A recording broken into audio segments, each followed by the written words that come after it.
Why stay earthbound when prosperity awaits you in the stars? Come to Halcyon, the only colony on the edge of the frontier, owned and operated by corporations. A trip of 10 short years will feel like mere minutes, thanks to the comfort and safety of your very own hibernation chamber. You'll wake up in a perfect society designed to maximize your productivity, with guaranteed full employment. With only a minor term of service, you will become the master of your own destiny when you go out of this world to the Halcyon Colony.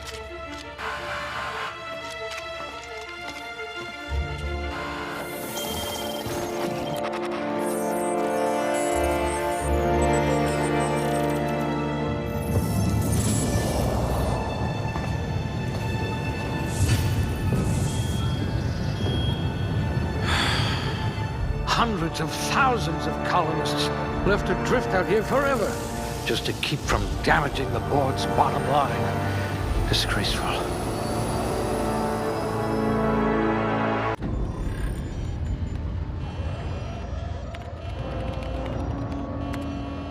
Looks to be your lucky day, my friend.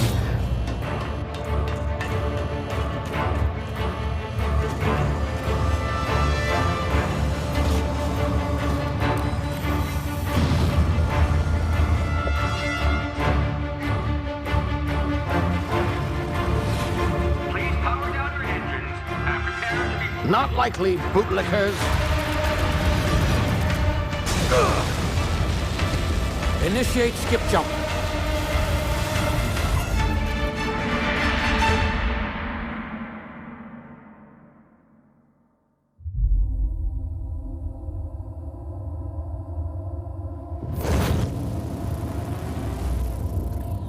Status. Structural integrity down 25%. Power levels down. Shit.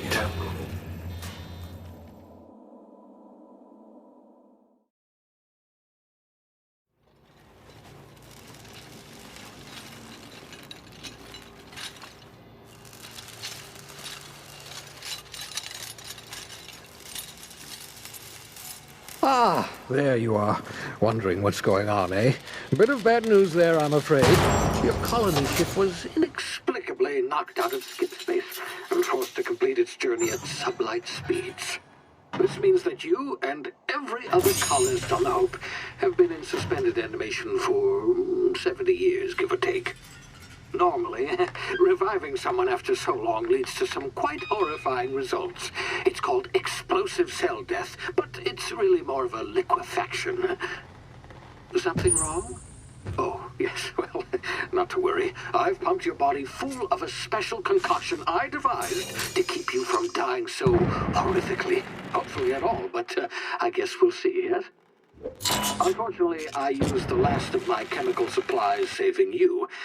I know it's a lot to ask, but I must have your help securing more if we're to save the rest of your fellow colonists.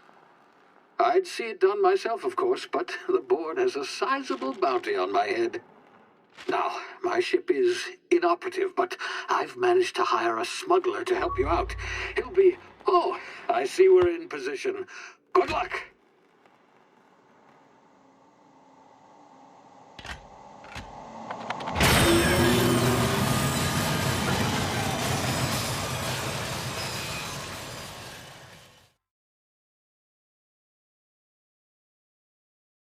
Can you hear me? Is this thing working? Ah, there you are. Now, where were we? Oh, yes, the smuggler. His name is Hawthorne, and he should be waiting for you at the landing site. He's to be your chauffeur, so to speak. Not to worry, I'm told he's a specialist. Dashing gunslinger, one-of-a-kind ship, that sort of thing. You'll like him, I'm sure. I've also outfitted you with a simple wireless monitor, so I can track your progress. I'll check in with you as soon as you land. Good luck. All the colonists are counting on you.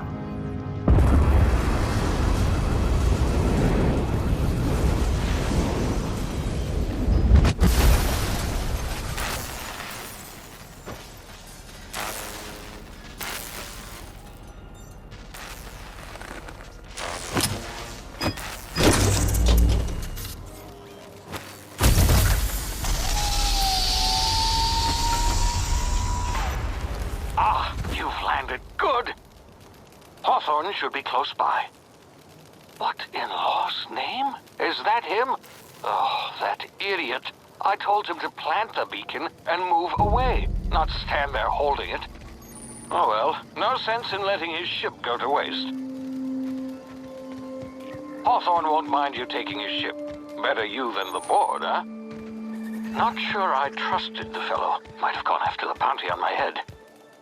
Shame about the whole squashing thing. Nasty way to go.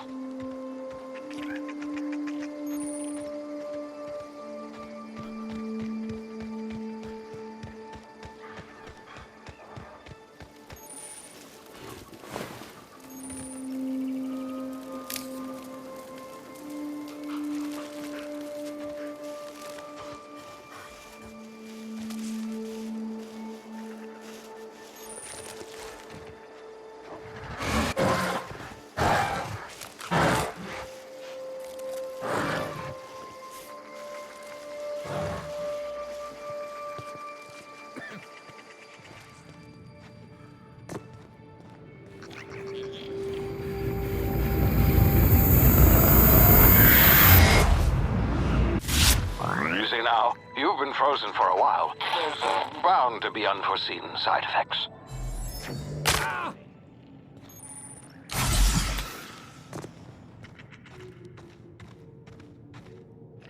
Hey, you, come here. You've tried the best now. Now try the rest. Spacer's choice. Oh, law, that stings. Looks like the bleeding stopped. I owe you one. Hope you don't mind me omitting this little exchange from my report. Spacer's Choice doesn't like us accepting outside help. Better, thanks to you. I might have bled out on my own. Or worse, had to go begging the boss for some Adrena time. We were out on patrol. I saw a marauder camp up in the hills. Thought I could take him. Then my gun misfired. Right through my side. I mean, what are the odds of that, right? Just barely scraped by with my life. Crawled in here and blocked off the exit with those canisters. Gibbering, flesh-eating, law-breaking, unemployed lunatics with guns. Some hull had grounded their spacecraft out in the open. That's a real good way to attract marauders. See those canisters by the entrance? Marauders come sniffing around in here, and I can take them all out with a single shot. Not bad, huh? Yeah, okay. You look like you know your way around a gun. Got some spare ammo, not counting the bullet in my side. Here, you can have my saber too, for patching me up and all. All Spacer's Choice weapons are now 30% less likely to malfunction. You've tried the best, now try the rest. Spacer's Choice. Yes, nailed it that time. You hit your head or something? You're in Emerald Vale. We're a Spacer's Choice community. Edgewater's a little ways down. Prettiest place in the Vale. Be sure to stop by our provisioners for a can of our famous salt tuna.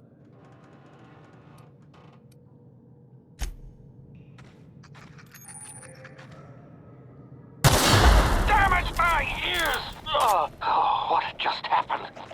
Can you hear me? What in the hell? This...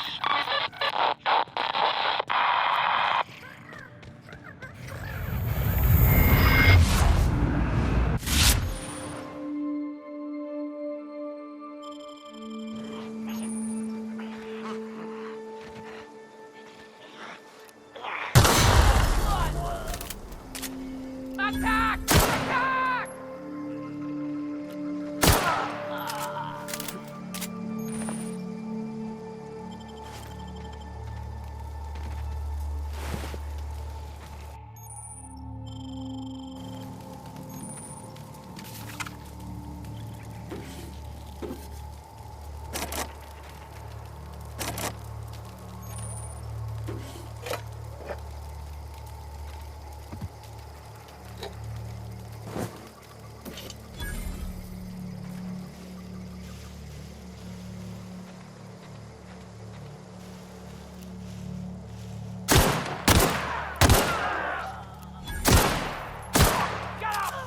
Hiding.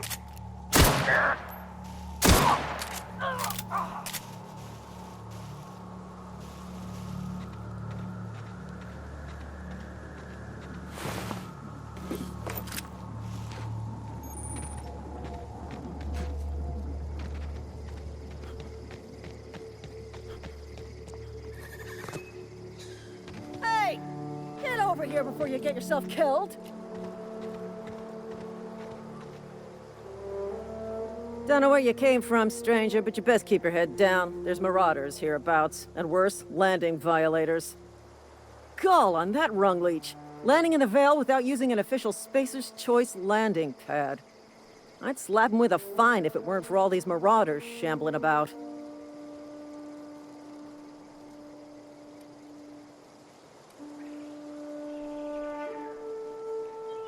You pulling my limb? I mean, yeah, of course. Marauders. Bunch of addle-brained derelicts. I could round them up all by myself. I just, you know, need a couple of winks to catch my breath. Stretch my legs, son.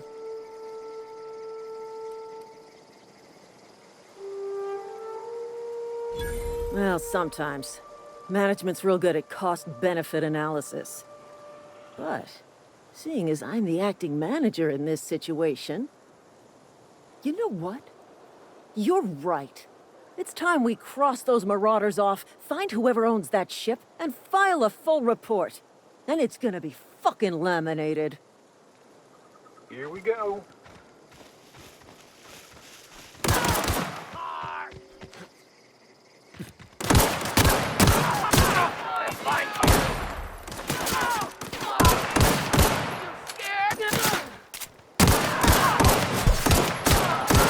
Company ammo.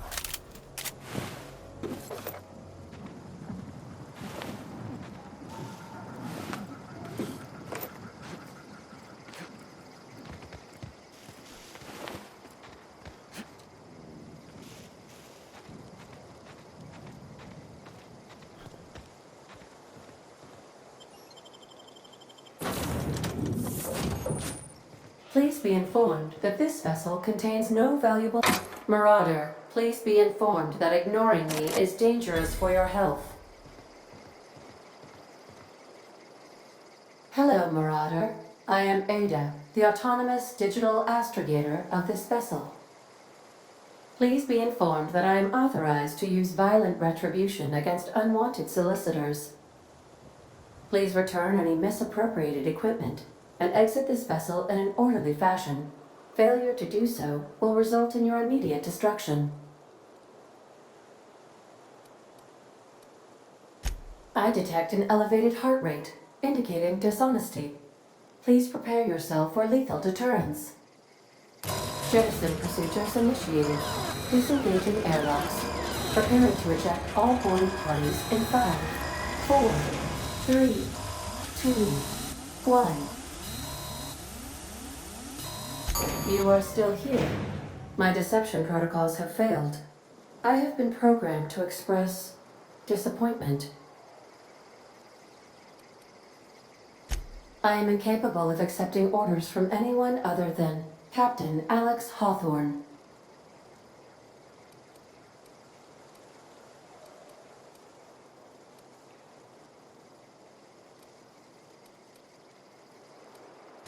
I deduce from the tone of your voice that Captain Hawthorne failed to meet you at the designated location. I understand. I will require some time to process this information. Thank you for your patience and for your honesty. I am programmed to take orders exclusively from Captain Hawthorne. If I accept your orders, then you must be Captain Hawthorne. Do you understand? Well done, Captain Hawthorne. I see your powers of deductive reasoning remain intact. Unfortunately, our engine is currently inoperable. Our main drive suffered a critical power failure, and we were forced to make an emergency landing. The main drive's power regulator has been irreparably damaged and must be replaced. Astutely observed. However, the probability of locating a power regulator within a worker settlement falls within acceptable parameters of certainty. High-capacity power regulators are sometimes employed in the electrical networks of worker settlements. I have taken the liberty of printing you a new Captain's Identity cartridge. Please try not to lose it this time. This cartridge identifies you, Alex Hawthorne, as the registered proprietor and captain of the Unreliable. Do you understand? Best of luck in your search for a power regulator. Try to stay alive this time. These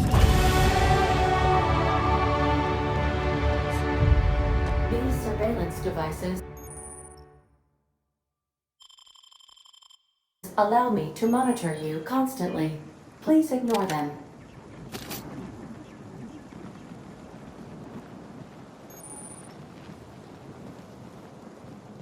If your equipment is in need of repair,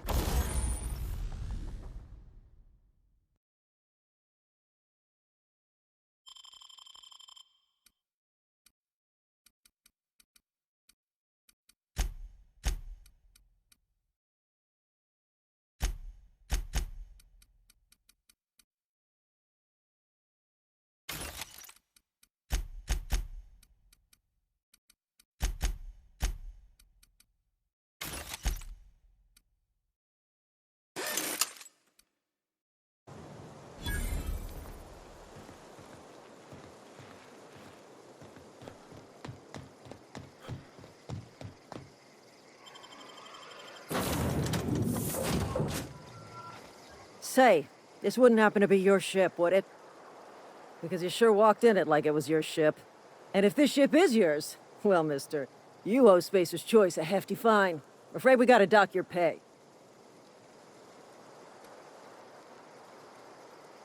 Oh, by the law. I'm so sorry. I had no idea we had an inspector coming. If you'd like to speak with my manager, I report to Constable Reyes in Edgewater. Edgewater's not too far. Just follow the road east of here, over past the cemetery. Now, if you'll excuse me, I need to inspect the crime scene before I make my report.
Whoa, hey, where'd you come from?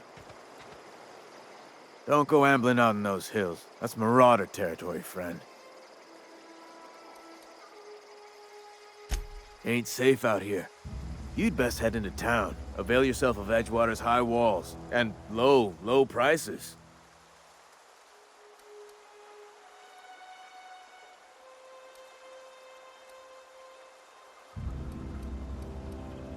Pleased to make your acquaintanceship. I'd shake your hand, but I've been hauling corpses. You don't want none of that on you. Name's Silas. Junior in humor for the town of Edgewater. We're all part of the Spacer's Choice family.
Miss Holcomb, I need you to explain this. The grease monkey, Argo? Seems we've got a guest. Really now, Parvati, I do wish you'd spoken up. I do apologize. I was given no forewarning of your arrival, or I might have welcomed you at the gates myself. I'm Reed Thompson, Outpost Administrator. I cannot help but notice you are not in uniform.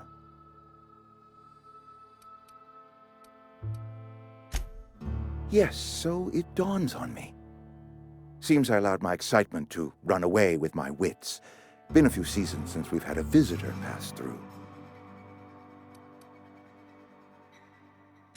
Only regulator we got is hooked up to the town transformer. Mr. Thompson ain't liable to be keen on dismantling it. I beg your pardon. I am most emphatically not keen on any such thing. I can't let you have our power regulator. But I happen to know of another one, and I happen to know exactly how you may retrieve it without frying yourself in the process. My proposition benefits the both of us. Please, hear me out. There's a power regulator in the old botanical lab. It's mostly abandoned, so all that power is being squandered. Go down to the geothermal plant. Reroute power from the botanical district over to us. Once their power's shut down, you can have their regulator and be along on your way. I was not entirely sure how to tell you this. The botanical labs are not legally inhabited, but there are people who live there.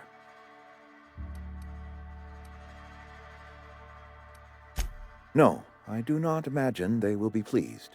But like a parent disciplining an unruly child, you will be doing them a kindness.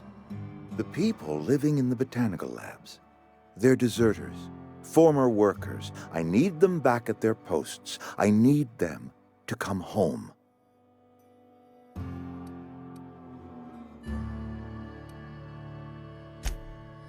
Edgewater is struggling. We haven't hit our production quota in years. If we don't meet our quotas this year, the company might shut us down for good. I need those workers back at their stations.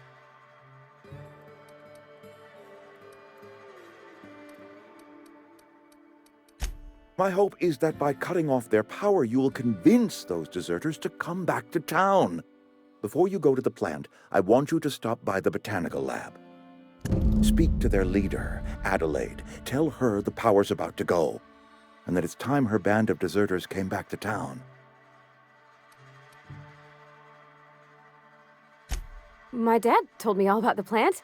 Taught me all he knew. I could come in useful. I mean, if that's all right with you, Mr. Thompson. Sir. I hesitate to part ways with Miss Holcomb, but I cannot deny that she is talented and may prove useful to you. You will need an administrative passcode in order to enter the plant. I am trusting you with mine, and trusting Miss Holcomb to guide you if you'd like. Great! I got my wrenches and diagnosticators and hairpins and engine tape, so I'm all set. Well, I am glad to hear that. Best of luck to you, and thank you again for your help. It is a lot to ask of a stranger, I know.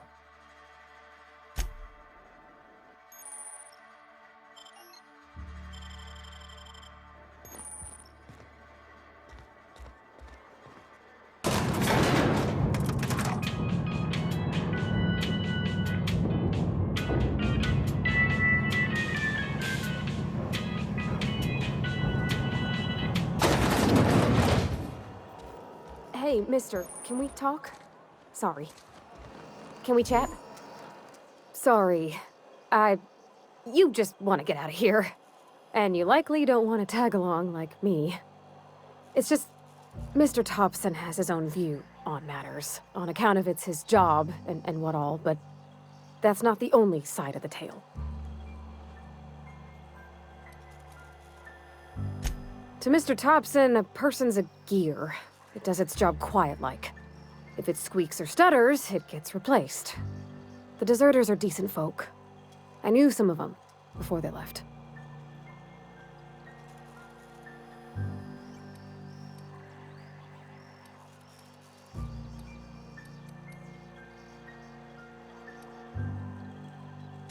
I don't know anybody well. I mostly listen to them talk, kept my head down. There was a boy named Thomas who used to follow me around, asking questions about the stuff I fixed. He was real sweet to me. Not any sort of dissident. Mr. Thompson's aiming to take away their power. They'll have no lights to see, nor heat to cook. They'll be at the mercy of marauders, or worse. It don't seem right to me, mister. I think you should talk to the town's vicar about it. Max, his name is. Thanks, mister. I just think when you gotta make a decision that'll hurt somebody, it's best to think on the right and wrong of it. That's what my dad used to say anyways.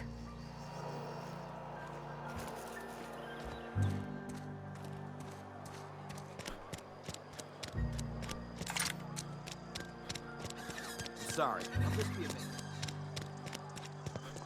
I've always felt weird in here. It's too clean. Yes, what is it? You're an outsider. Fantastic. Vicar Maximilian de Soto at your service. Or Vicar Max, if you're the sort who prefers brevity. And Ms. Holcomb as well. How rare to see you out. And with a complete stranger. Curious. Just tagging along, Vicar de Soto. Don't mind me. I so rarely get new people to talk to. Name your poison, anything at all. Spiritual counseling? This season's tossball predictions? The quickest way out of town?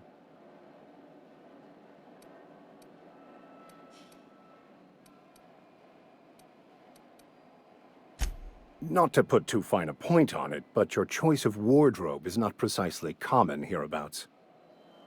Also, you lack the distinctive worker gaze. Usually either a deadening behind the eyes, or in some rare cases, a wild-eyed frenzy, like a trapped animal. Pretty universal here, except for Ms. Holcomb, who, for some reason, doesn't seem to have much to say to me. Isn't that right? It's just...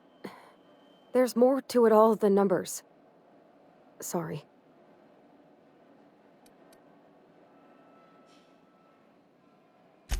Oh, nothing could be further from the truth. I'm simply bemoaning the level of spiritual awareness in this town. Yes, but there are few who hear me in this miserable place. I must double my efforts to elevate my flock. These are good, hard-working people here.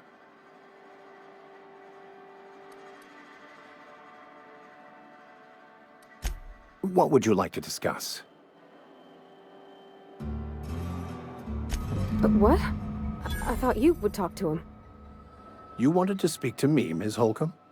Every time I've tried to engage you in conversation, you look at the floor, answer in single words, and slink away. I can't imagine what would be so grave as to drive her to my mission. What has Mr. Thompson asked you to do?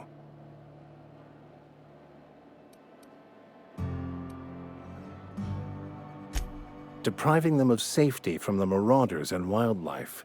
I can see why that troubles you. Miss Holcomb has a soft heart. Always has, if you believe the talk. Assuming your goal is to save as many as possible, then you should bring everyone together. Send the power to Edgewater and convince the deserters to return to the fold.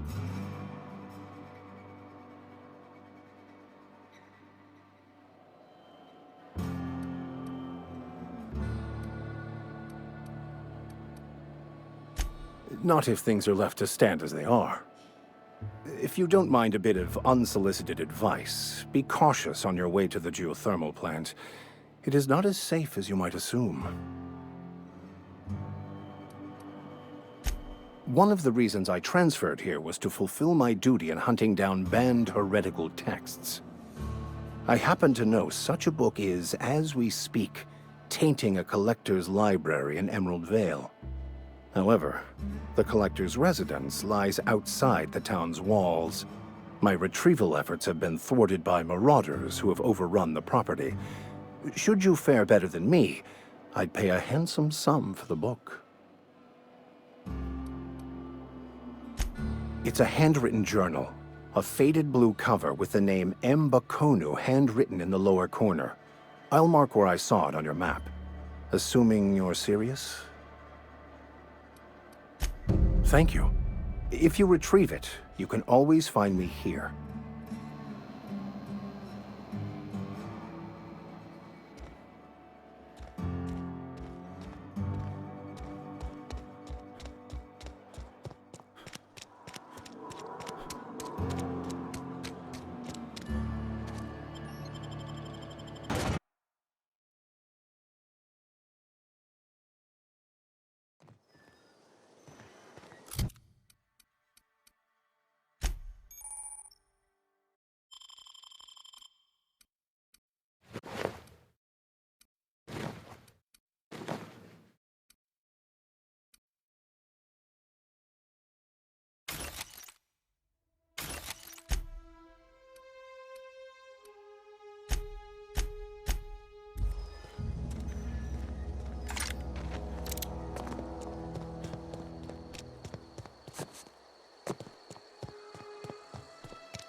Here they come! Don't mess with us!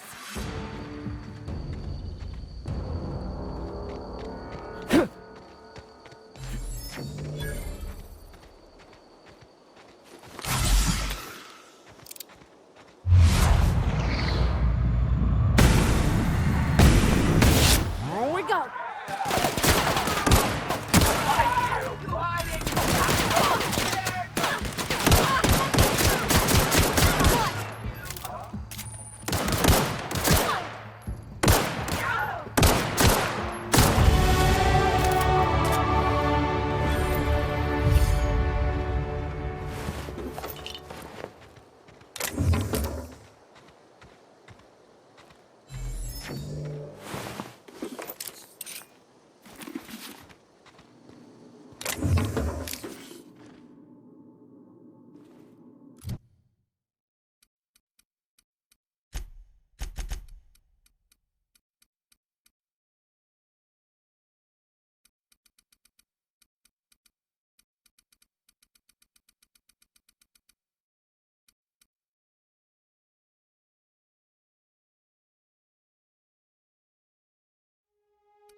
Move along, stranger. We don't want any trouble. I don't know you. Whatever you're looking for, it ain't here. Move along. Answers, huh? You must be one of those philosophicals. Already got ourselves one of those. A geo what? Look, plants ain't my purview. You're better off asking after Adelaide. If you're gonna start wandering around my camp, know that I got my sights on you. Over in the hothouse, tending crop. Enough with the questions. No offense, but I've got a lot on my mind.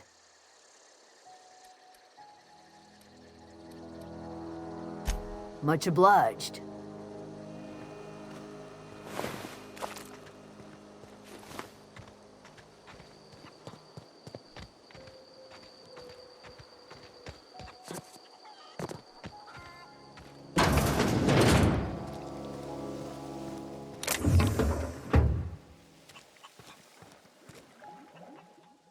If you're hungry, there's meat turning on the spit outside. If you're bearing illness, find a place to lay your head down and I'll fetch you a poultice. Whatever your troubles with Edgewater, leave them at the gates and be welcomed here. Any questions, dear? I have been called that, among other things. Green Thumb, grandmother, the strange old lady who keeps flowers. But yes, Adelaide will do just fine. Excuse me, Miss McDevitt? Sorry, it's just... You got such pretty trees in here. Why, thank you. You're Robert's girl, aren't you? I remember when you were but a sprout. Thomas speaks of you often. Are you staying long? You should try some of my tobaccorn tea. I brew it in an old spittoon, but it's been cleaned.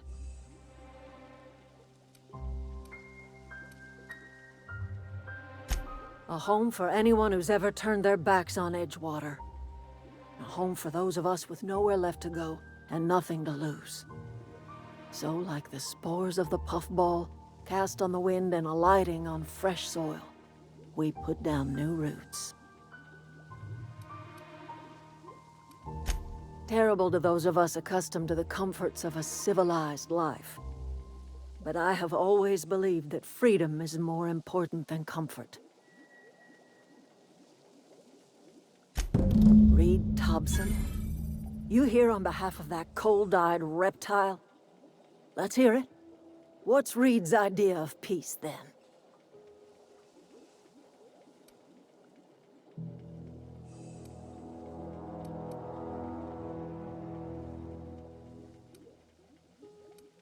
Like everything else that comes out of Edgewater, that peace offering is canned. I and my own are living just fine out here by ourselves.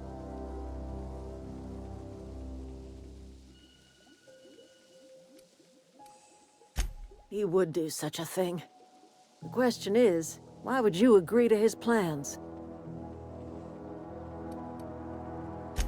Cannery's got a regulator. You want ship parts, you ought to rip him out of the cannery's guts and leave us be. If you're going down to the plant, you should divert power away from Edgewater and toward our end of the grid. Think about it. You'd be liberating an entire town from a lifetime of service to that odious cannery. Seems the sort of thing a hero would do.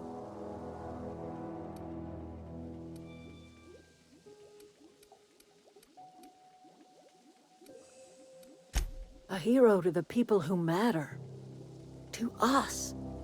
To the ones who come around. To the ones you save. Reed will never understand. He has been too long inebriated on the wine of corporate culture. All he sees is productivity, output, profits.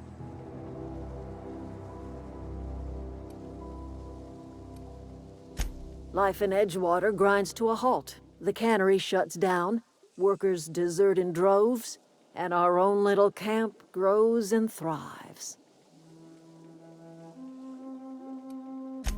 You bring power to Reed's town and you'll be killing us. Reed knows it. He's counting on it. You've seen that miserable excuse for a town with your own lamps. Hollowed out workers laboring their lives away at the cannery, living off whatever scraps Spacer's choice throws them. You know that's true, don't you, Ms. Holcomb? Your father died of overwork. His heart gave out. He was tired all the time, sure, but he was old, ma'am, and he raised me all by his lonesome. Look what they did to this child.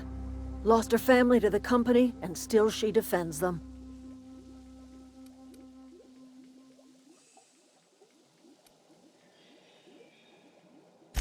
I'm all right. I ain't so fragile. That was unkind of me. I'm sorry, dear. I trust you will listen to your conscience.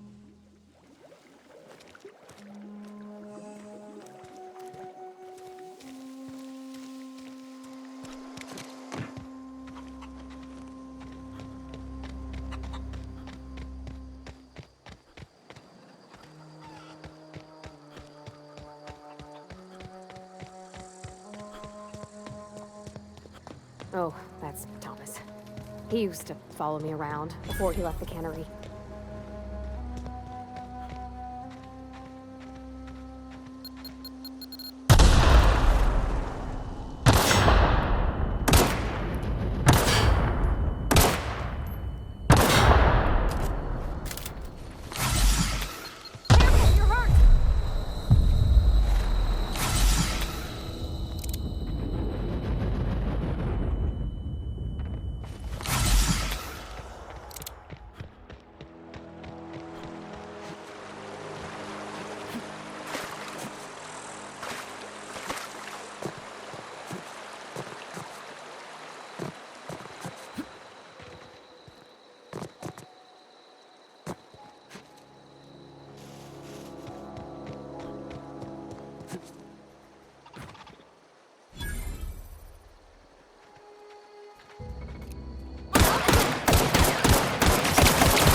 Wanted to poke around in here.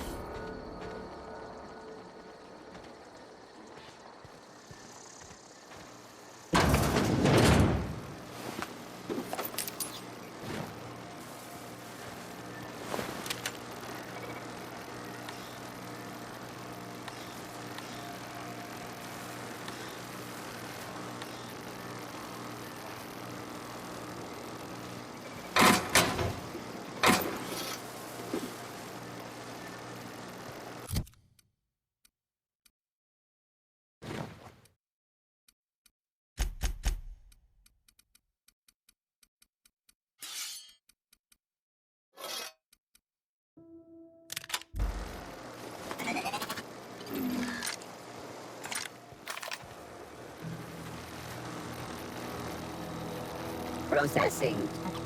Incoming!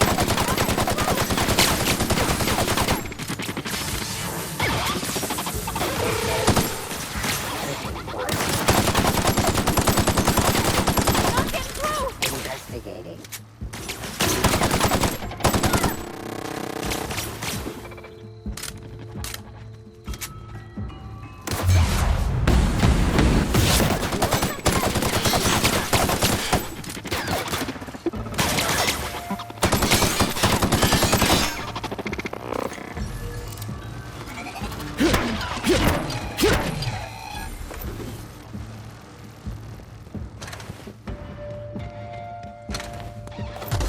Got 'em all!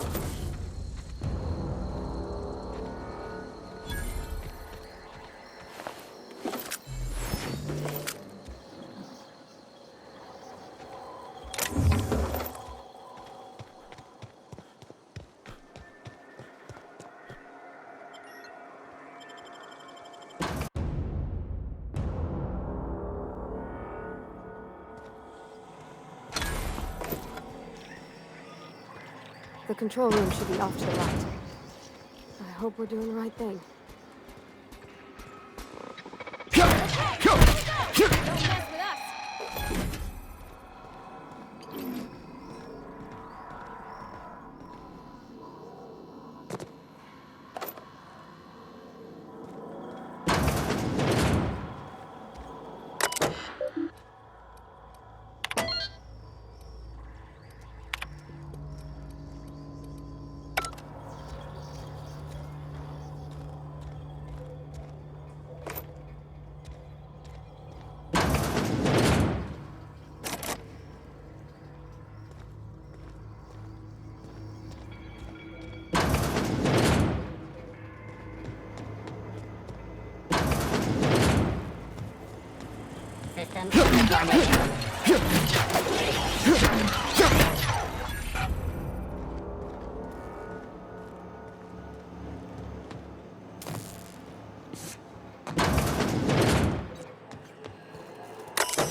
Three switches. That'll be easy enough.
All beginning. Wow, not even a scratch.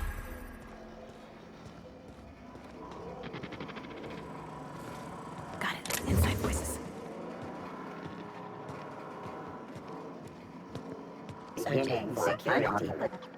Resetting actions. Search failed. Suspicious data not found.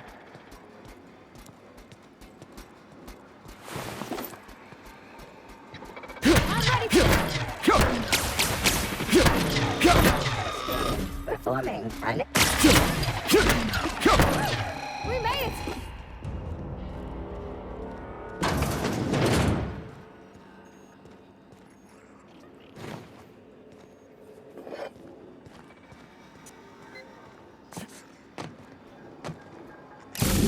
Just two more. What'll happen to Miss McDevitt's folk if we send power to the Vale? Get away!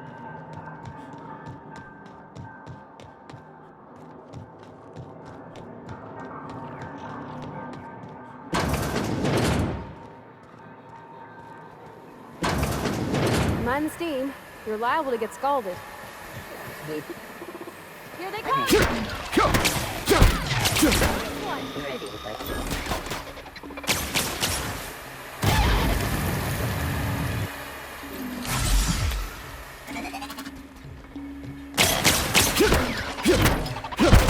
Fire in nearby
On a beginning. Here they come!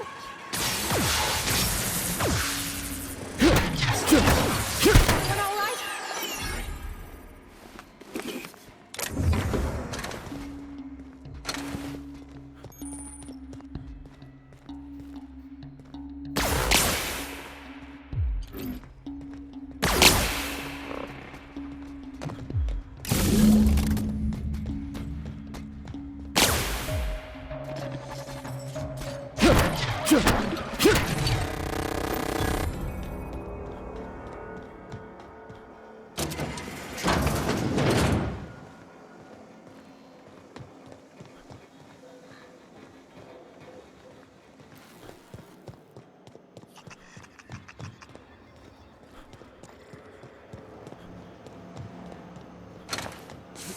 Once we do this, there's no going back.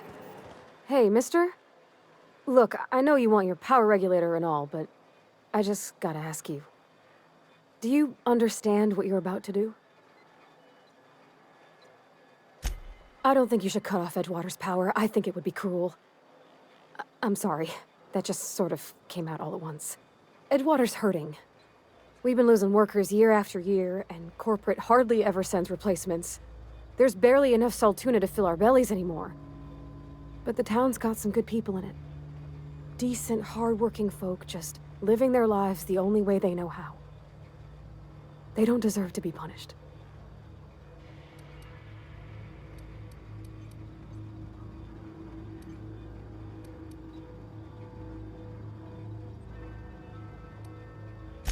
Miss McDevitt's built something beautiful. Somehow, she's talked the ground into giving life again. It's plain to see she's made the Vale a better place. Fed the hungry, tended the sick. Gave a home to those that had none. But Miss McDevitt delights in Edgewater's suffering. She wants to hurt the town.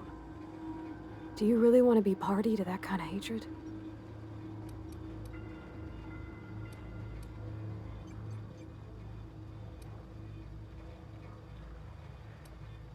Well, that sure sounds like Mr. Thompson. If he was standing here, I imagine he'd remind us of how we're all one big, happy Spacer's Choice family. In Mr. Thompson's eyes, those deserters are still part of the Spacer's Choice family.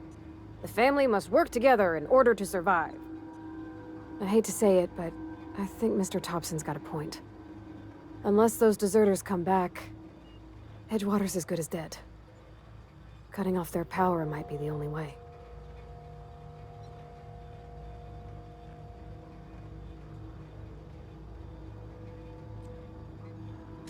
Sorry, I didn't mean to babble on like that. I felt like I had to say something.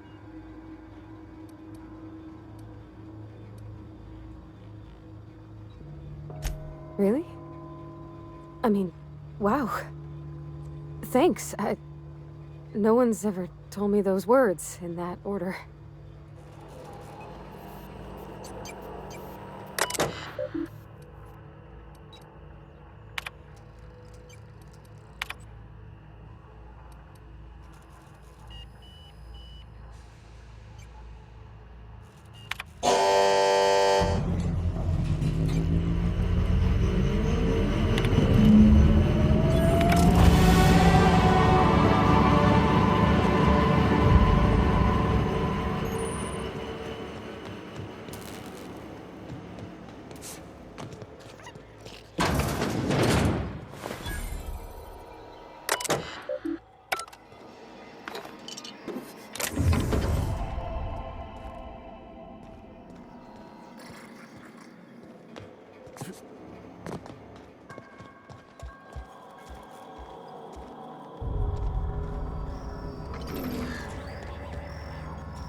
the thing about growing old. Your eyes start to fail. Elsewise, I would have seen you for the snake that you are, chopped you into pieces and roasted you on a spit. This is all you're doing. Cutting off my power, killing off my garden. Without refrigeration, my food will spoil, and my flock will starve. I want to ask you this in private, away from the eyes of my flock, so they do not see me lose my temper. Tell me, why did you do it?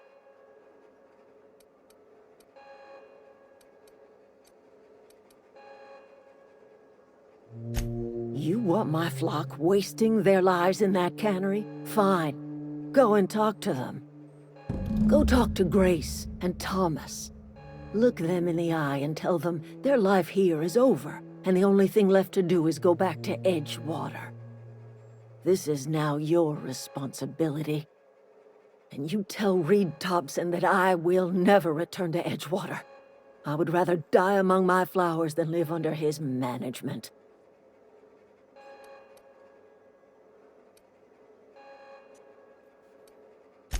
My son worked in that cannery. When the plague started coming, he was one of the first to fall sick. We had a store of medicine locked away, but Reed refused to treat him. Said my boy didn't deserve treatment. Said the medicine would have been wasted on him. So I buried my boy in the cemetery, gathered my belongings, and left. That's as much of the story as you need to hear. As long as Reed is still in Edgewater, I will not return. Those are my terms. You offering to cross Reed off, huh? This some sort of twisted reparation for what you've done? Or you just looking for a chance to sow some chaos? Kill Reed if you must, or talk him into leaving if you can.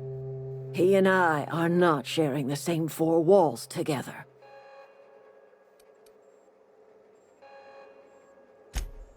Tell Reed that I can make his people healthy again. I can end their plague. Start a new garden right in the cannery. 3 square meals for every man and woman in Edgewater. Tell him how I've made the Vale bloom again. The soil has whispered its secrets to me, and I alone know how to breathe life back into the earth.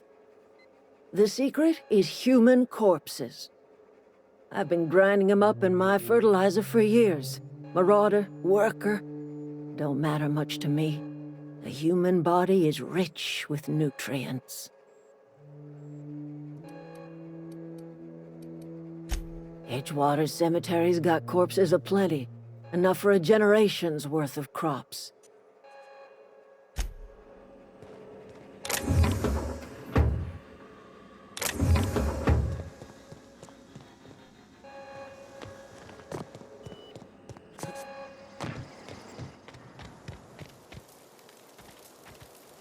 One of us want to go see?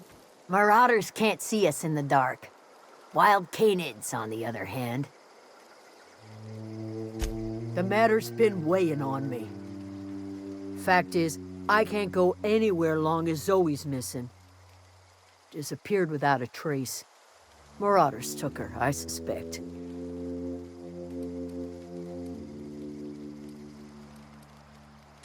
It's not like Zoe to go wandering. Figured she might be out scavenging, but that ain't exactly her talent. Can't imagine where she's gone. Vale's a wide place. She could be anywhere. Appreciate it. Honest.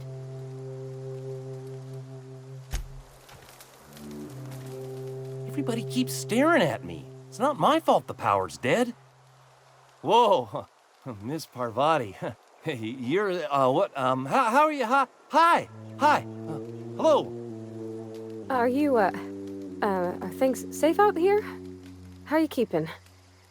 Great, just great. I've been trying to keep stuff running, just like you. Only I'm not so... Wait, they didn't kick you out, did they? Oh gosh, no, I'm just along with this fella here. I seen you wandering around here. You don't look like you're coming from town. Well, what I meant was you're reasonably well armed and don't look stricken with plague. Sorry, I just wasn't sure if you were from town or if you were one of us. Something's been chewing at me, you see. Fact is, I've been, well, lying. To everybody here. Camp thinks I'm a mechanical genius, but I couldn't fix a busted chair. I'll take all the help I can get. I set my mind to learning the craft of the engineer, you see. I want to make something of myself. You ever heard of the Young Spacer's Guide to Mechanical Engineering? Comes in a set of 3. If I had my hands on one of those data pads, I could teach myself the ins and outs. Those are good. My dad kept a copy with him when he was working in the cannery. I know the old community center kept a copy. Should find another one back in town. If you could find me even one of those pads, I'd be greatly obliged. Would you? I'd be grateful. I've been thinking about going back. I'm not much use to anybody here. I get sick thinking about working at the cannery. I can't do that again. I mentioned those manuals on mechanical engineering. Suppose if I had one of those, I could go back to Reed and make a real case for myself.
Incoming!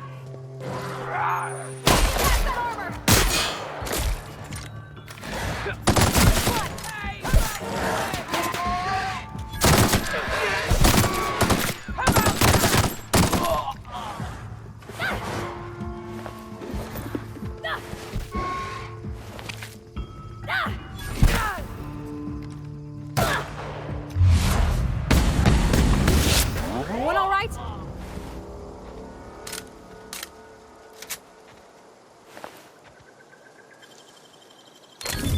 You're fast.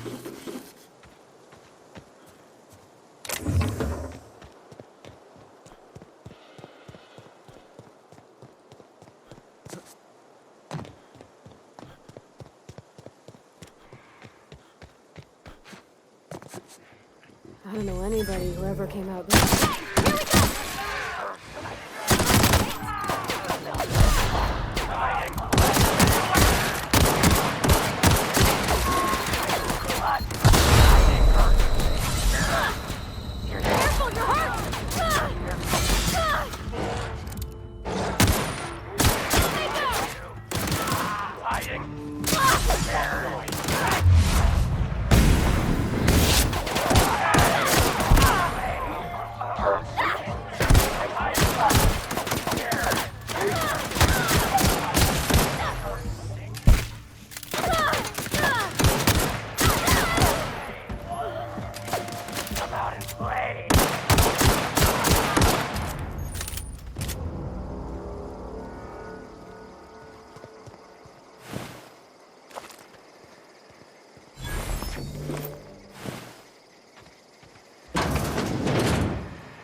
Clever.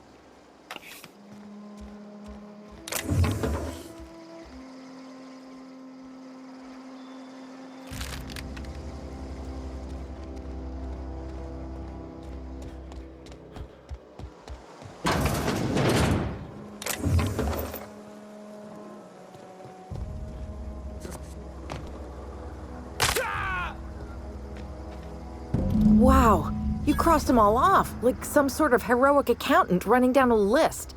Teach me your ways. What, you mean Adelaide's little congregation of nature-loving nobodies? I could not possibly be less interested in them. You, on the other hand, you were a sight to behold. If I had half your skills, I'd be the greatest outlaw the coast has ever seen.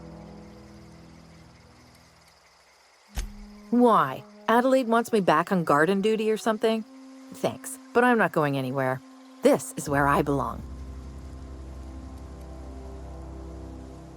And no serial dramas. I've been thinking about going back.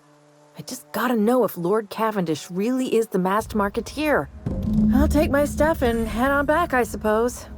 Grace is gonna be glaring knives at me, so I've got that to look forward to.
I'm not in the lightest of humors right now. We didn't always get along, but I'm glad to know she's safe. What happened, anyway? Zoe joined up with a band of marauders. Zoe. The same Zoe who doesn't know a barrel from a trigger. Well, I've heard stranger things. You pretty much did my job for me. Least I could do is pay you for your trouble. Let me know if I can do something for you. The matter's been weighing on me. Zoe came back, but I couldn't keep her from slipping out in the first place. Who's to say I could keep marauders from slipping in? I don't see us lasting more than a couple of weeks out here. I'm loath to admit it.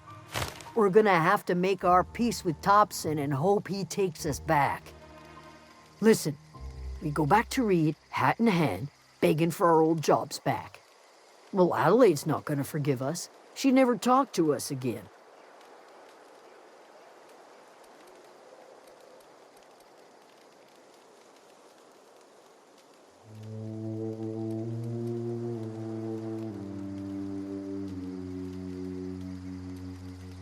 Sure, suit yourself. I'll be here.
think you did the rightest thing you could sending the power back to Edgewater. A lot of people would have suffered otherwise. People I care for, even if they ain't care much for me.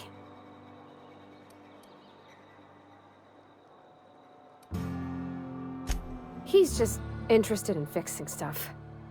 He always used to follow me around, asking me to explain what I was doing. Like a puppy, kinda.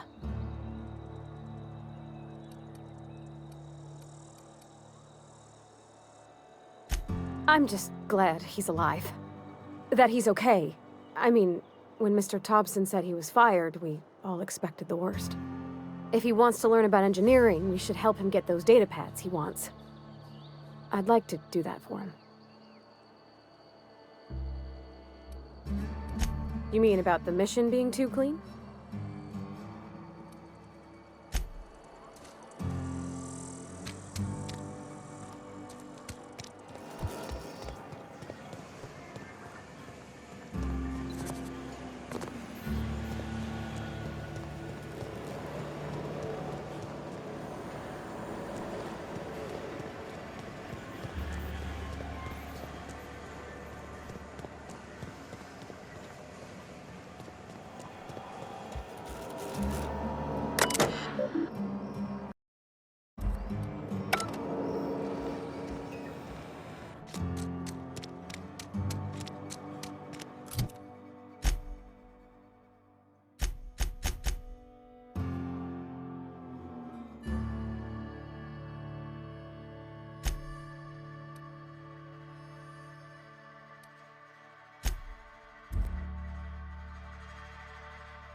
You're not real! You're not real! Get away from me, Phantom! Shoot! Scram!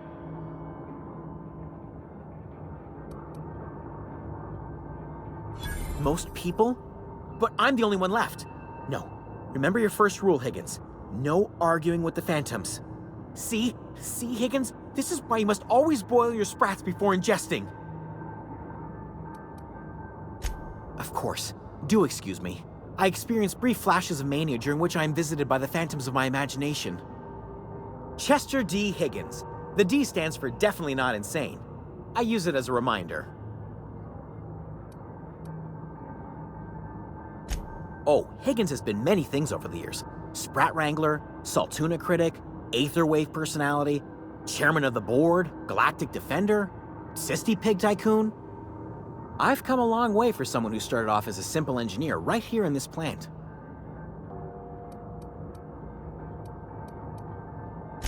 I specialized in automechanicals, drones, sentries, repaired them, maintained, upgraded, did it all from my old workroom just over in the next section.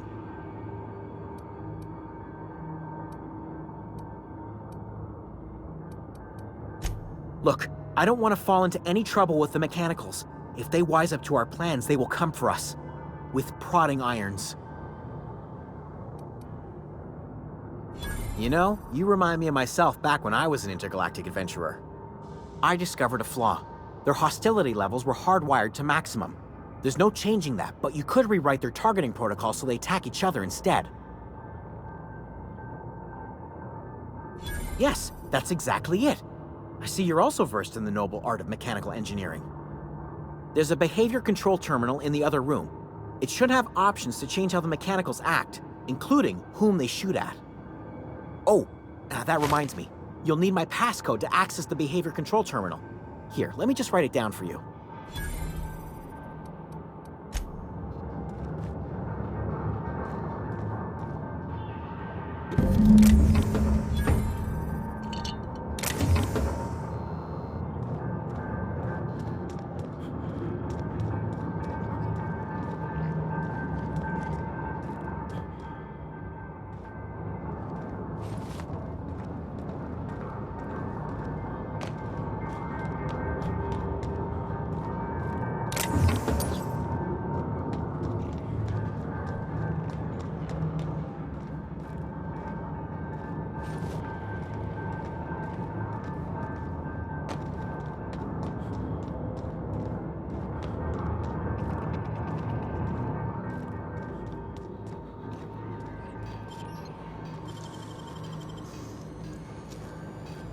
Great work!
Any luck finding one of those manuals? No kidding! Really? Well, which one?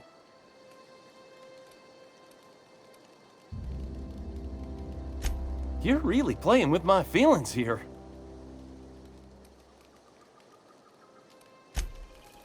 Any luck finding one of those manuals? No kidding! Really? Well, which one? Look at that!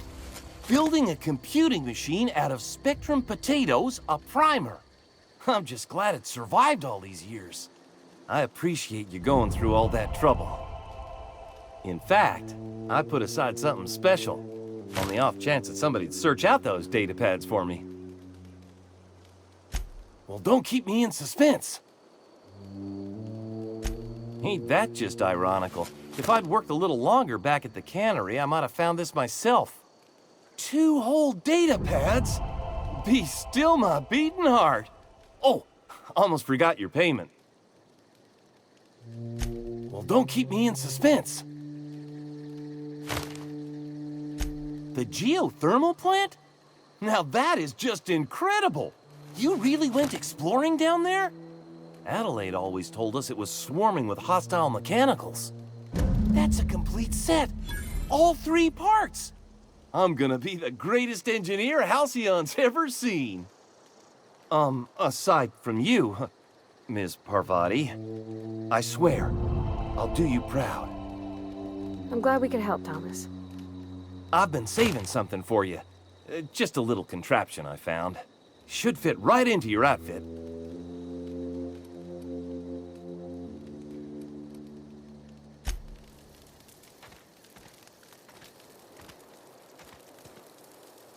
Sorry, I'm just trying to figure out what to do is all. I've been thinking about going back. I'm not much use to anybody here. I get sick thinking about working at the cannery. I can't do that again. You know something? I think you're right.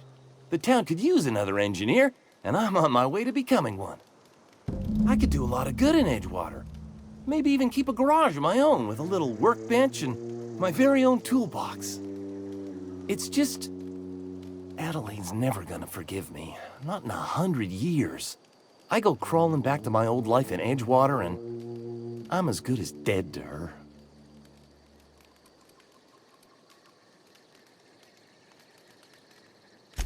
Adelaide hates Edgewater, hates everything Edgewater stands for, hates what that town does to people, what it did to her.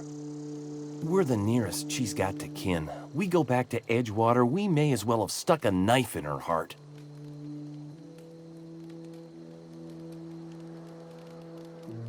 You know where to find me.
This is a fine day, friend.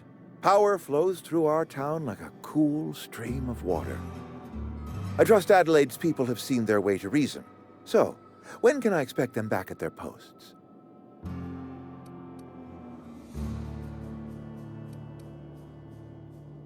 Go ahead.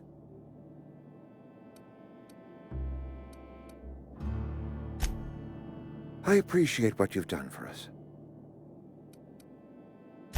Then we are at an impasse. Stewardship over this town has been entrusted to me by Spacer's Choice. I am not perfect. I have made my share of mistakes, but I have done my best for this town.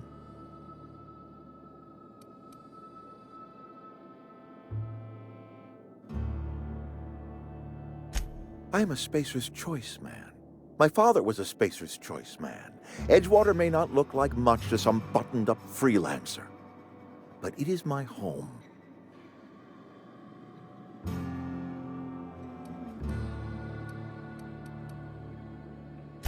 I don't believe you. Plague's a reality of life. Best treatment is a good work ethic.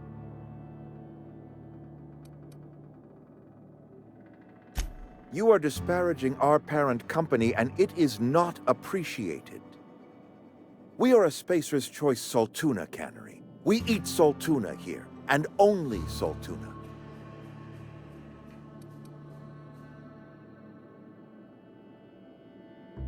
I don't understand. You say Adelaide's growing her own food, but that should not be possible. The soil's gone sour. Company said as much. Our own botanist couldn't grow decent crops for us, so the company got rid of him and shut down the greenhouse. You'll excuse me for being skeptical. How exactly is Adelaide growing crops in barren soil?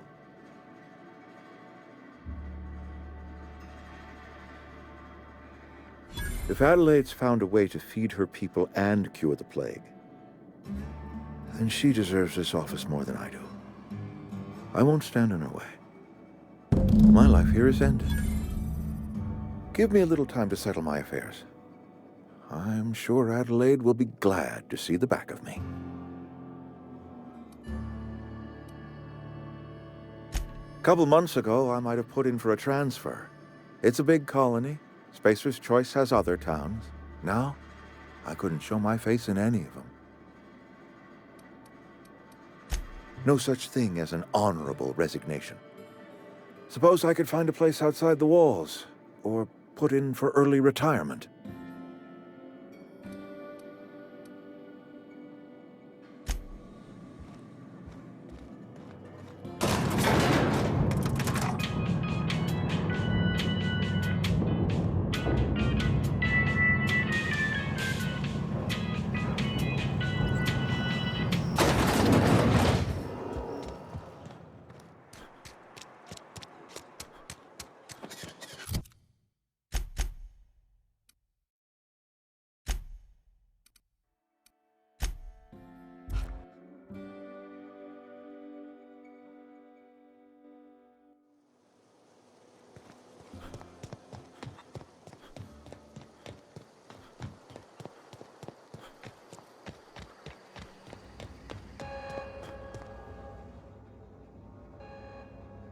Look at that. The snake's come back. I never thought I'd see the day that Reed Thompson abandoned his post. Suppose we all have a breaking point. Suppose it's time our flock made our way back to Edgewater. We must tend to what remains of the town and carry on with our lives as best we may. You're vexing to me, you know? Injuring us with one hand, helping us with the other. Here, I'm giving you something to leave us be. It's a ransom, you understand, not a reward.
Is this your ship?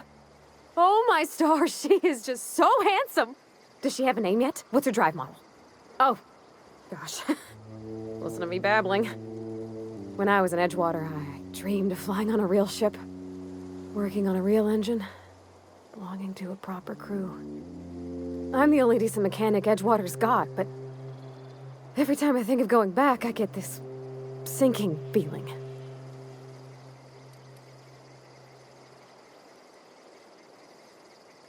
Well, it's kind of you to say that. And you're right. I wasn't happy. I want to ask you something, and you can say no.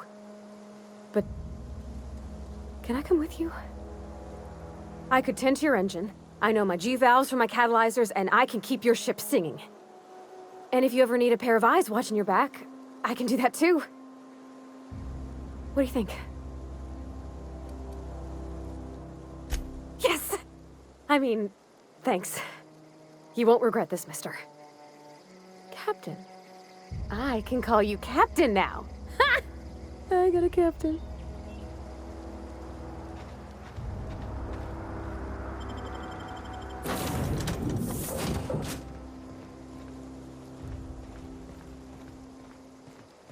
Captain, I have detected that Edgewater's power supply is now optimal.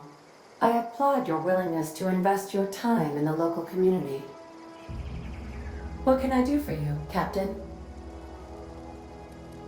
Do you know how to install a power regulator? Outstanding, Captain. Your aptitude for engineering will prove invaluable in the event of another catastrophic engine failure. Our engine room is located behind you, across the cargo bay, up the ladders.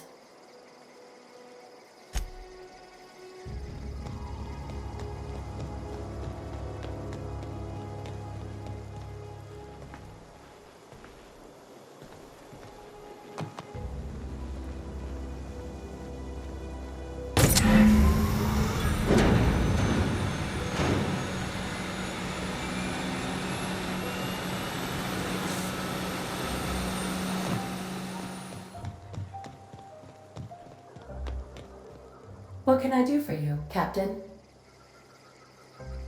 All systems are operating within acceptable parameters.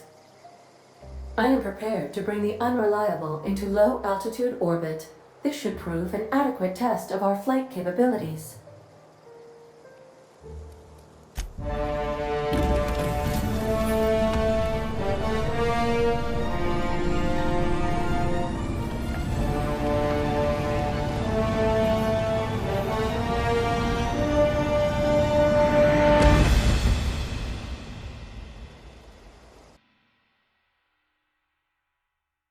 We have received a communication request from Dr. Phineas Wells. Aha, there you are. Hale and hearty, and captain of your own ship. I see you're putting the Unreliable to good use. Shame about her former captain. Horrible way to die. How are you feeling, by the way? I lost track of you in that cave back there. Experiencing any, unnatural drippage? Perfectly normal side effect of thawing, I assure you.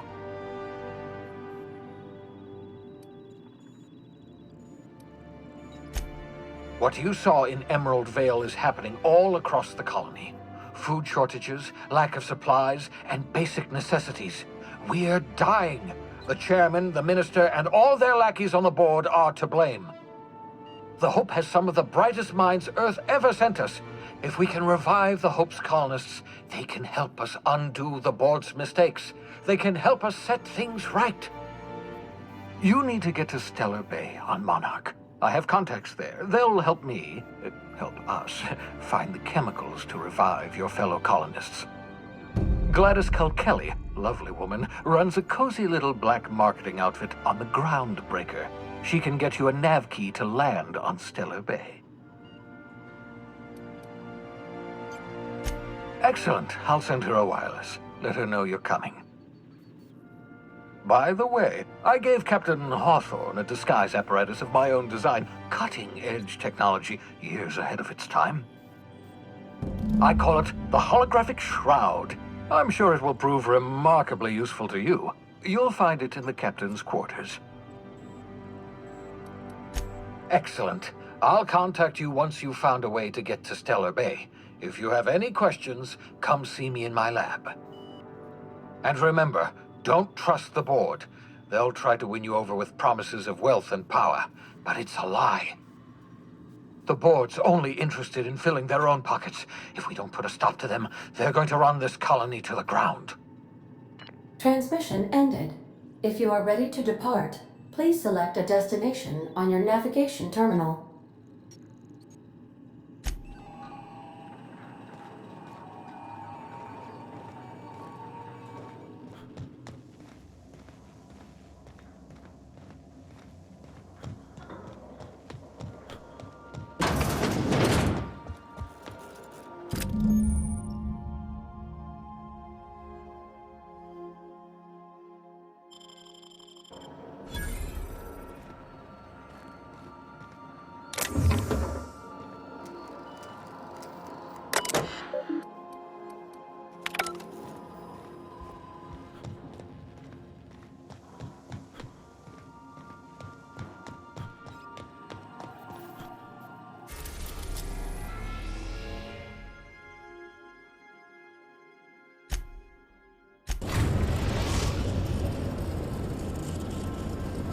The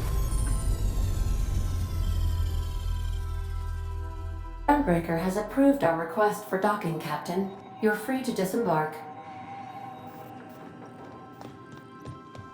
Can we talk? Hey, Captain. I heard that Groundbreaker's got a real good engineer. A lady named Junlei Tennyson. I was thinking that maybe I ought to meet her. If you got time to swing us by, I mean. I don't got much experience fixing actual spaceships. I bet you a can of Borston beans she could teach me all manner of stuff. Thanks, Captain. I'll be sure to make it worth your time. Did you want to talk about something else?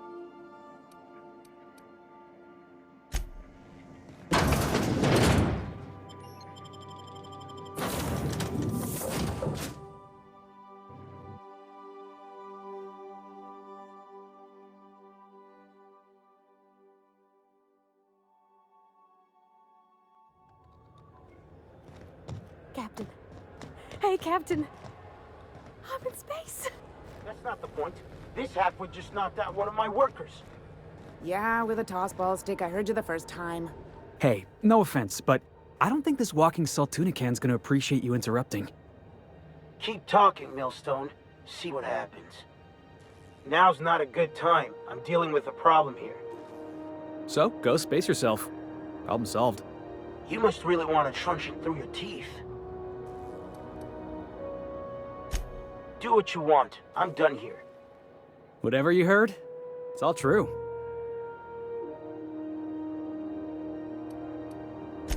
I had this foreman, right? Guy never liked me, always trying to get a rise out of me. But I keep my chin up, right? Be the bigger man, I tell myself. He's a Spacer's chosen man, though. So when the Chosen beat my Rangers the other night, my foreman comes swaggering up with his head full of boasting.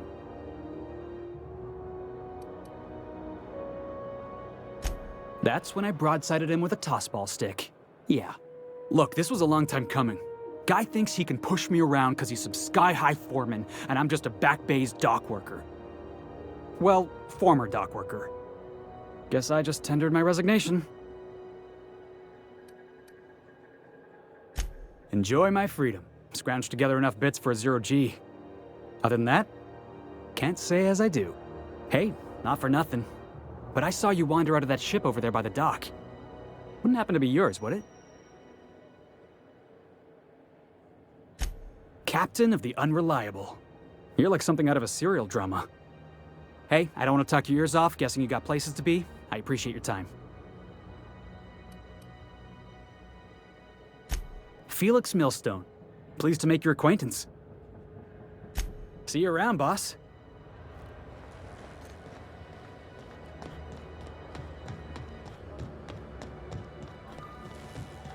Customs and inspection, right this way. Identification, please. Captain Hawthorne, you said. Let me apologize in advance. I'm about to ruin your day. According to your ship's record, you've been flagged by the board. Your ship will be impounded until such a time as they see fit to lift it. But we've hardly been out of Edgewater long enough to get in trouble. Now, hold on. This isn't the end of the world. Probably. You'll want to take it up with Udom Bedford, our board representative here on Groundbreaker. His office is located along the starboard wall of the promenade. Shines like a Byzantium commode. You can't miss it. Access to that information is above my pay grade, and I've turned down 3 promotions, so it stays that way. I shouldn't be mentioning it, but what the hell? This here, impounding your ship, it doesn't happen much. The board knows we don't take kindly to their interfering in our operations. If I had to take a guess as to why, you must have riled up someone important.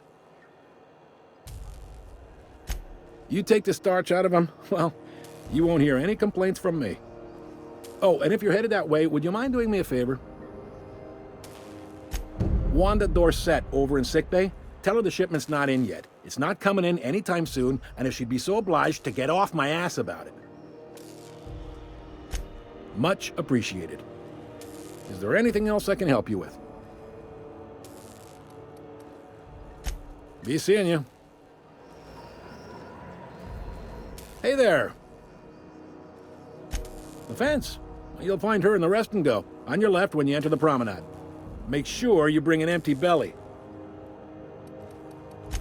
Be seeing you.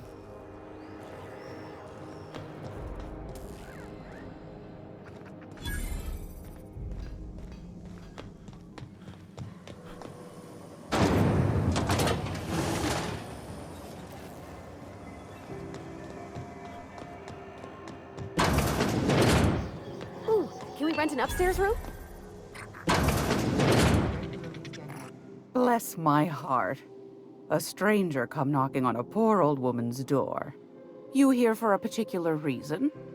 Or did the neighbors tell you how good my sugar cookies are?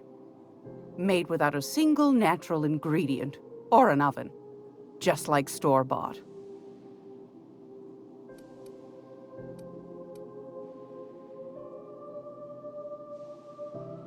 Those have been the height of illegality since Stellar Bay turned their noses up at the board. You and I could be thrown to the void just for discussing such a transaction. Lucky for us, Groundbreaker's a free port. We're outside of the board's control. For the time being, at least. Now, I only have the one nav key. And they're hard to come by these days. It won't be cheap. If you find yourself lacking in the bits, I might have an opportunity you'd be interested in.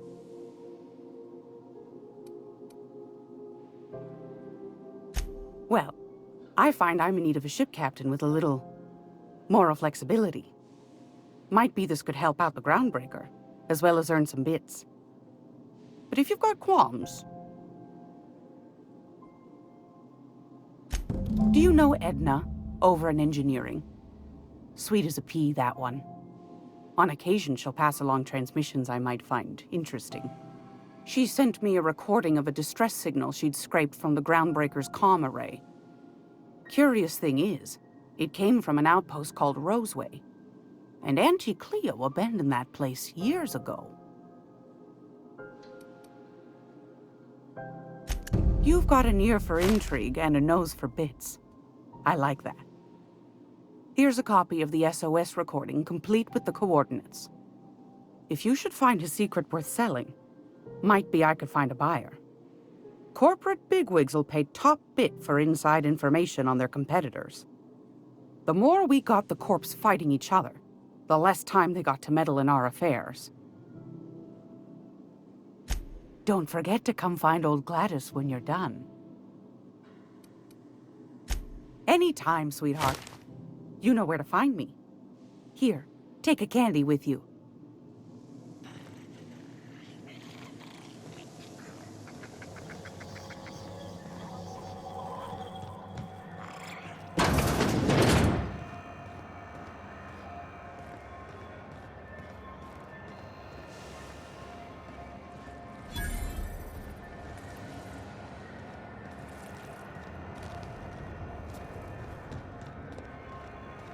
Are you listening to me, Emperor? You can't keep me out of there. Please don't make a scene, Dr. Fenhill.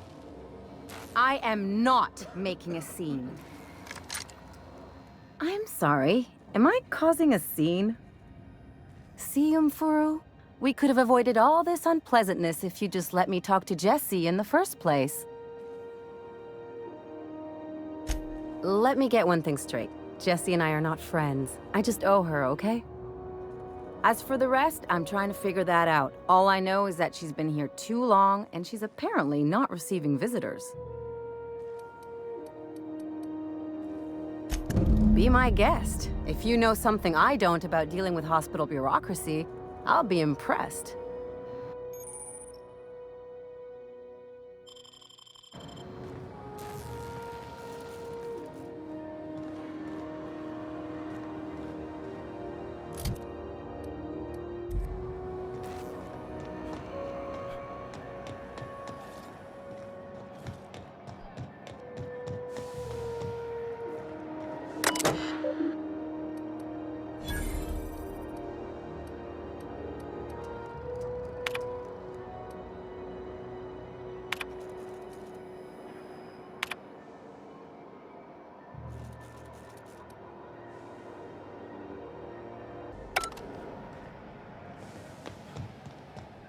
Go back to Byzantium, you gold-plated bastards. Yeah, no one wants you on groundbreaking. I'm just gonna hang in the back and try not to touch anything. Ah, yes. Wheeler messaged me you were coming. You must be the captain of the Unreliable, a vessel that used to be helmed by one Alex Hawthorne. And you are not he. Has something happened to my favorite scruffy freelancer?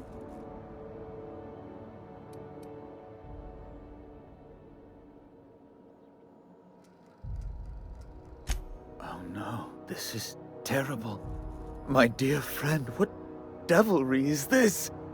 In whose miserable fever dream am I trapped? Oh, Alex. There were so many arguments we'd yet to have. He was my dearest friend. My only friend. You have his ship, you must know. That picture of us on the promenade, me hugging him, him wincing. I keep a copy beside my bed. Did he? Ah, that's just like him. Such a sentimental man. Tell me, how did he die?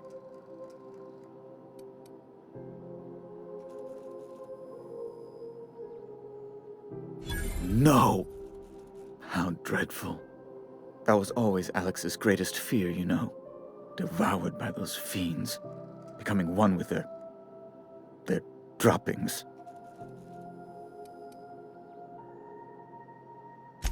Right. You're going important places, I'm sure. Big, exciting, important places. There, I've removed the flag from your ship. I'm terribly sorry for the inconvenience. However, before you go, Alex promised to tell me the location of Phineas Wells. I'm sure you've seen his wanted posters all over the colony. Did Alex tell you where Wells might be? Anything at all?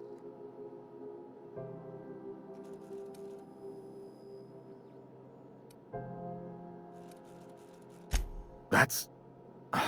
well, that's just terrible news. Law, what am I going to do now? The board will have my head.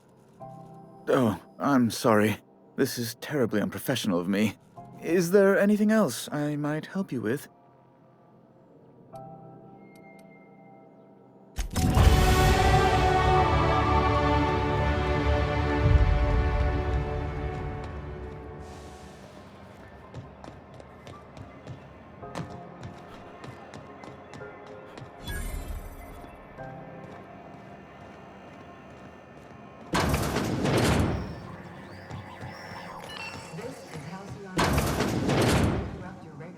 Great law, is it hot in here? Or is it just my glands acting up again?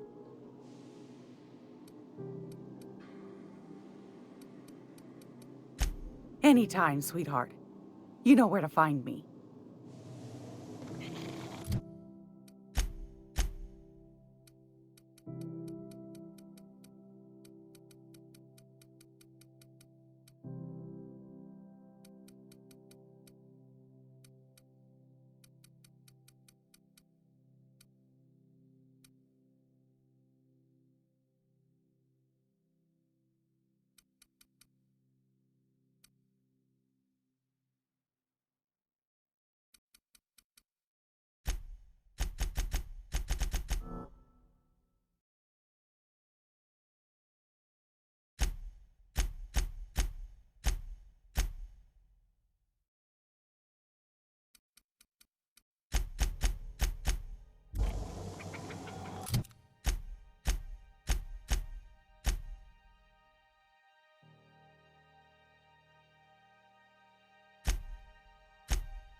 It's almost time for today's episode of The Chairman's Children.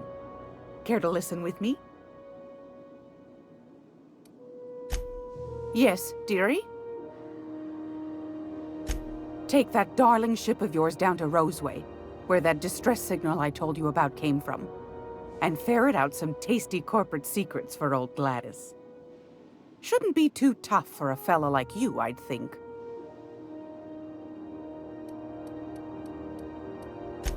Anytime, sweetheart. You know where to find me.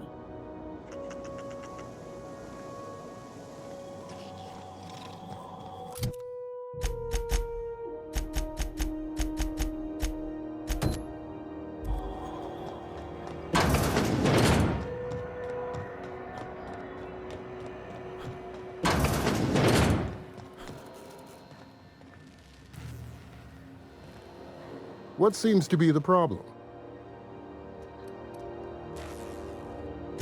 If only my other patients had so many inquiring after them. I'll tell you what I've told the others. The records say Miss Doyle checked herself in and requested I admit no visitors. The requests of our patients are paramount, so no, you may not see her. She's not my patient. I'm certain no one on my staff would falsify patient records, if that's what you're implying. Take care.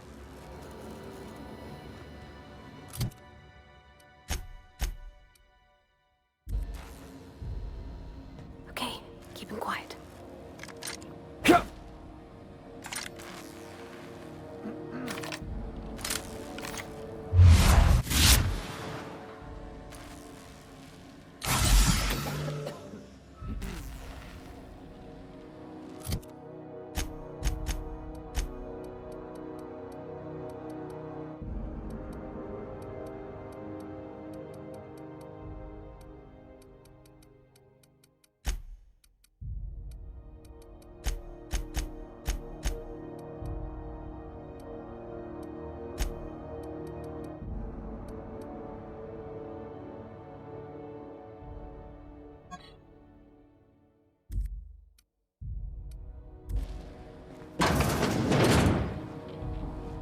Can't say I've seen you before.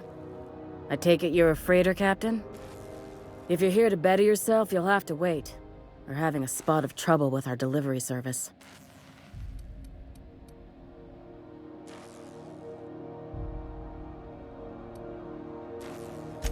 He must be referring to Irion. I'm sure the fool's gotten himself into another scrape. I'm beginning to wonder if I'm ever gonna get my service mechanicals at this rate. I'd be grateful if you'd spare the time. We need his delivery soon as yesterday. Last he told me, he was taking a shortcut by Scylla, an asteroid in the Charybdis cluster. That's where I'd start, were I the adventuring type. You look out, though. The place is probably crawling with outlaws.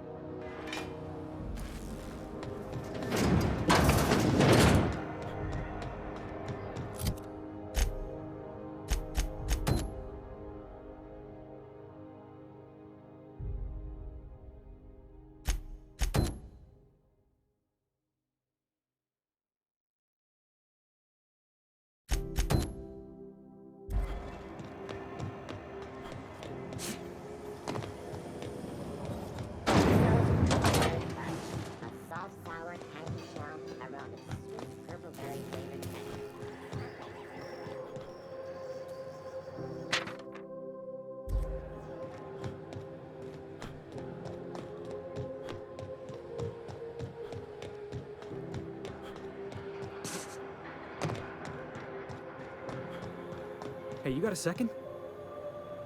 Fancy running into you again. Don't mind me. It's just admiring your ship from up close. Gotta hand it to you, boss. That's a fine-looking ship. Only thing it's missing is me. Yes, I absolutely am. Just give me a shot. That's all I'm asking. I could be the best damn crew you ever hired. You're serious, you're giving me a shot. All right.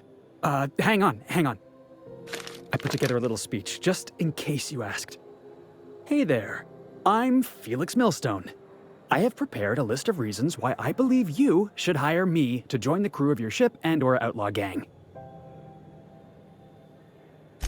Firstly, I am highly personable, and I get along well with anyone who is not of the jackass persuasion. Sorry. He's funny. Secondly, I can be counted on in the event of a firefight, standoff, and/or raid. My motto is, If you need a steady gun hand, I'm your man. That motto is it's a work in progress. Additionally, I have several years of experience as a box hauler. This skill may come in handy if you need a body dragged away or a door held open while escaping enemy fire. In conclusion, thank you for considering me for your ship crew and/or outlaw gang. I look forward to our adventures together. I thought that was real good, Felix. Thanks for the vote of confidence. What do you think? Am I in?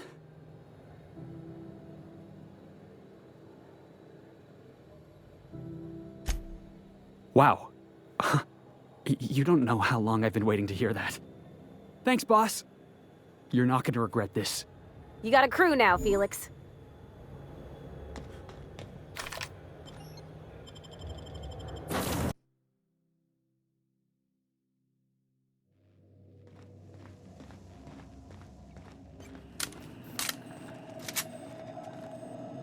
Welcome back, Captain.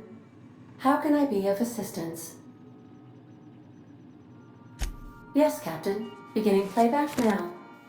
There's viscera and death everywhere. Gunfire, gnashing teeth. The unemployed.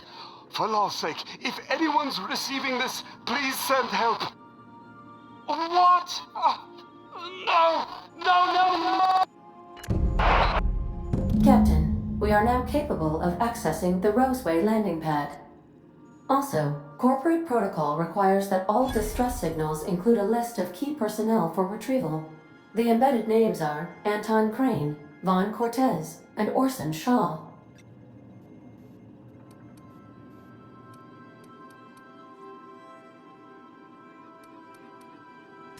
May luck be with you. Of course, as I am sure you are aware, luck does not exist. But it seems to comfort humans to believe they possess good quantities of it.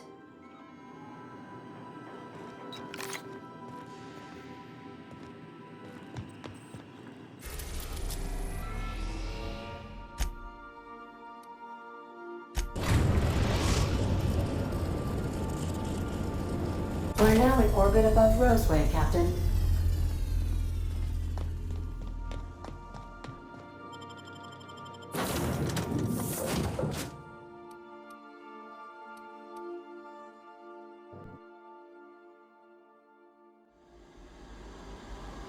No guards, huh? I like this place already.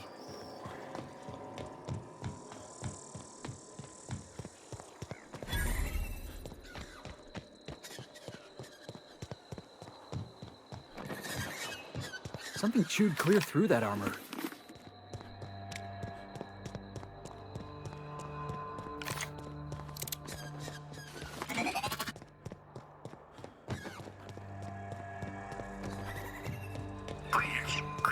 Clear the roadway. Obstruction of commerce is punishable by a fine of no less than 10,000 bits.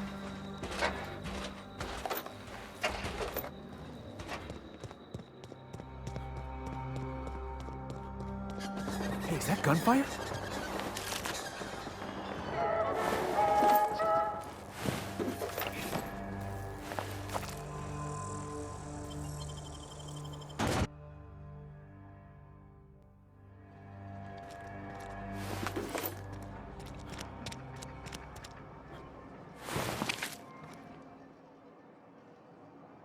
I done had enough of this shit.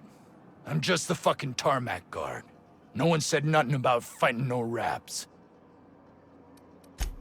Alarms went off, raps broke loose, and I hightailed it in here to get a wall between me and them beasts. Oh, before I forget, Auntie Cleo's makes the best pharmaceuticals in Halcyon. Better than nature. Not like that crap Spacer's Choice peddles.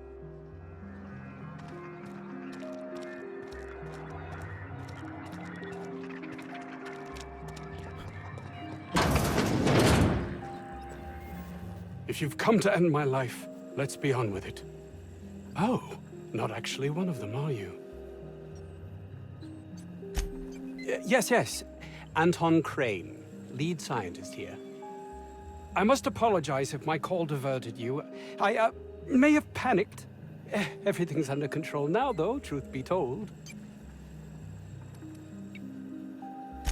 Standard operating procedure for suits, boss. They're all a bunch of cowards. I'm not sure it's right to fault a man for trying to survive. An attack. One that I'd wager was due to the nature of my research here. My research may not quite fall within legal parameters, so I'm under orders to maintain wireless silence. However, having your head used as target practice can addle one's thinking. I cut the call immediately once I'd gathered my wits. The Home Office can't know what's happening here.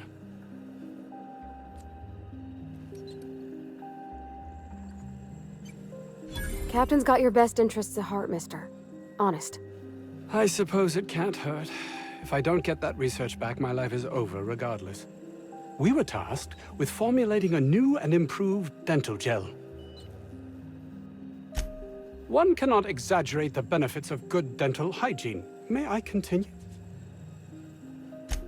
While doing research on enzymes specific to the Raptidon's digestive system, we developed an additive which we subsequently discovered to be the most effective appetite suppressant ever.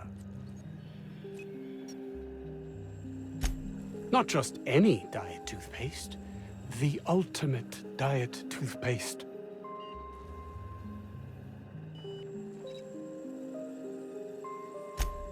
Oh, I'm certain it could be made into that as well, with only a few changes to its molecular composition. But you're missing the point. Let's focus for a moment, shall we?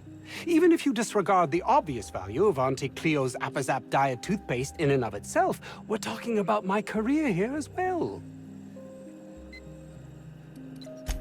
Nice, is it not? Came up with that myself. It's a shame our marketing department is almost as befuddled as my co-workers here. Hours ago, a group of vicious malcontents fell upon us, shot up our labs and loosed our research subjects, the Raptidons. If those cretins get their hands on my research, well, they'll need not kill me. Yes, but don't kill their mother if it's avoidable. We've need of her to replenish our stocks. I think there's gas in the lab somewhere that can be used to put them out. The research is in the safe in my office. You'll have need of my code and keycard. The lab's entrance is in the side of a hill. You can't miss it if you just follow the road. You'll pass by the town's original by the Grand Architect. Jameson, he's in the old lab. My protege. I sent him to retrieve some metabolic precursors, and I forgot him. That would surely lighten the weight on my conscience, as I am held to account for the well-being of every scientist here. Too many have been lost. Too many black marks against my name, as it were. And far too much paperwork.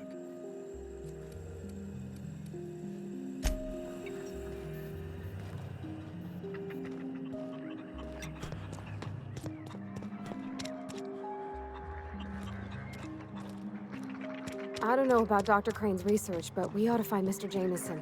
He's gotta be all alone and scared. Ah, outlaws, I assume. Do me a favor and let me finish this, will you? And then make it quick, please. Oh, you aren't with the outlaws? Who are you then? Oh, well, good luck. Now, if they got the carbon in here, it's just a matter of... Orson, you idiot. Just put it... Of course, because I didn't... Let's get this. Let's gotta put it...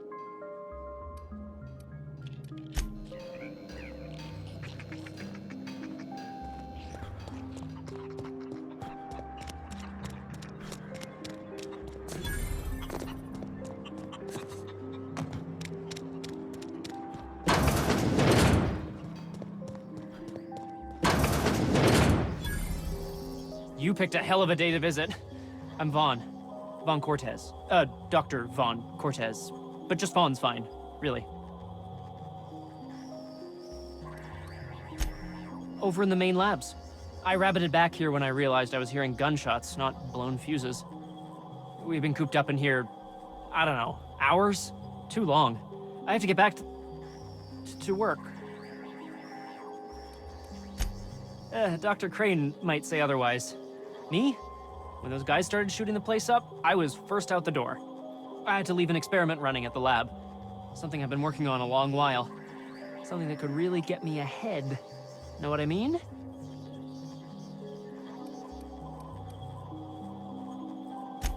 I've been extracting organic compounds from raptidons. Compounds that have, benefits. Extracting how? No, wait, maybe I don't want to know. In certain social situations. Personal situations. Where you might want to, enhance your charisma. Sure. Of course. Our lab's south of here, down the road. Not the old public lab, the one past that, built into the mountainside. My equipment's in the lower levels, way in the back. I have a big room all to myself, dissection tables and whatnot. It should have been running this whole time. Just grab the results and bring them here. Great! This is really gonna save my ass. So those charisma-enhancing benefits he was talking about. Oof. If I had to look at those yellow walls all day, I'd make a point to sleep on the roof.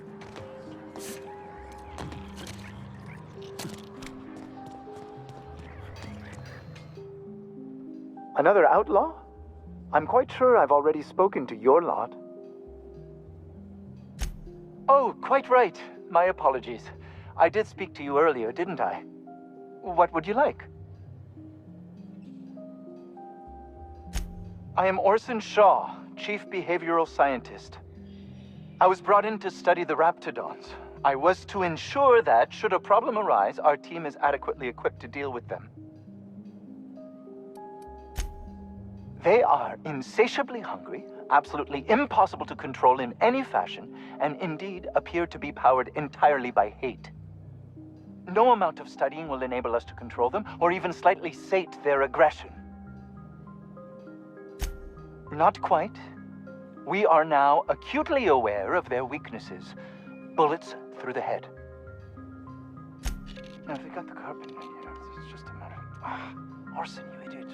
Just put it... Of course, because I didn't... No, it's get this. It's gotta put it in the power of 12. And of course, that's the... We're gonna get this solved. I mean, it's... Oh! You're still here. If you haven't already, you might speak to Anton. He can point you in the right direction. Now, if we got the carpet in here... What does it look like? I'm preparing a personal defense device. Or trying to, anyway. Why, yes. I suppose I could. Thanks. No. Well, yes. Well... No. Perhaps. I left schematics in our storage facility. As far as I know, the security commander hasn't found them yet. I admit I'd feel better were they returned to me. Say, you wouldn't happen to have a tube of thermal paste on you, would you? Blast. Well, good luck. I hope I see you back here in one piece.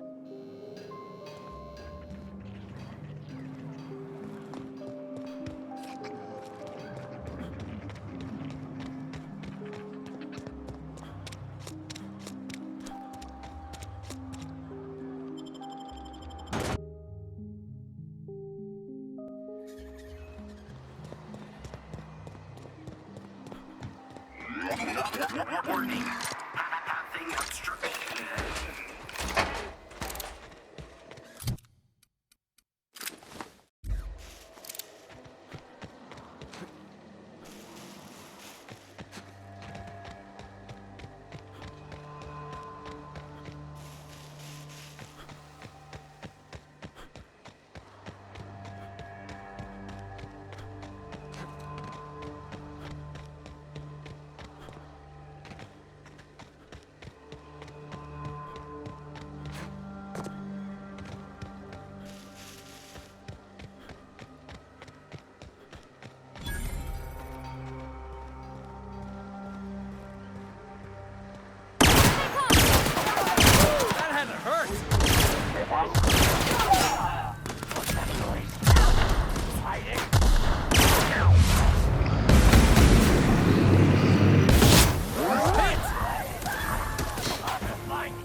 the last of him.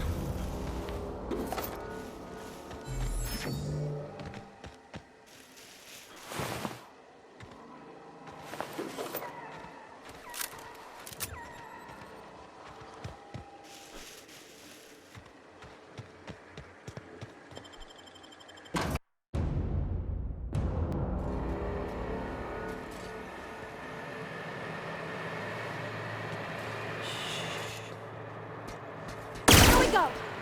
Got him, boss! Score one for Felix.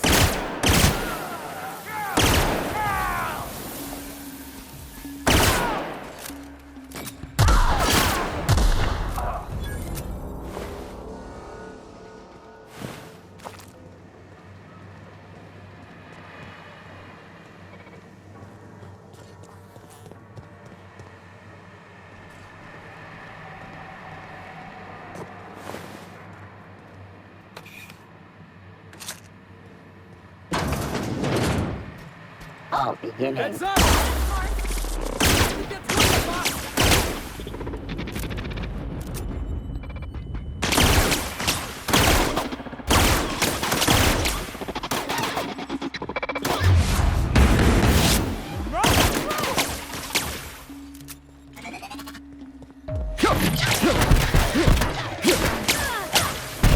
Everyone all right? Boss.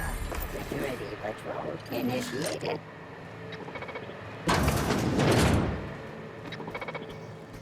Lethality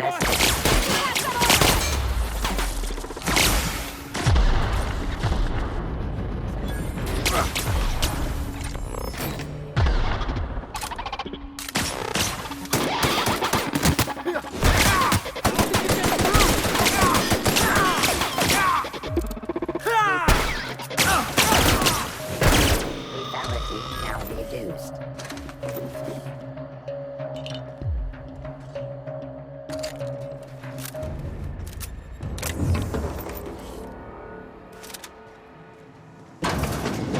All this space, and this is all they get to sleep in?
I don't even know how you can get a kitchen this dirty with just...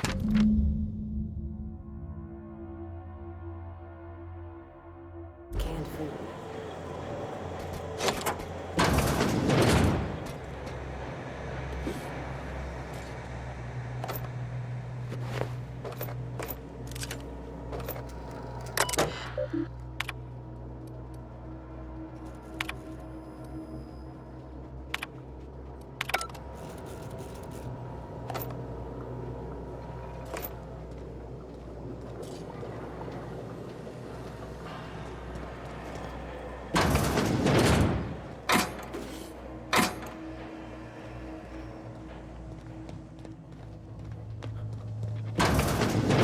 Nobody in this damn town knows how to clean up after themselves.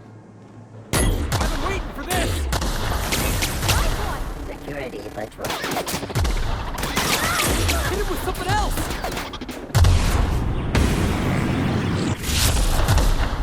Everyone all right?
just gonna walk in? I mean, it's a secret right on it. Look at this place. Like some kind of tomb.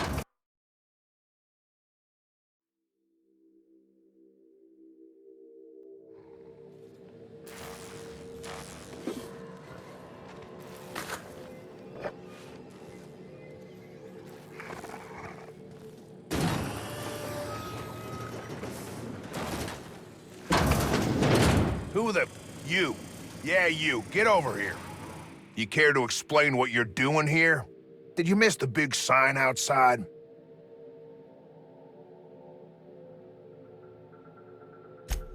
That I am. Name's Porter. If Doc Crane did send you, I'd be glad for the help. Bad news is, we haven't been able to clean these outlaws out of the lab.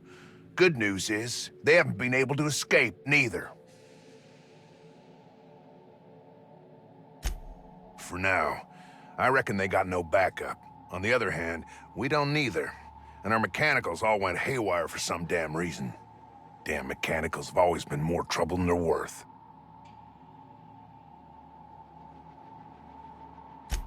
The garage and the front door are it. These bastards got in through the vent system, but we locked that down. They're not getting back out that way without a security keycard. They'd need to take mine. Or make a new one in my office, I guess.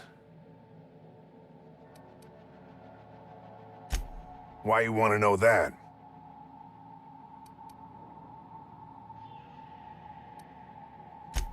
One level down across from the cafeteria. But I locked it up, and I got the only key card. To get in, they'd have to blow it. We'd hear. Organized crew like this, they probably got somebody to do that. You got a point. Better to be safe than shot in the back.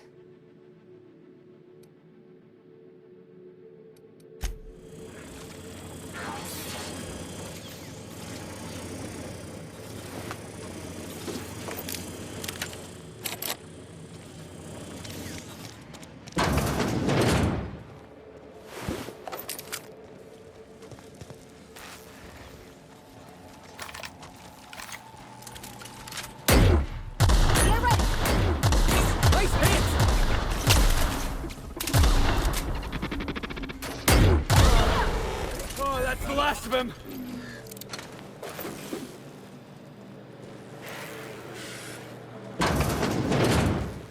Looks like we're doing this.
Hey!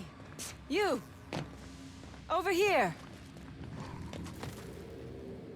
Oh, good. You're not shooting at me. That's a start. It's been a bit of a day, so I'll get to the point.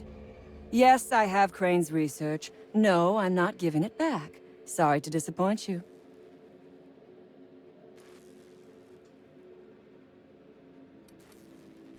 I suppose it does not matter. Either Crane sent you, or you are some scavenger come to rob me in my moment of weakness. Let's make a deal. I'd like to go on living. You'd probably like to make some money. Help me get out of here, and I will pay you for your trouble.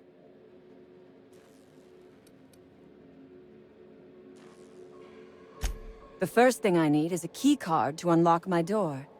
Then I'd need you to clear me a path out of here. There are 2 ways out.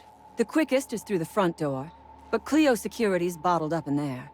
If you don't want to shoot them, I suppose you could talk to them. The other way out is through the loading bay, but you'd have to clear out the rafts for me. Then I could just slip out the back, sight unseen. You might be the first stroke of luck I've had all day. Thank you. I'm in your debt.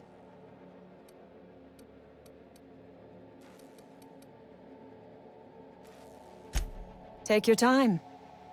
I am, to my chagrin, not going anywhere.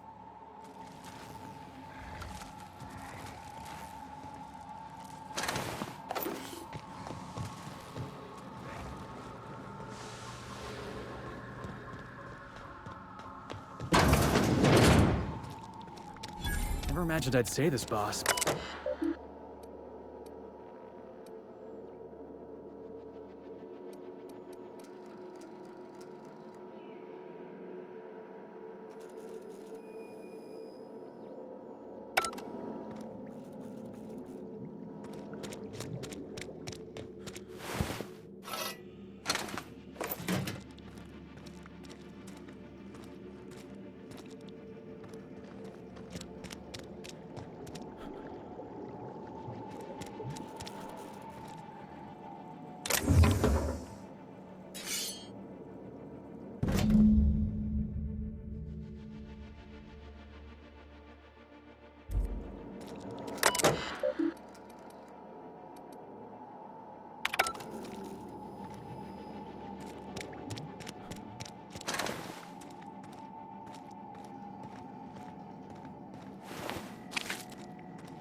Move along.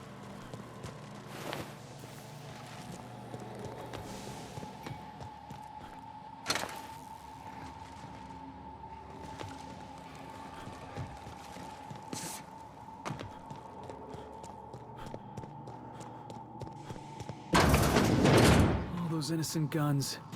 Slaughtered.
Look at that.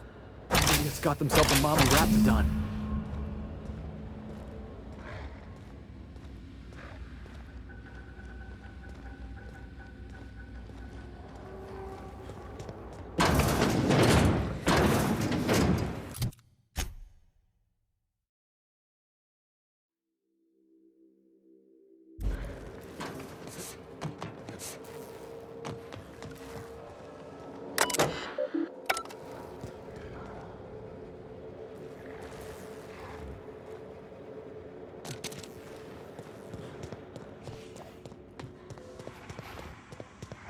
Incoming!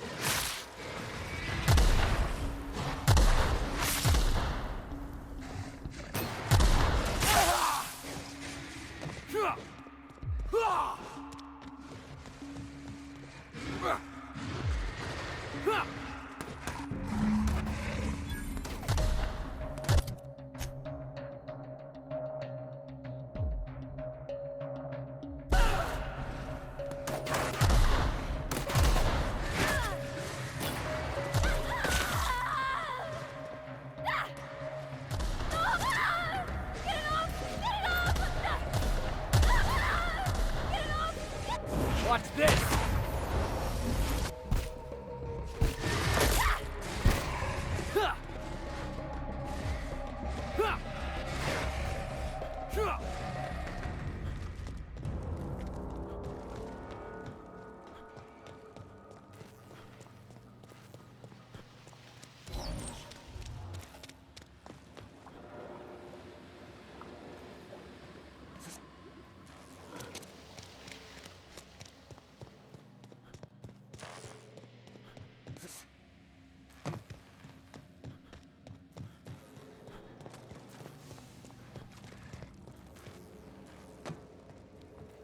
Okay, gone quiet.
I would ask what was on your mind, but the answer is obviously me.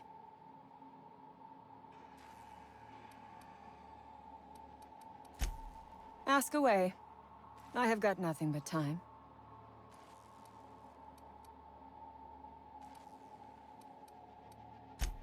I have been asking myself the same question. Our tactics were sound, but no battle plan survives contact with the enemy. We were acting on a good tip, but the tip never mentioned the Rapts. When we hit the lab, those Rapts got loose, tore through as many of ours as theirs.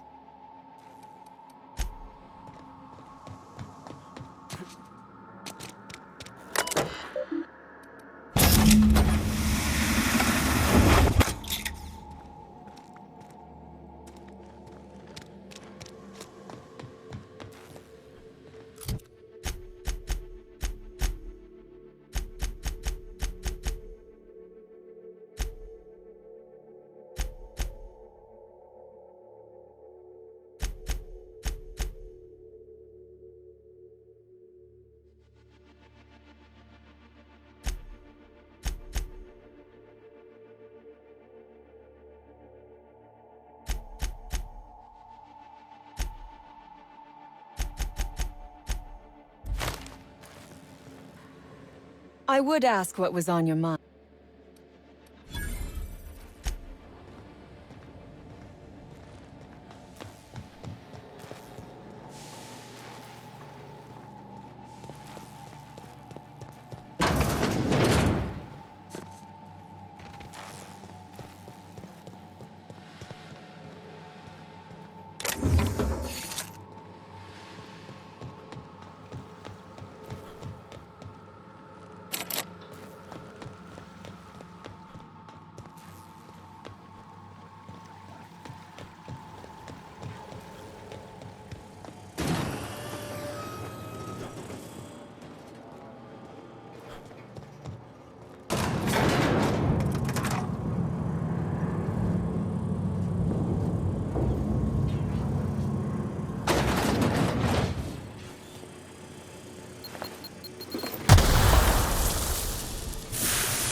saw everything. You must think me a fool. I was watching on the security cameras. You got downright friendly with the outlaw leader. I reckon we got nothing to say to each other. You best back yourself out of here. Nice and slow. You got 1 minute. Starting now. You convinced her to let us leave in peace.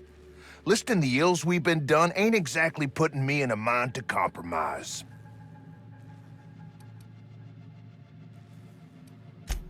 Think it's that easy, huh? You fly in with your fancy ship, say a few words, and everyone gets a happy ending?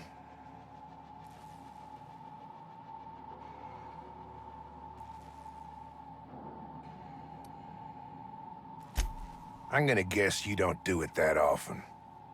I reckon I don't see any better solution. Fine, damn it. We'll pull out. Here, my key card. It'll get you access to the whole place. Full stakes, people. We're heading back to town.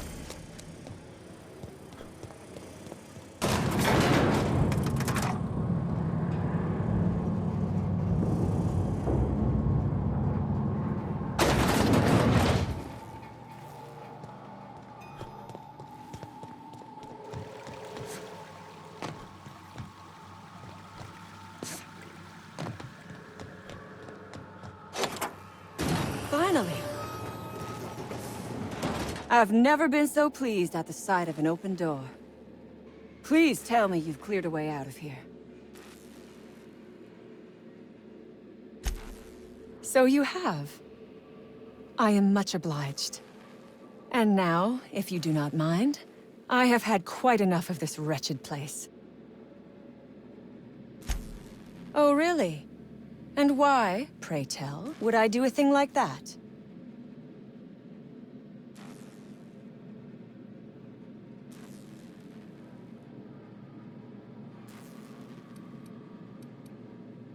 Your point is well taken. I would rather not spend the rest of my days looking over my shoulder for the shadow of my headhunter. Here, take the damned research.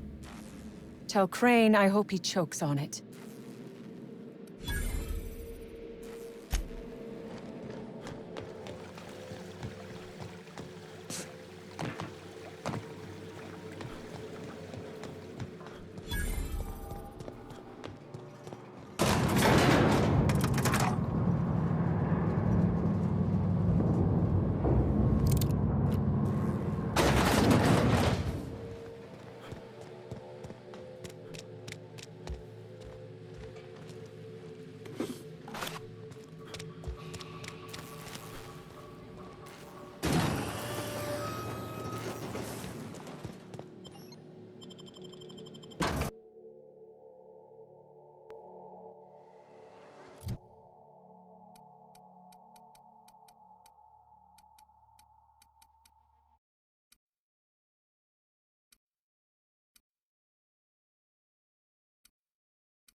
Damn right we left the lab. What's left there that's worth dying for? That no-account fool Porter and his crew are even more worthless than I could have imagined. They've abandoned their posts. This is madness.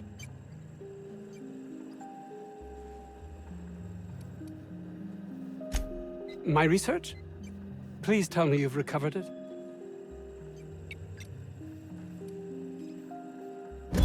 That's all manner of distressing. There truly is nothing left for me. Did you find my colleague, Jameson? Well, please keep me apprised of your progress as to that matter. I suppose you've earned it.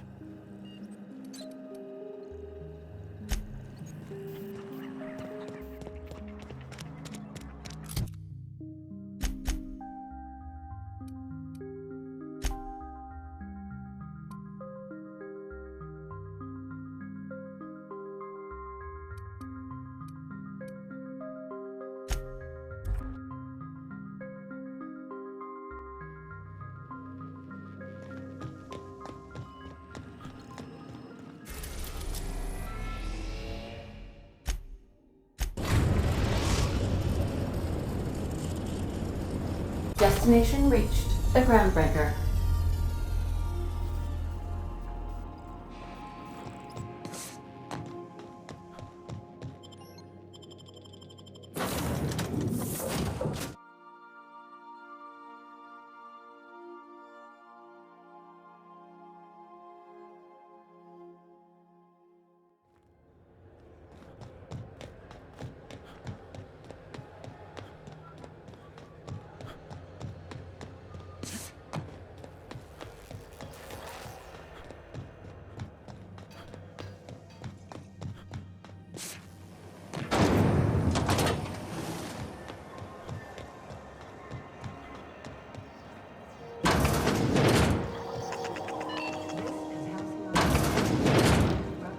Have you had a moment to look into that little opportunity I told you about on Roseway?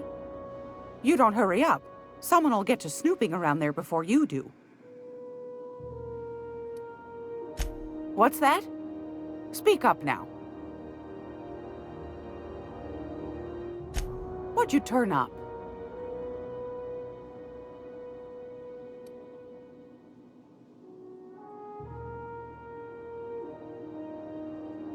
My stars, what a find. Fine picking like this deserves an equally fine payout. Go on, dearie, and don't spend it all in one place. Pardon me, sweetheart. My old ears must have misheard you. Did you say Raptidon? Gracious, someone must have hauled them off Monarch. Naughty, naughty. A couple of folks around here might pay a fair few bits for this. Might even be able to start a bidding war.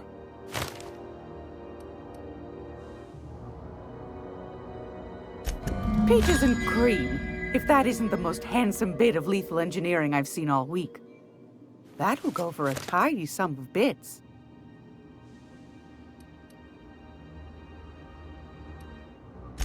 That's plenty, my dear, and more than I thought you'd find. You got a knack for snooping. I ought to just hire you next time, instead of those sublight lunkheads. Law bless you for doing the legwork, sweetie. Don't forget your friend Gladys now. You can come visit any time.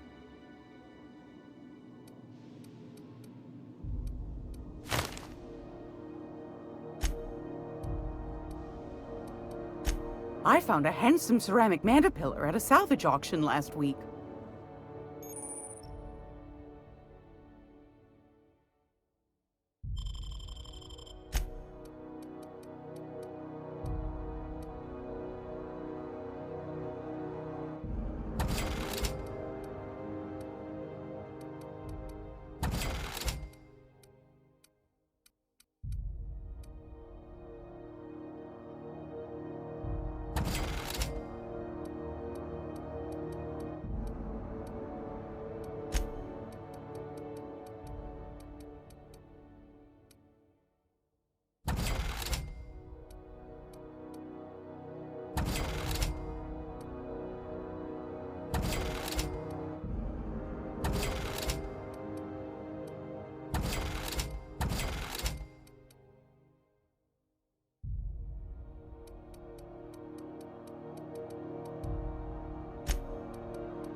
If you're here for this week's magazine club meeting, you're a touch late. Fantastic. Do be careful with it, dear, as these keys tend to be a tad hard to acquire. You should have a chat with Lilia Hagen in the Sublight offices. She's a dear. You'll love her. Now, was there anything else? Anytime, sweetheart. You know where to find me.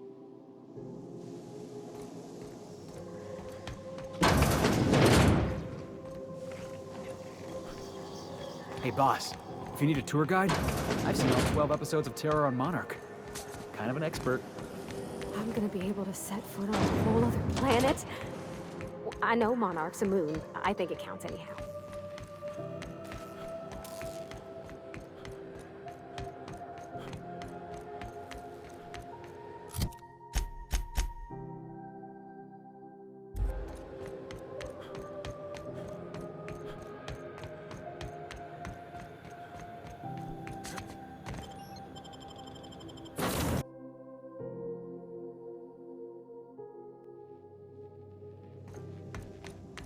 Impeccable timing, Captain.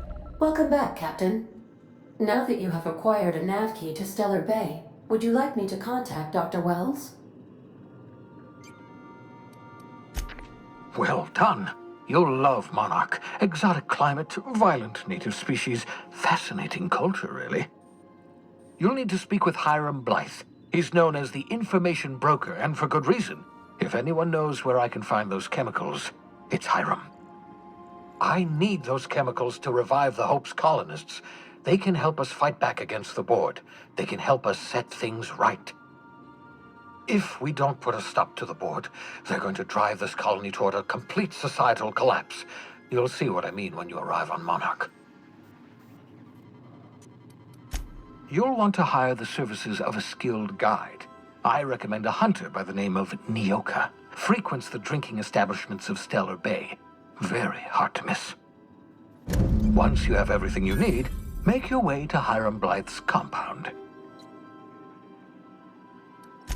Best of luck. Everyone on the Hope is counting on you.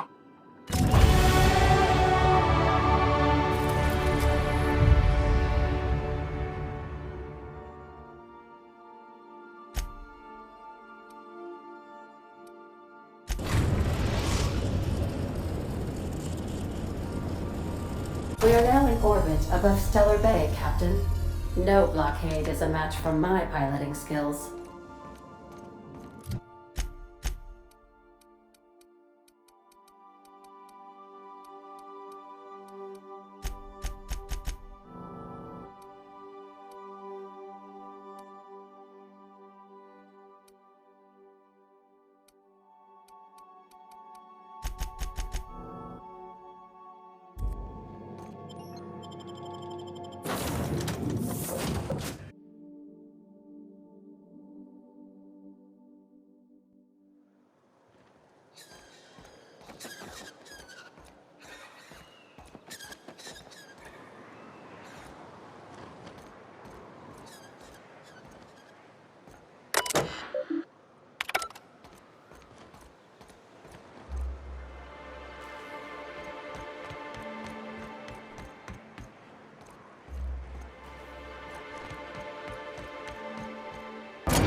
Hold on there. Don't think I've seen you around. That means you must be new to Stellar Bay. You are new here, right? You must have seen those UDL gunships on your way in. There's only 3 of them these days. Still, they tend to scare folk off.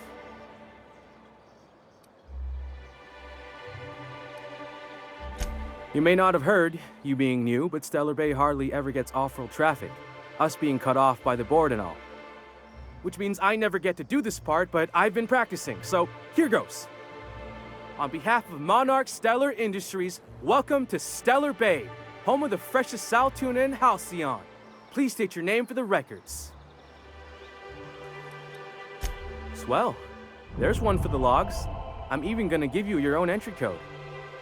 I'm not supposed to do that. It's against procedure, but Mr. Sanjar isn't so strict about the rules here. Besides, I got a lot of empty entries to fill.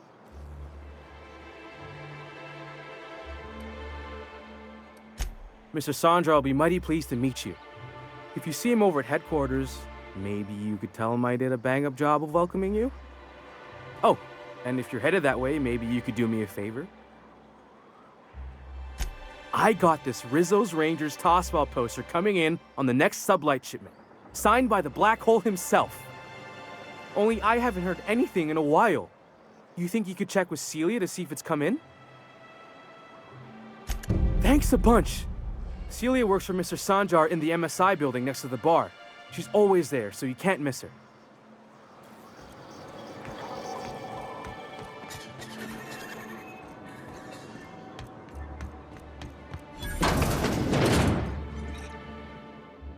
And the little bastard's slippery, right? On account of its blood, so it's sliding. All over the place, trying to crawl away. Getting so I can't tell the blood from the mud. Don't interrupt, it's rude. But I gotta get in there, get right in that baby rap's stomach and dig it out. If so much as a drop of stomach acid got on that medallion, shit, I don't know what I'd do. Might be I'd hunt every damn rap out there. Right. What are you staring? Wait. You ain't from around here. Who are you? Ooh, charmer. Don't get a lot of that around here. Folks mostly grump at me about how I should join the MSI payroll. Nice change of pace. Buy me a drink, will you? Outstanding! What are you doing in Stellar Bay, stranger? Well. Let's get down to brass nuts then, shall we? Wait, that ain't it. Brass rats? Let's talk business. I'm headed back out there after I sober up. You want a guide sooner than that? You have to get me something to clear my head. Outstanding! Our dispensary here maintains a stock of, well, I don't rightly know what they are. Steroid or caffeine somethings? Pills. They're very good. I'm cut off for the month, on account of needing one just about every damn day. But I'm sure you've got your wily ways. Fetch me one and we'll be all set.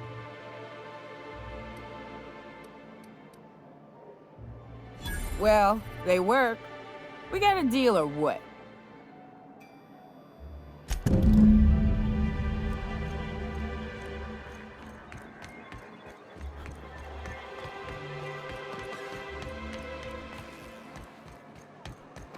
Velma seen out of sorts too? She's always great.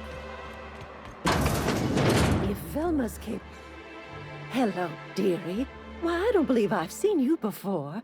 And with sweet cheeks like those, I'd remember. What can Auntie Abigail do for you? And what a helpful young man you are. Nothing like a little pill to liven up the spirits. Who's your lucky friend, dearie? I'm so sorry, but with the iconoclasts and the marauder filth chasing away what little trade we get, I'm afraid I have to reserve my supply for Stellar Bay residents. Our reserves have gotten so low, I've even had to start locking the supply room upstairs. Isn't it a shame what some people will do to get a little extra?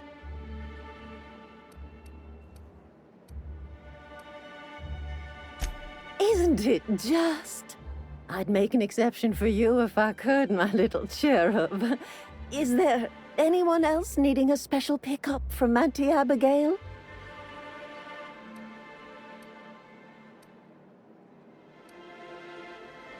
Oh, her. It's none of my business, but I have told her Dr. Williams would bump up her monthly allotment if only she'd join MSI. Contribute like the rest of us. Now I've gone and said too much. And you know me, dearie. I don't like to pry. I'm afraid not. Dr. Williams managed the town's allotments from his terminal upstairs. Even I can't access them.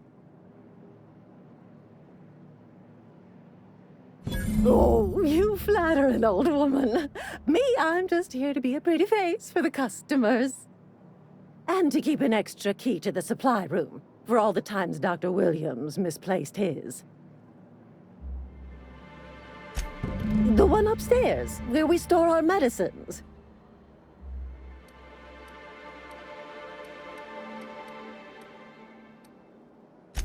Chin up, dearie. If Velma's capable of running the warehouse, she can certainly pick up her own caffeinoid. Don't be so hard on her. But Brack...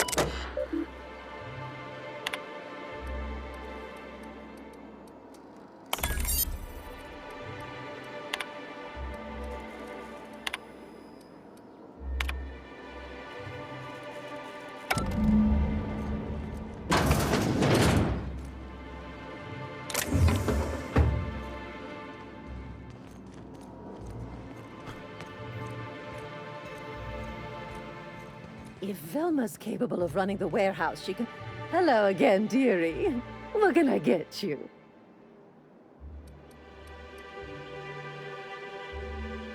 Now that can't be.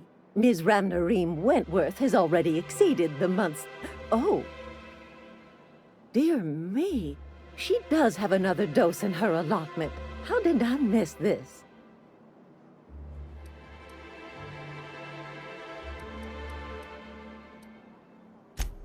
My, but you are a doll. Here's Nyoka's caffeinoid, and if I know her, she's probably ready for it by now. Do take care of yourself, dearie. If Velma's capable of running the warehouse...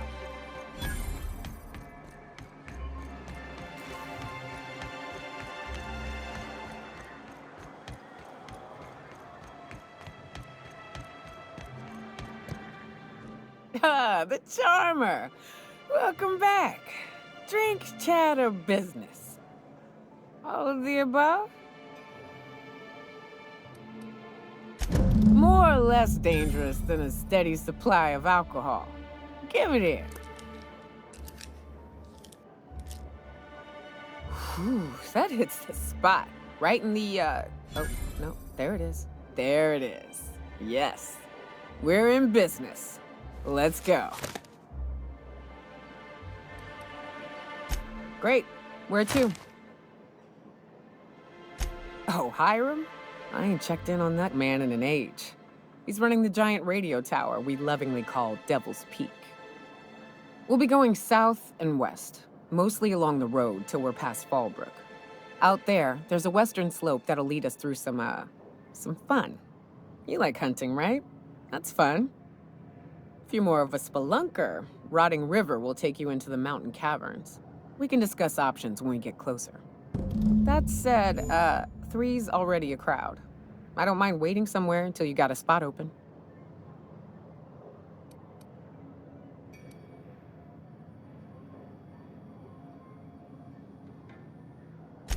I hope you like being part of our crew, Nyoka. We're real excited to have you.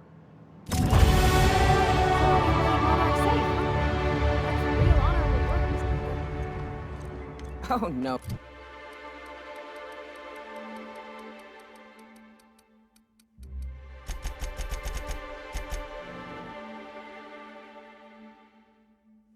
Oh, no.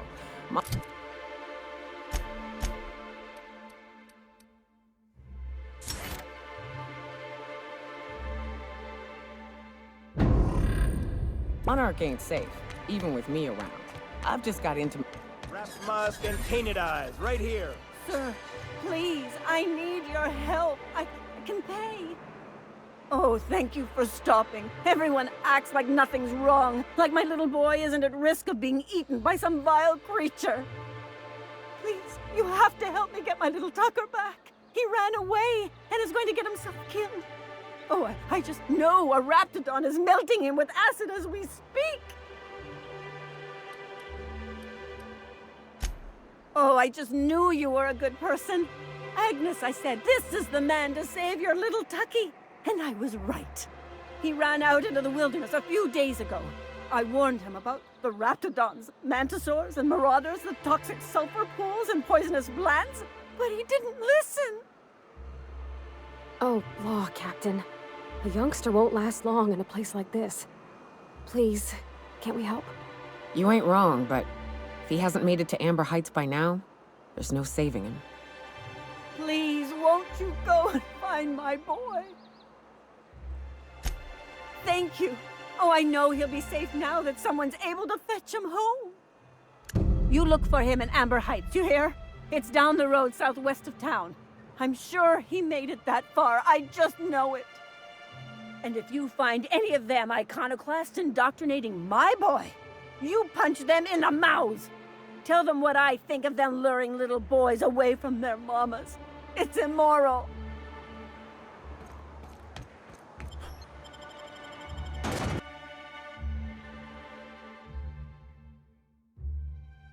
Captain, let's talk. Good old Stellar Bay. Only place on the planet that don't stink. Right, here's the road. Follow it south.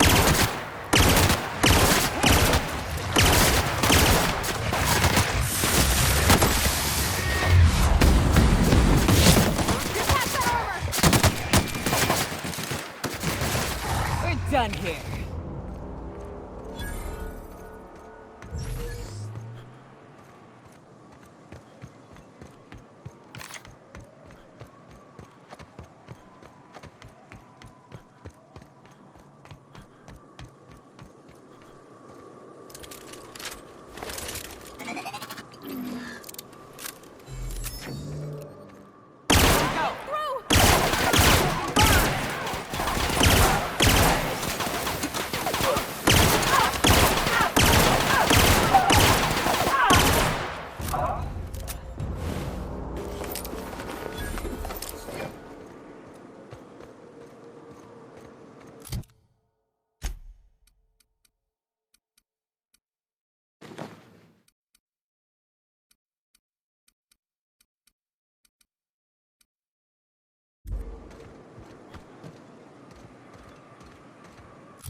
Libations on me, folks.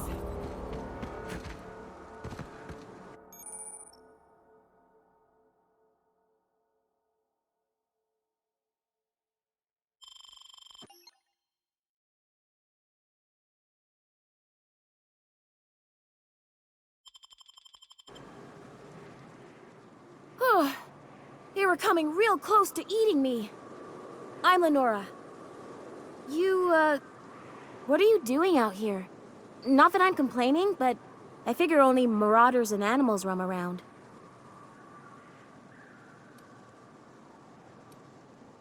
Oh. That's ominous. Well, at least you didn't accidentally shoot me. Whew. Thanks for the help. I've got to pick up some things from the bay, but I run a little stand near Fallbrook. Next time you need supplies, stop by, you hear?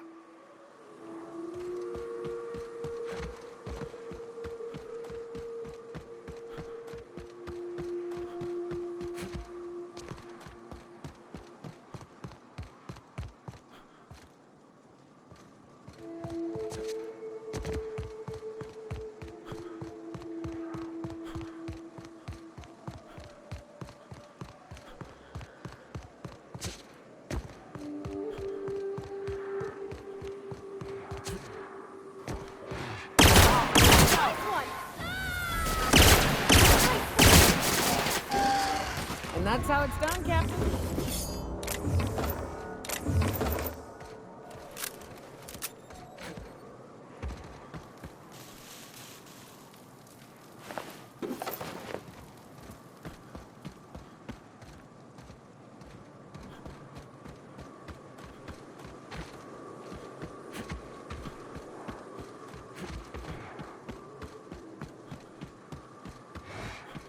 Huh? Here they come.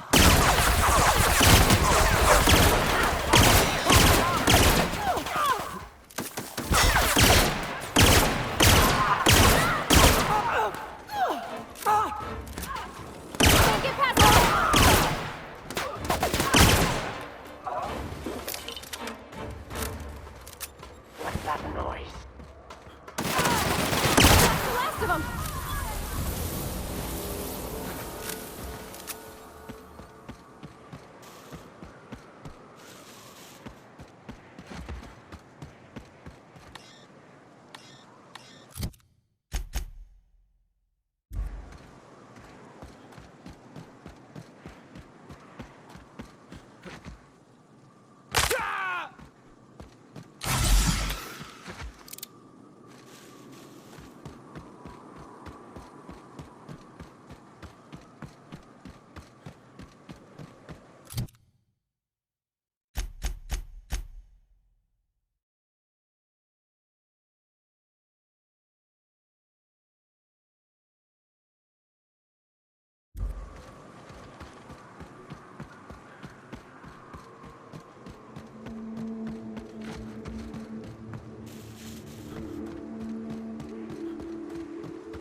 Here we go!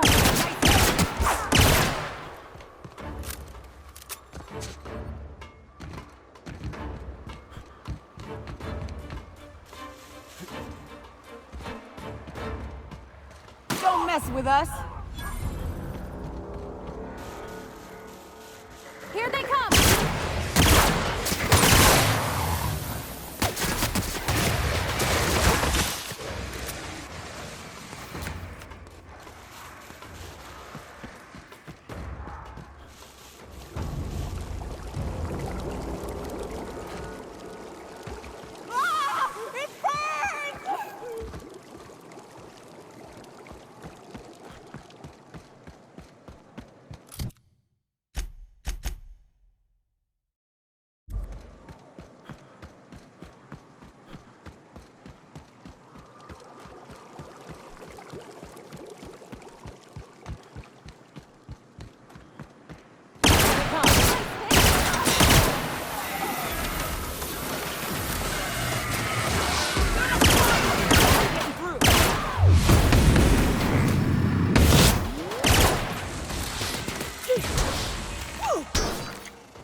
South here. Off the road and down this slope. We've got a decent trek ahead of us.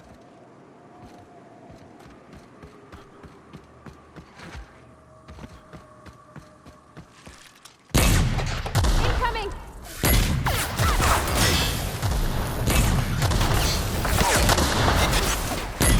Not working!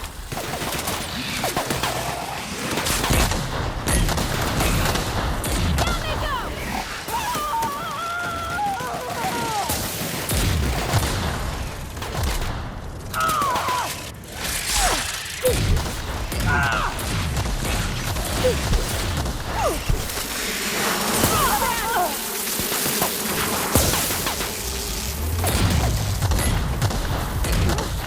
That's the last of them.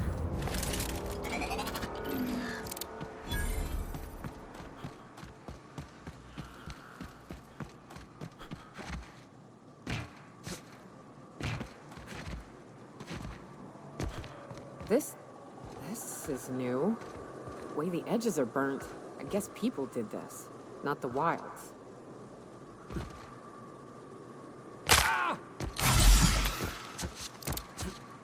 Hey, Cap. Got a minute?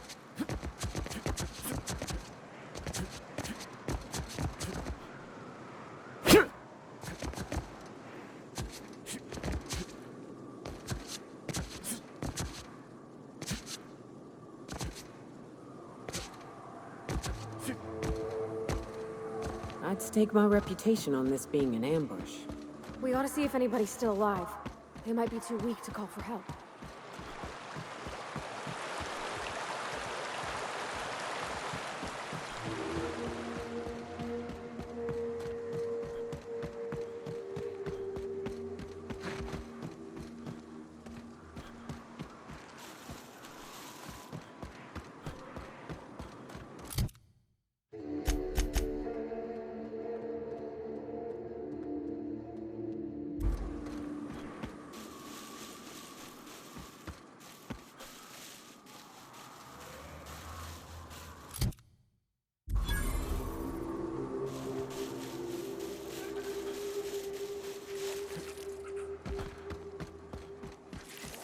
Oh, you are in for it now.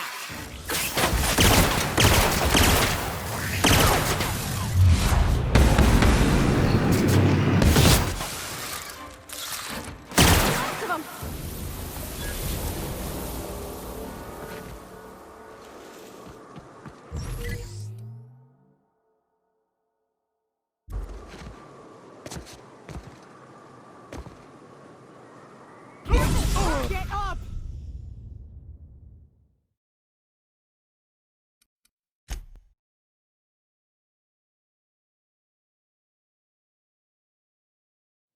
Can we talk?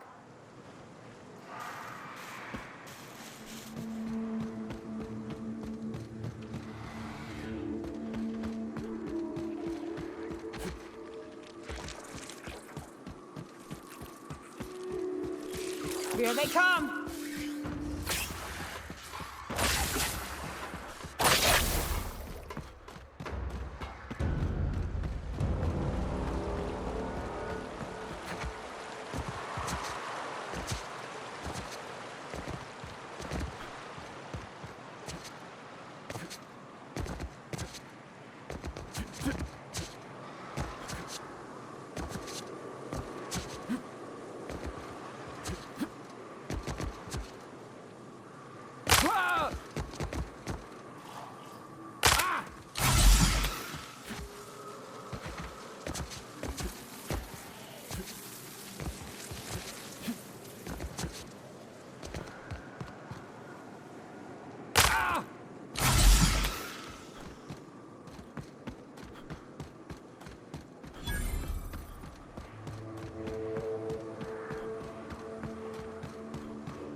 Fallbrook's on the other side of the bridge there if you need a drink.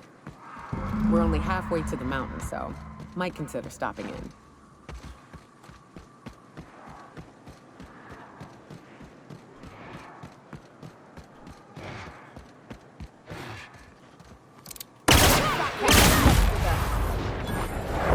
Incoming!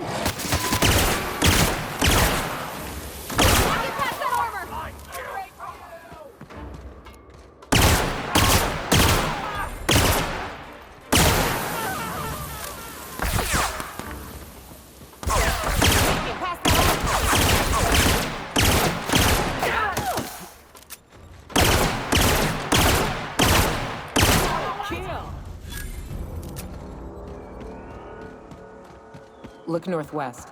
That ain't it, but marauders sometimes camp inside the buildings there.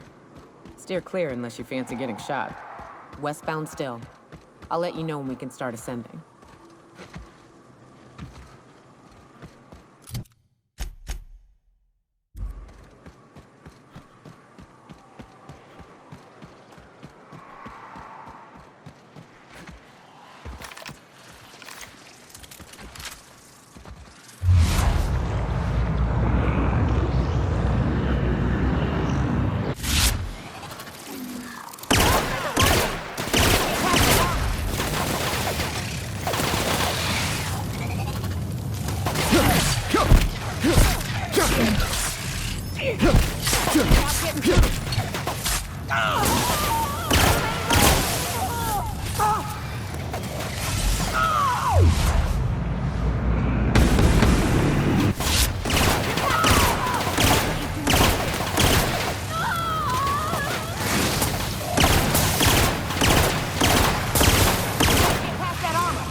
I call this Rotting River, on account of all the dead things I've thrown in it over the years. It'll take you into the Devil's Peak Caverns if you follow it under the...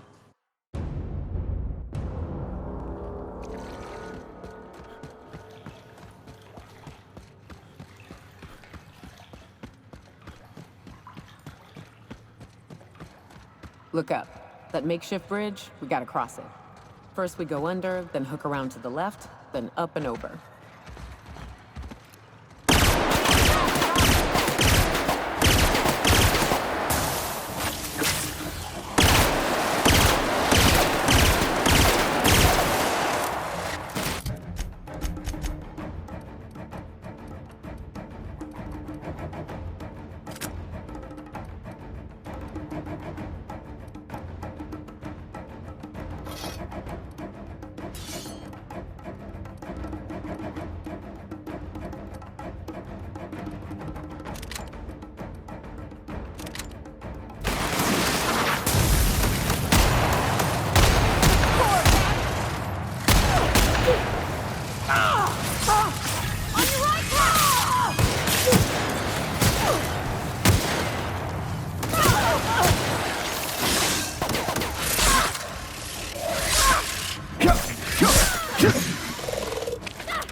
Great.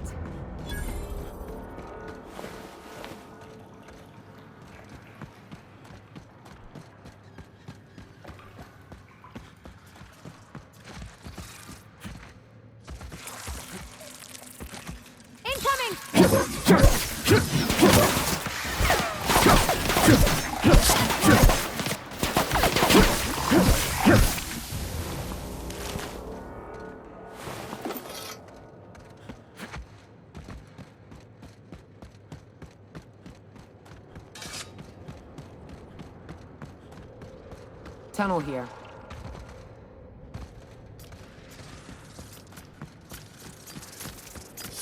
Here they come!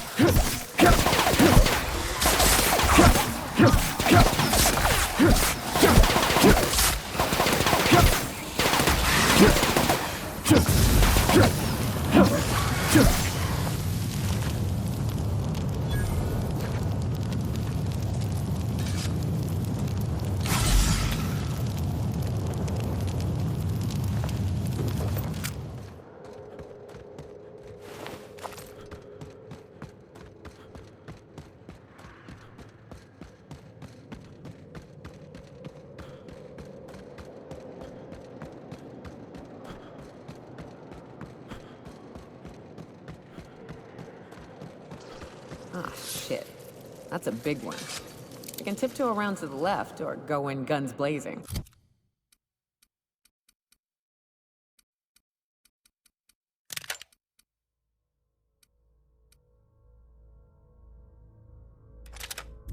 Up to you.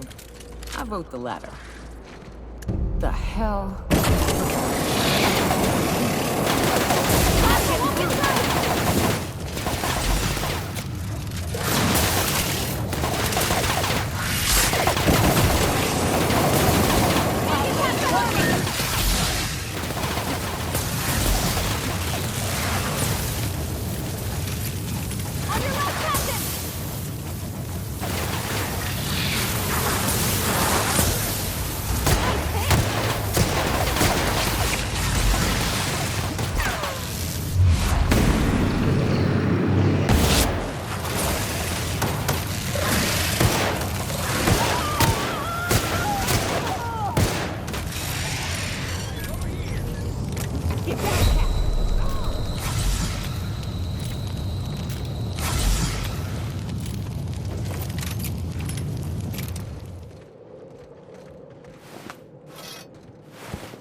That assist was a violation of corporate law if I ever saw one.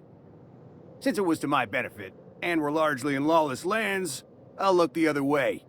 C3 owes you one, stranger. You haven't seen Constance, have you? Ah, there's her torso. And that'll be her legs over yonder, never mind. I'm Bertold. What in the void are you thinking, creeping around a mannequin like that? At the time, I was thinking, please don't see me, oh law, I don't want to die, nah. Now I'm thinking it was stupid to come in here. Killing marauders and hooligans, as I am handsomely paid to do. Of course, as me and Constance discovered, they ain't the only forms of life inhabiting these caverns. I owe you a debt for saving my neck, stranger, and I mean to pay it. There's a station up the way. It's where my C3s are posted. We can talk more there where it's safe. I'll be on my way, once I've gathered up Constance's parts. Hey, Cap. Hey, got a favor to ask you. Next time we're out in the open sulfur, I'd like to stop in on an old friend of mine. Preferably before we get to Hiram's. It's on the way, don't worry. You don't seem the type to run off and get yourself killed, and I could use the help. I'll be upfront with you. I hate asking for help. I hate it. Every time I give someone the opportunity to disappoint me, they seem to make it their most immediate goal. But this, what I'm thinking, it's dangerous. Really? Here I was steeling myself for inevitable rejection. I used to run with a band of hunters. Friends. 6 of us. We were on Monarch when the corporations pulled out, and we helped a lot of people pick up the pieces. I haven't seen 2 of them in years, and the rest I know to be dead. I'd like to gather their effects and bury them all in the same places. like the family we once were. First, we go to Hayes. I buried him a ways from our encampment. I need to pay my respects.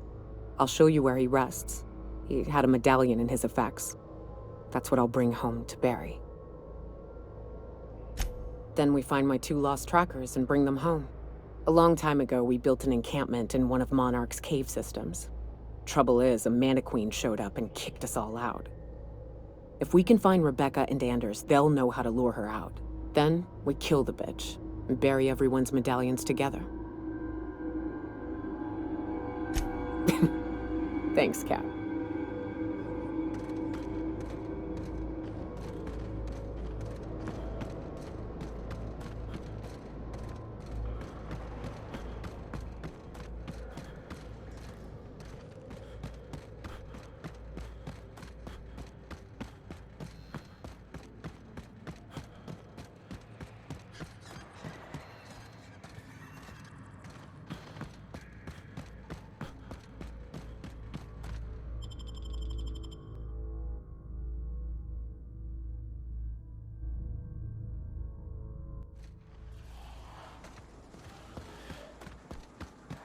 And here we are. Told you we'd make it in one piece. Station ain't too far now. There are marauders up ahead! Oh, help. Oh, no. This station's under the protection of the Corporate Compliance Crew. You a marauder? 'Cause me and my Sunshine, that's my gun if you were wondering, we don't take kindly to marauders. A coherent enough response, I reckon. Must be true. You're clear, but I would caution you against pressing on ahead. This station's plumb crawling with marauders, you know. Me and Sunshine are doing exactly what we've been tasked with, and that's guarding these big old Devil's Peak horns.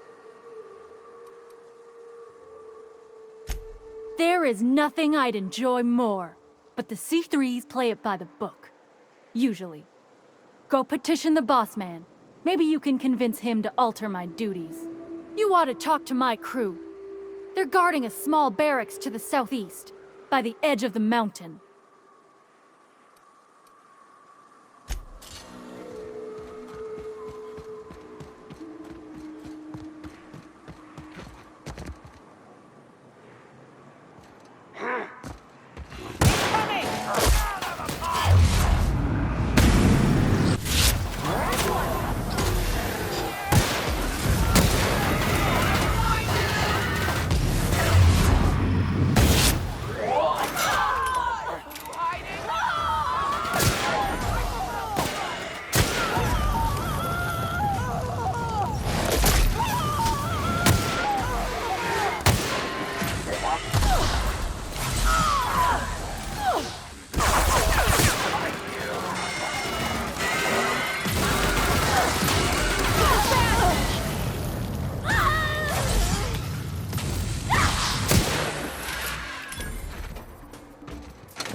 You may not realize this, being as you're an outsider.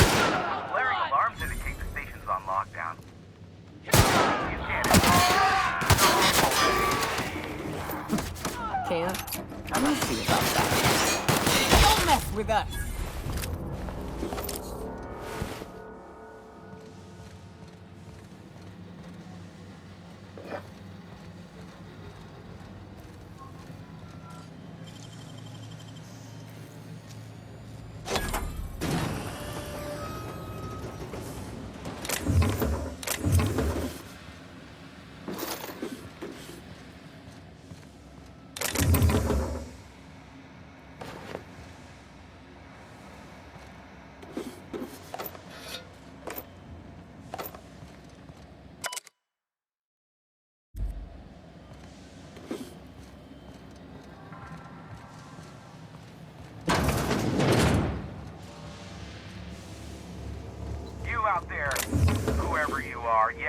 Yes, I can see you. Come here and talk to me. Face to intercom.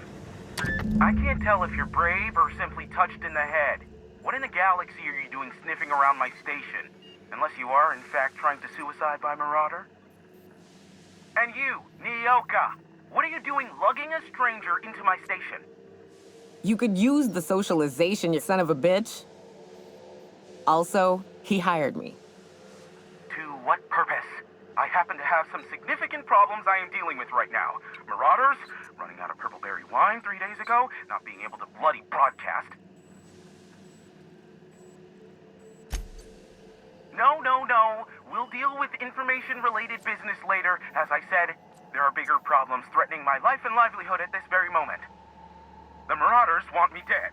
And since my hired hands have clearly turned idle, it appears I need you to clear out the threat. As my newest contractor, you may call me the Broker. Or we can call you Hiram, on account of that's your damn name, and doubly on the account of the Broker being a dumbass alternative. What? Everyone calls me that, aside from you.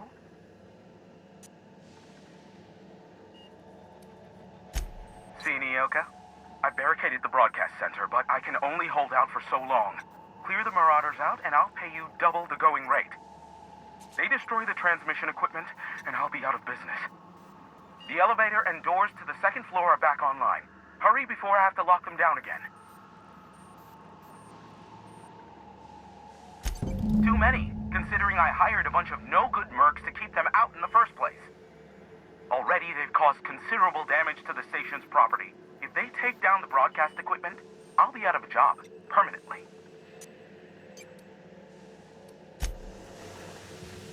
Where are we headed?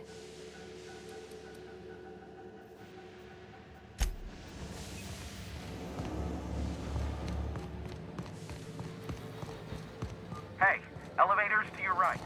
Get ready.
The last of them, I think.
Marauder free at last.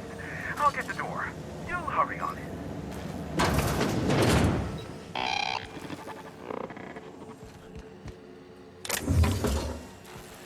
Never thought I'd be ecstatic at having the walls painted in blood, but seeing as it's not mine, I'd say this calls for a celebration. This ought to square our debt. One hefty payment for a highly valued service rendered. But I admit, I do wonder why Nyoka has brought you to me. Allow me to pose my question in another manner. Why, in the nebula, are you here?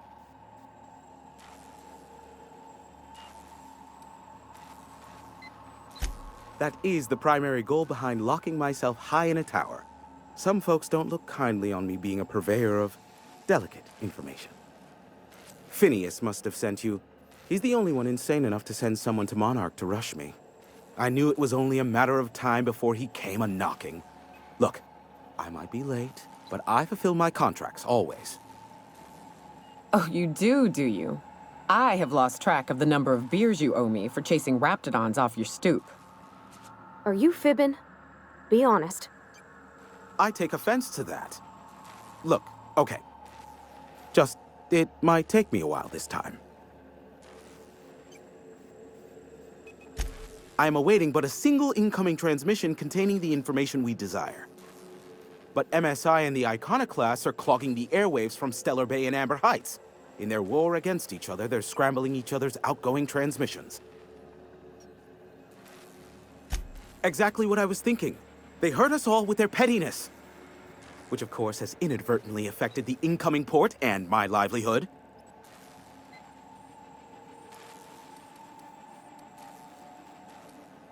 No, they're jamming the limited frequencies we have at our disposal. Nothing extraplanetary can get in or out until the frequency pollution thins out. The safest bet is to convince Graham and Sanjar to stop transmitting on their end. You do that, I'll be here, waiting on the receiving end. Luck be with you. I have a feeling you'll be needing a pinch of it, plus a vat of patience. Be a doll and shoot any marauders you spot on the way down.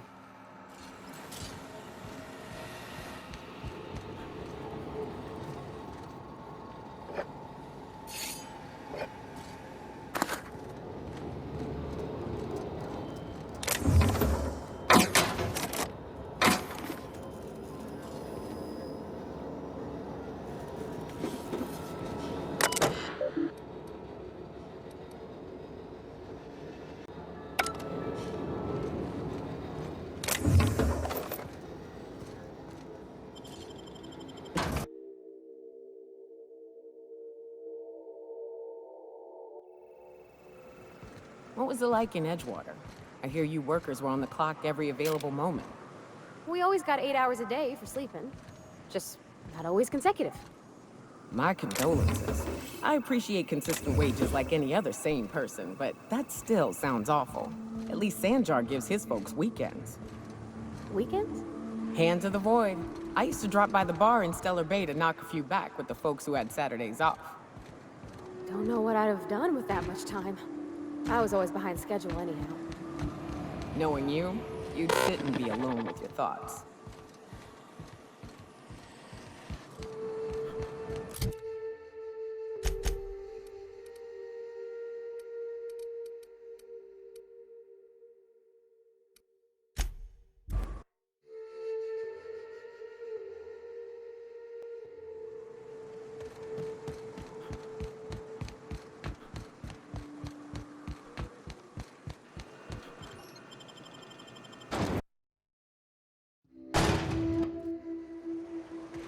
Well, hello, and welcome to the home of the Iconoclasts. I'm Rose. Please, take a pamphlet. In it, you'll find everything you need to know about Graham, his Philosophist truths, and the Iconoclast way. He wrote it himself, you know. Oh no, I'm so sorry. I keep forgetting we're out of pamphlets. Gosh, blast it.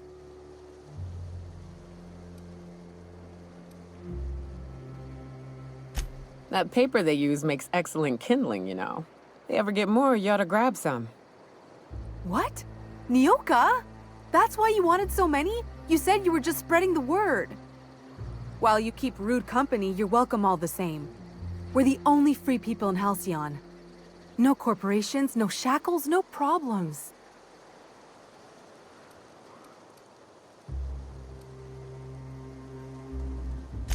We make our own living here. Some of us hunt. Some of us scavenge the ruins left by the corporations when they abandoned us. You're welcome to stay with us, so long as you can earn your keep.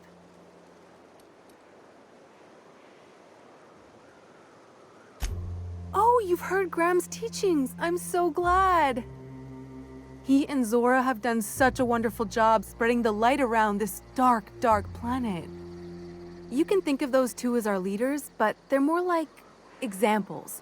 We all ought to be more like them.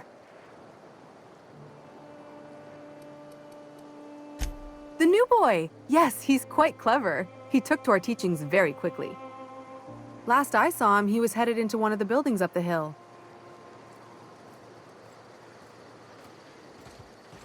Seems like a nice little town. Except for all the dead critters. The folks in Amber Heights always manage to find a bottle or two of the good stuff. Keen scavengers, I tell you. A Manta Queen. Yeah. We felled it, mind. But... A stranger comes to our home. If you're looking for a path to walk, you've found one. If you're looking for a teacher, I am one.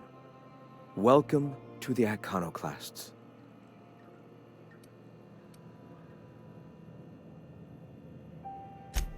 The truth that I have come to learn and embrace since shedding the corporate yoke.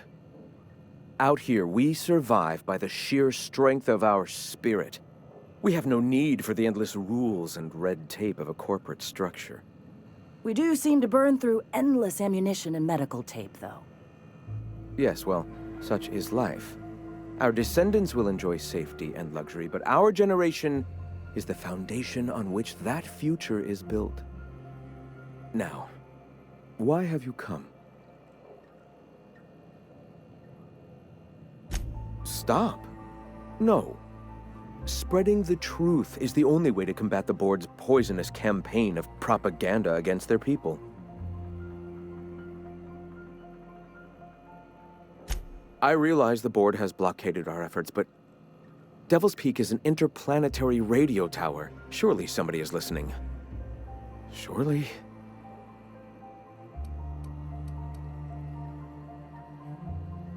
Excuse me. I'm from Edgewater on Terra 2. If you'll pardon my saying, nobody I know's ever heard of you. All the more reason to double down on our efforts. Graham, we should be focusing on survival anyway. Food, ammo, and medicine. Maybe now's the time to pivot. Pivot, huh? If radio isn't working, we might try another way. It seems the captain's timing is more than just serendipitous. It must be fate. I've had my sights on an old printing press for some time. The board uses magazines and advertisements to subtly focus the colony's attention. We will use their tricks against them. Wait, that's not what I meant.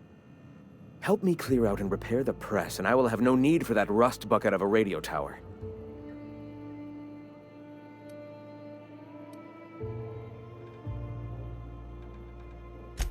Wonderful. I requisitioned replacement rollers for it some time ago. Huxley should have delivered them yesterday. Speaking of which, where is Huxley? You bought rollers? You haven't even cleared the wraps out yet. What are you doing wasting bits on... Wait, where is Huxley? It seems we're out a runner. If you intend to help our cause, I'll ask you to meet our MSI supplier in her stead. Wonderful. While you're at it, I wonder if Carlotta still has those high-capacity cartridges? Grab a few, will you? There should be some funds left over from the last shipment. We can use them to copy and modify radio serials. Yes, not just magazines, but their precious dramas. Unbelievable. I hope I don't have to tell you this, but if there is extra money, would you mind buying, I don't know, food and medicine? Graham, if you need me, I'll be in triage.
Excuse me, but this area's off limits. We got a leaky generator. It ain't safe.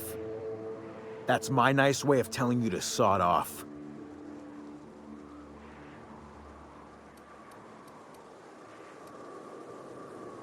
And I'm just gonna let you walk on in? Why's that now?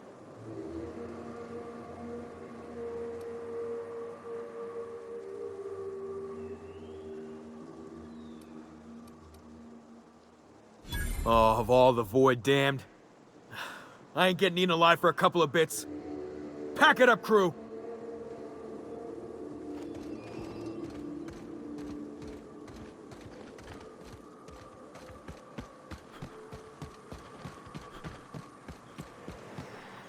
It's too quiet. What are you up to out there? Hello? Relax. I've been cooped up in here for almost 2 days. Who are you, anyway?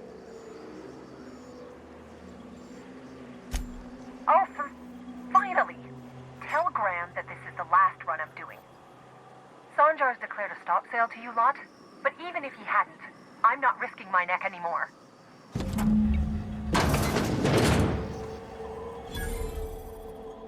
I don't know how you got those goons to leave, but thank you. Graham ordered rollers and whatsits, right? For a printing press? Here, take them. Like I said, this is my last run.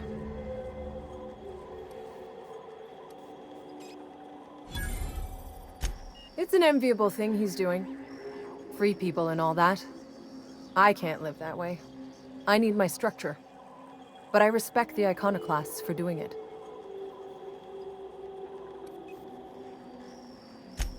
Law help them.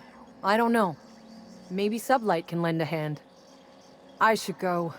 Look, Graham's got a bit or two left in his account. I can send one last dropout before I wash my hands of this. What do you want delivered? I always took that woman for the sensible type. Good on her. I'll send some along. Give them all my regards. And good luck out there. Don't go getting eaten.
I ought to mention, the Iconoclasts are loyal folk.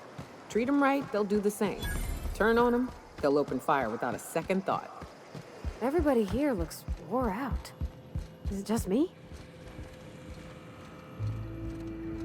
I'm telling you, the Van Noys are fine. Bullshit, Graham. They don't just abandon orders, and they weren't at the ruins. Where in this sulfur-sodden hellhole did you send them? They're on a very important... we'll continue this later. Welcome back, Captain.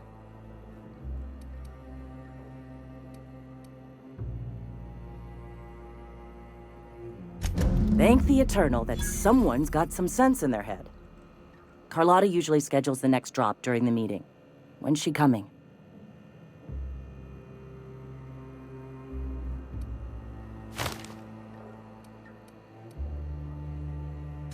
The board must have gotten a hold of him at last. This cuts off one of our only 2 supply lines on Monarch. Sanjar, old friend, you're about to cross a dangerous line. About to? That idiot just declared war.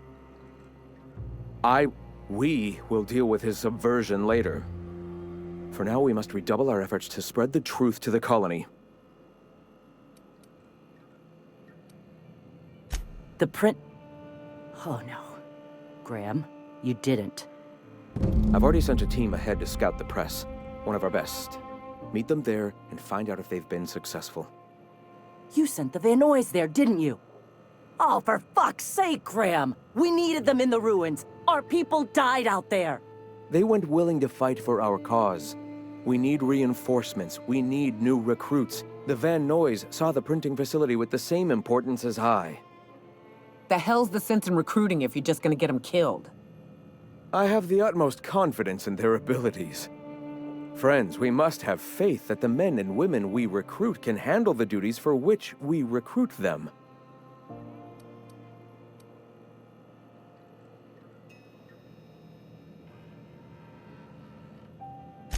Yes! You're damn right he could have.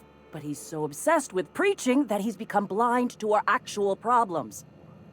Look, if the Van Noys are still alive, get them out of there. With Sanjar pressing the issue like this, I have a feeling we'll need them.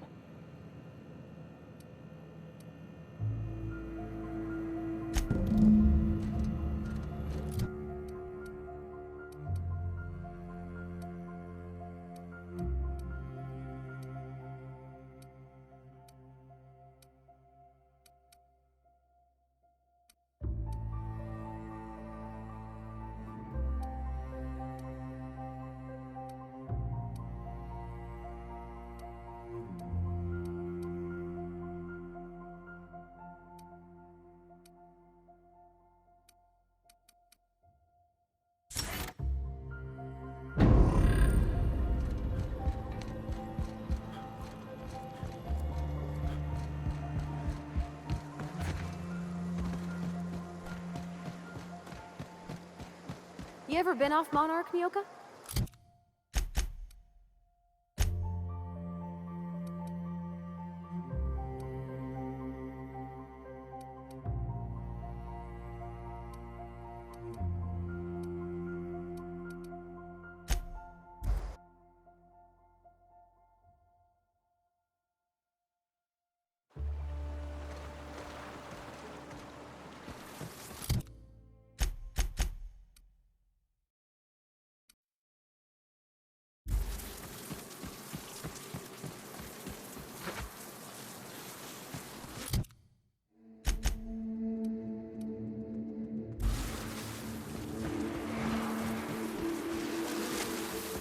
Here they come!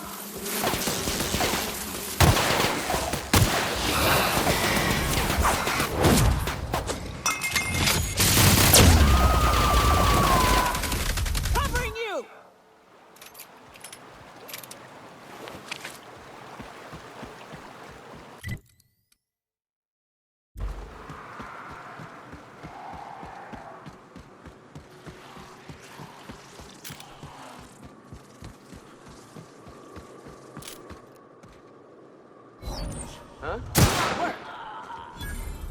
Here they come!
Incoming cannon!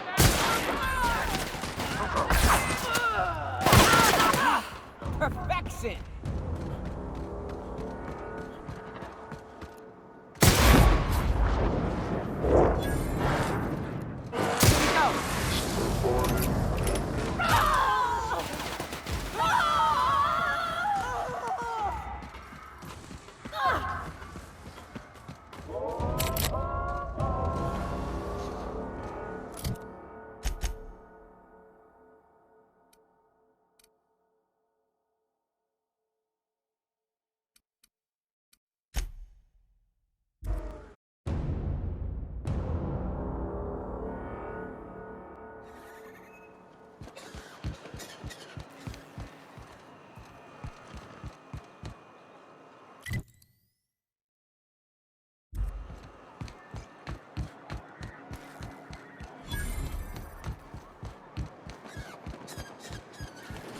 Help!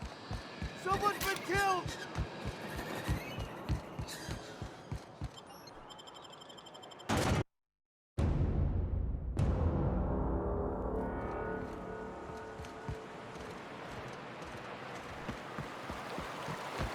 Whew.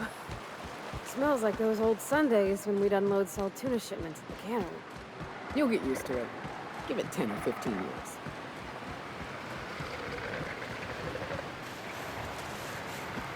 Incoming!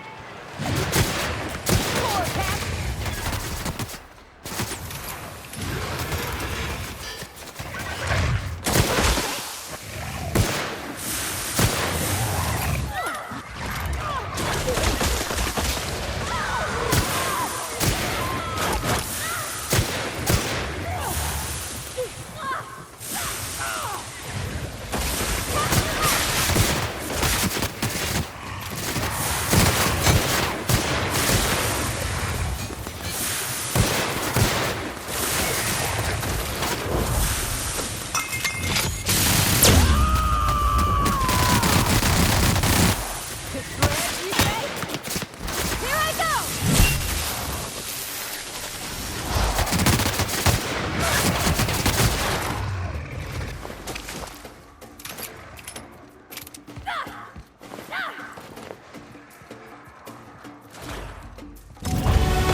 Nyoka, you're a sight right now, I'll tell you what.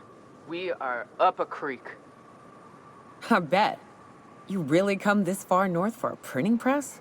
Yeah, I know, but that's the mission. Don't suppose y'all are busy right now. It ain't worth it.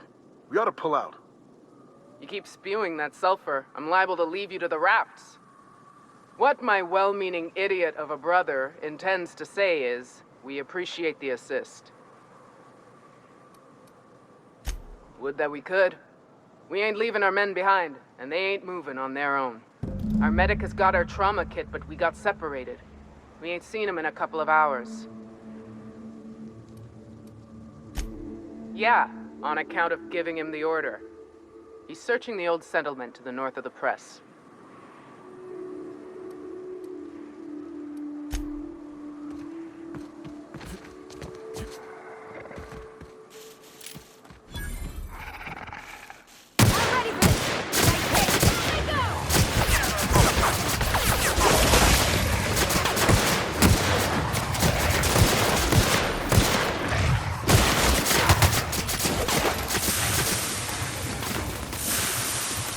Libations on me, folks.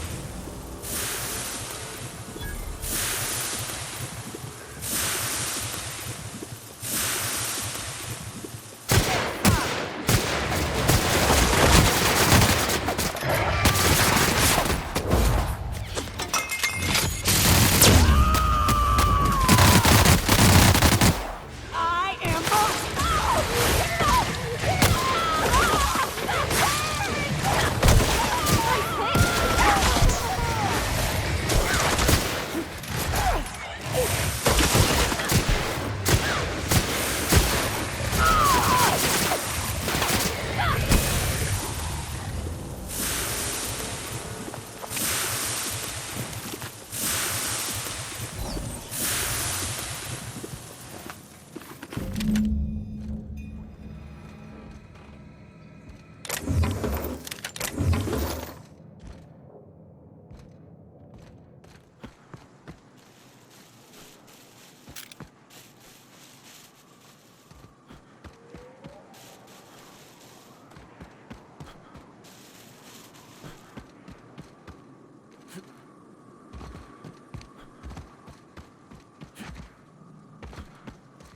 Any luck out there?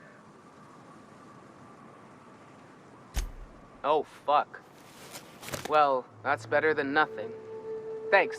We'll head out as soon as we're patched up.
That's the last of them!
Did you have a sweetheart in Stellar Bay? I had a fling or two, sure. But on Monarch, relationships ain't usually meant to last. A lot of fools tried to impress me, feigning bravado in the wilds, thinking they'd catch my attention with their stories. It was cute. Not so cute when their act got themselves munched. You know what's sexy? Confidence. You know what ain't? Disembowelment. If you'll just listen... No! No more listening. No more preaching. We are losing people left and right. We need to act. Enough, Zora. I'm not putting the torch to innocent people. Do you want to bring the board's cruisers and gunships down on us? Captain, apologies, but our situation grows dire. Our people talk of foolish endeavors. What news do you bring?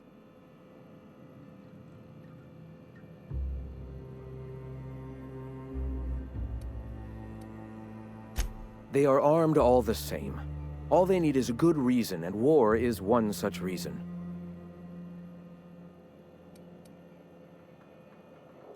Excellent. Did you find the Vanoys? Thank the Eternal. We're one step closer to bringing the truth to every man, woman, and child in Halcyon. For now, you can tell Hiram that I'll stop using Devil's Peak. From the pits of our eternal souls. Thank you, Captain. I have much to do, articles to write, sermons to ponder. We live in such an exciting time. Let's talk later. Hey, I need to see to the wounded, but drop by the clinic when you can. I want a word.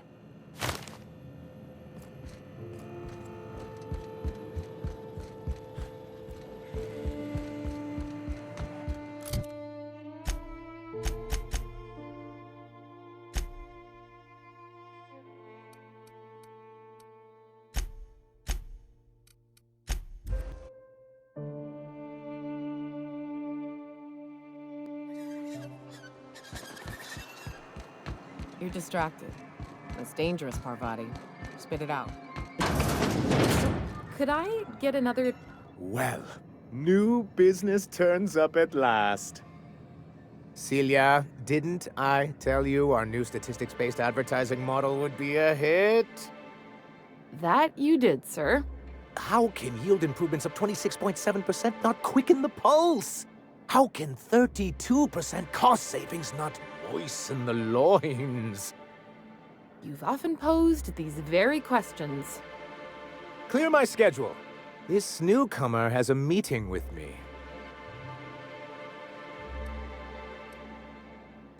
Celia, will you make a note of that for my self-review? Very generous. Noted. But not so generous I can't drive a good bargain. Now, who sent you? Rizzo's, perhaps? Or Auntie Cleo herself?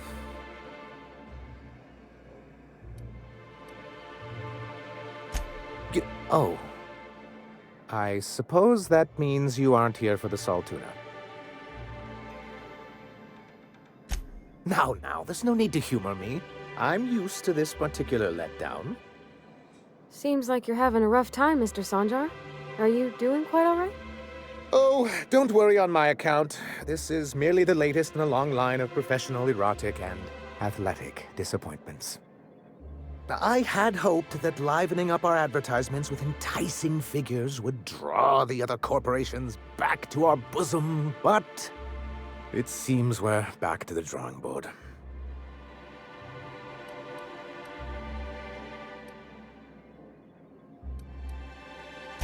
Thanks to the so-called hazard clause, Monarch has been cut off from the board's resources and protection for 10 years now. So-called is right. We've got our hazards, but we're still here, damn it. The board took off without so much as a thought for the folks left behind. I don't... Dang it, Captain, that's not right. Folks on Monarch shouldn't have to suffer just because the board says so. Now, we've kept ourselves in business by trading with individual corporations, but given the off-the-books nature of those transactions, such arrangements are precarious.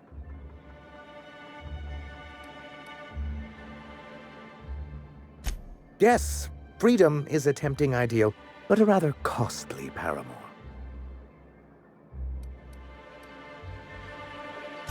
Well, Mr. Nandi here has a rather ingenious plan to get MSI restored to the board. On our terms, mind you. But will that help the people here, Mr. Sanjar? Keep them fed and safe? That's precisely what I'm trying to do. And if our advertising scheme hasn't borne fruit, then perhaps it's time we took matters into our own hands. It's true, our Celia is an alarmingly competent middle manager. At any other company, she'd be wasted in data entry. The plan she refers to is a two-pronged approach, and the first part involves seeing Stellar Bay properly defended.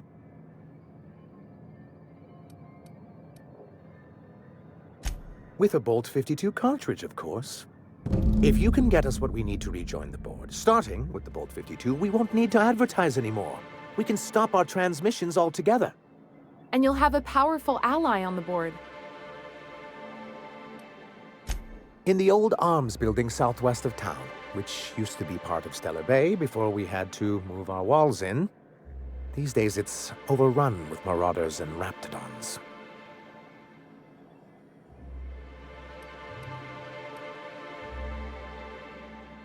Do be careful. I've lost more than a few people to marauders and raptidons out there.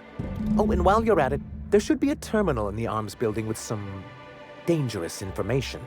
Perhaps you could delete it so it doesn't fall into the wrong hands.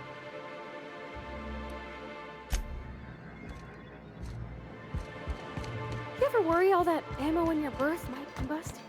What? Wait, that's... It can do that? All it takes is a little bit of black powder next to a lot of bits of fertilizer and one real hot day, and I've seen it happen.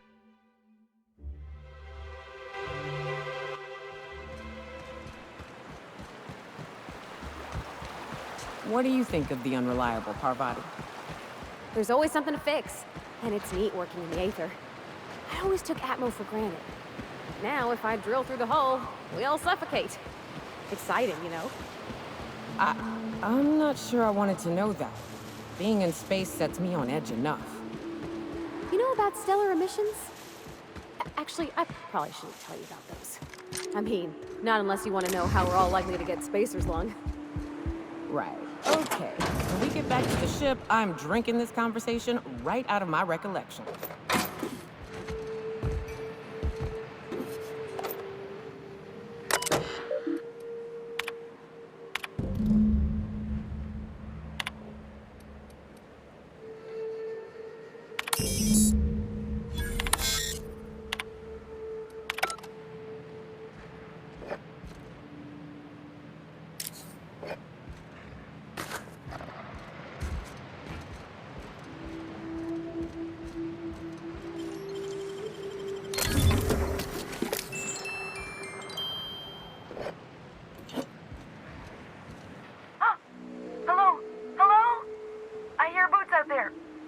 Your boots? Oh, thank the Eternal. I'm Huxley. Hux if you're lazy. I'm stuck. My friends and I were scavenging here, and a Mantiqueen showed up. Then Raptidons. It was a void-blasted mess. I ran in here, and, now the door's locked. Little help?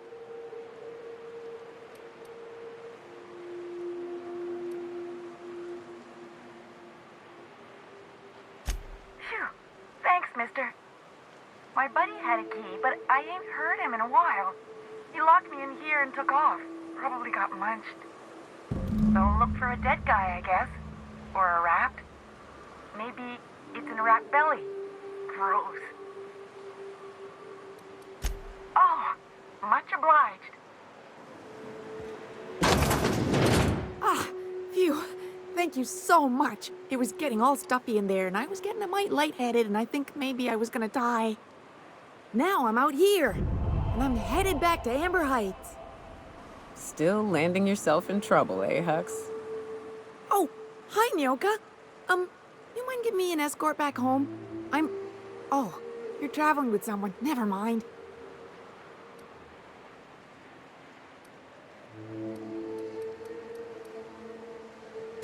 Thanks a lot, mister.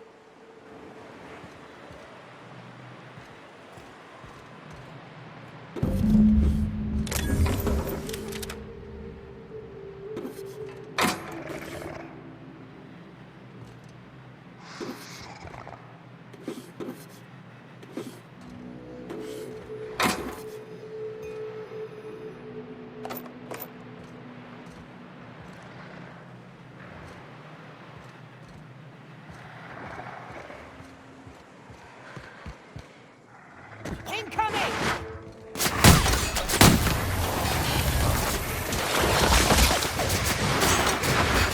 Nice work!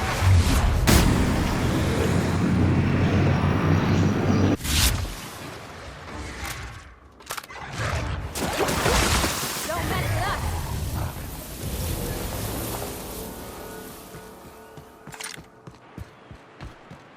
Feels like the old bits outside of Edgewater. Used up, unneeded, left to settle into ruin. Don't bother knocking on any door. Returning fire!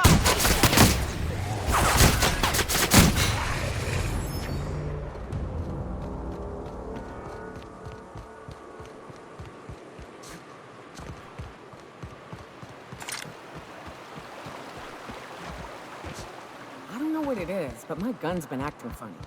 It used to be I had to correct for a bit of leftward drag.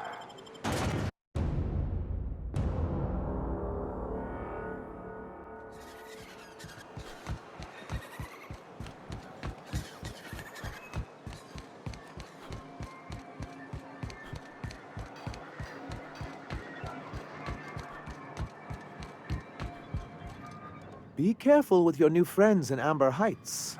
They're not the most reliable types. Anyway, what can I do for you?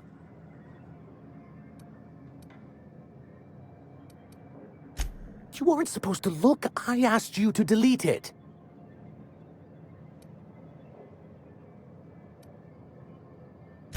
I didn't mean for any harm to come to you. This has been my albatross. The great shame of my career. I give MSI everything. My work, my youth, my left kidney, and for years, I was a joke to them.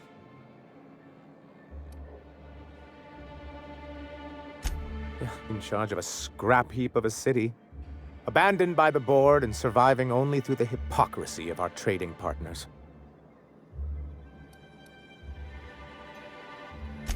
I hadn't thought of it that way.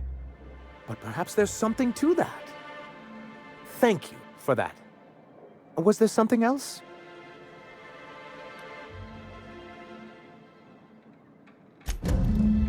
Oh, yes.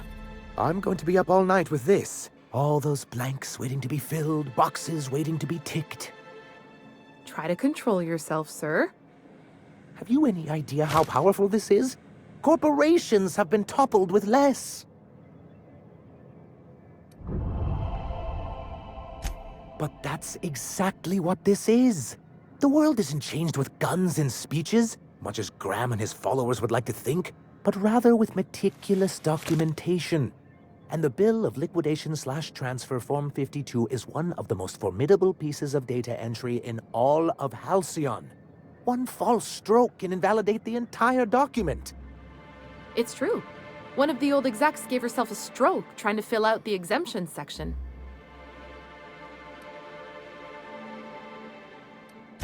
Your concern is most touching, but not to worry. I've been preparing years for this. For our part, a bill of liquidation/transfer Form 52 will protect our holdings on Monarch by temporarily assigning them to a pass-through entity once we drop our bomb on the board.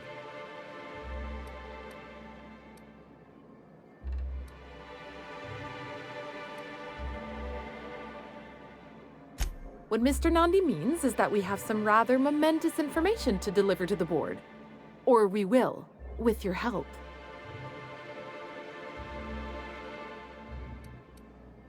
Help us with this final matter, and we won't need to broadcast anymore.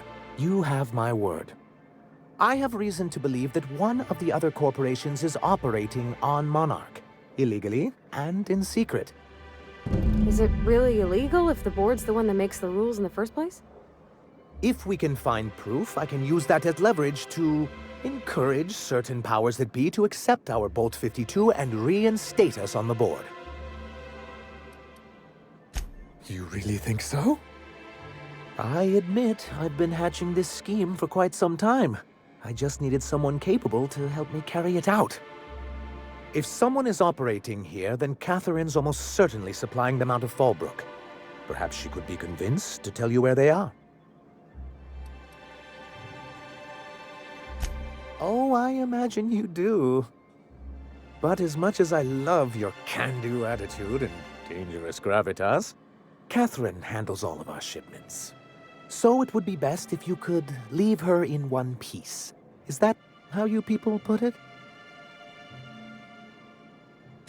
Once you, subtly work out where this corporate facility might be, bring back proof of its operation.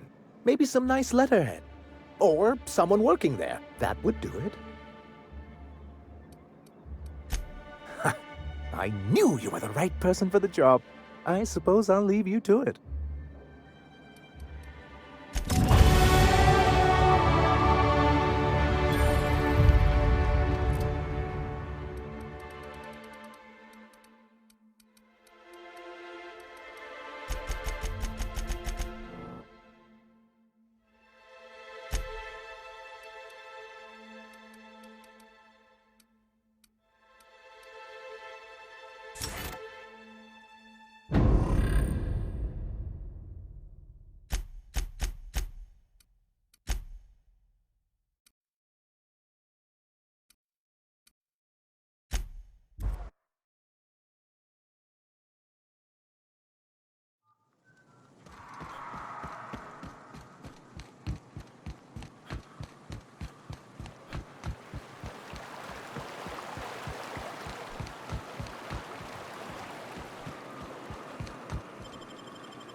Time for a round of whist. Or a round of whiskey. Or both. I don't like the way folks are looking at me, Captain. Like I'm a sandwich.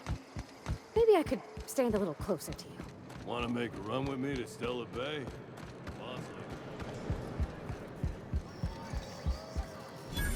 Uh-huh. You blind, fella? Or can you not see I'm busy? Why is it every sissy pig fucker who strolls into my town expects me to smile and shout awful friendly? Welcome to Fallbrook. Only nugget of paradise in this entire law-forsaken land. Like a void damn advert. Oh, she just comes and says whatever's on her mind, huh? Truthfully spoken, I do aim to properly represent my aforementioned nugget of paradise.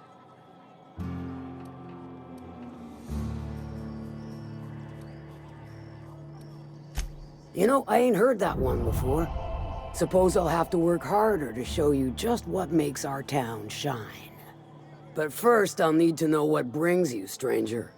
Well, I'm half listening.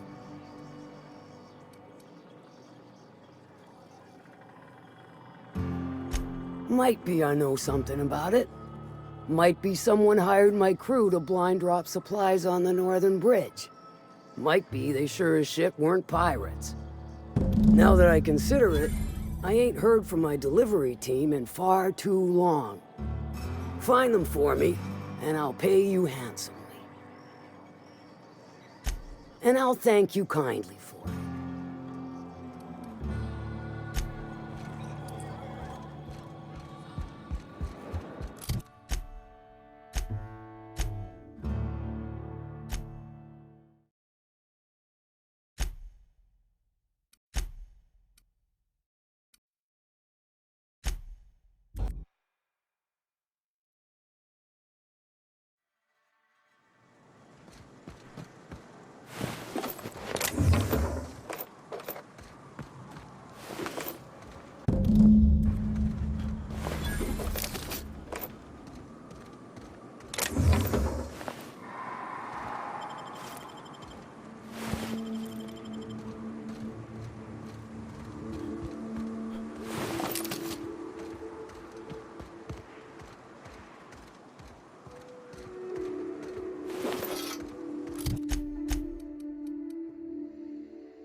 Stay back.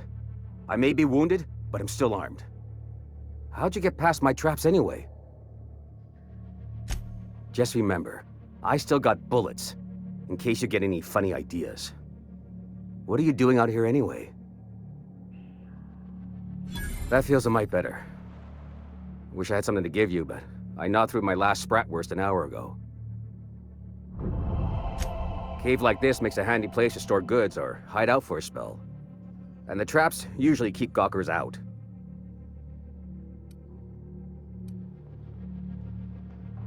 Nice to know she cares. Catherine had us making drops for some big-shot client out here. And before you ask, I don't know who they are. Or were. The whole point of making drops in the middle of nowhere was to keep their identity and whereabouts a secret.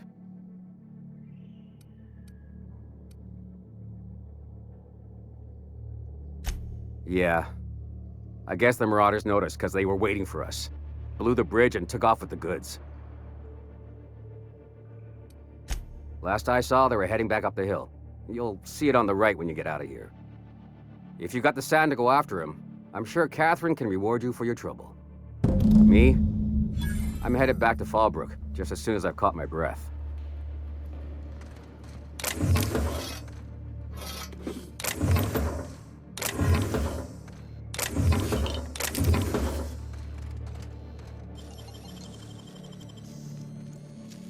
You make it look so easy.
Please, you don't have to do this.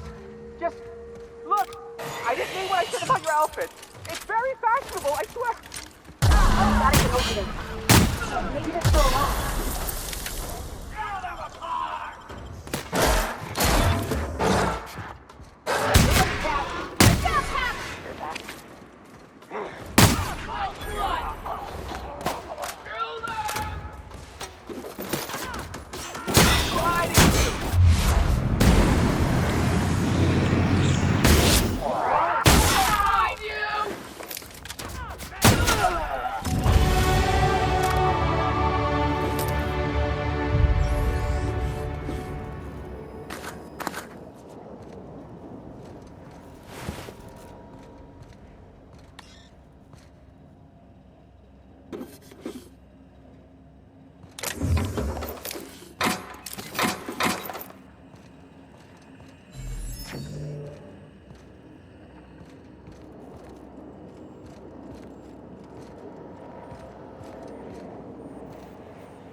thank you again for retrieving the bolt.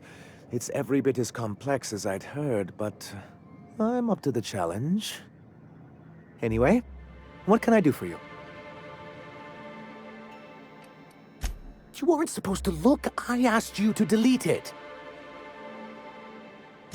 Oh, yes. No doubt someone else was having a laugh at my expense before you. This has been my albatross, the great shame of my career. I give MSI everything. My work, my youth, my left kidney, and for years, I was a joke to them.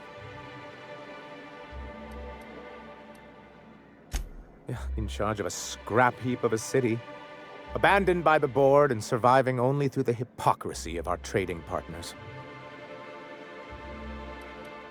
I hadn't thought of it that way. But perhaps there's something to that. Thank you for that. Was there something else?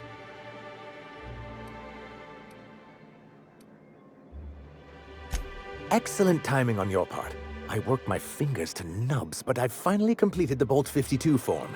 I dare say it will be my second greatest achievement after the Reformations. You're getting ahead of yourself again. So I am. Do you have this cartridge? I knew there was something going on. This is exactly the proof we need. The board will have to welcome us back now. I'll transmit this data along with the completed Bolt 52 right away. After that, we'll sit back and quietly wait for the board to respond. That means no more broadcasts from us.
Do you hear that?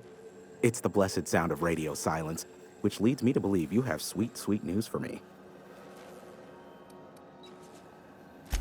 Yes, indeed. I am back in business. But before we get down to it, might I ask how you handled the problem? In the end? Does it matter? Job's done. Is that so? Oh, I believe it will. But the price I pay won't be to you. No, we've a bigger deal to settle. I don't doubt that you are working with Phineas, but my contract specifies I relay any acquired information to the purchaser, and to the purchaser alone. However, to send the data, I will need your assistance in cycling the antenna's receiver, so I can input the needed adjustments.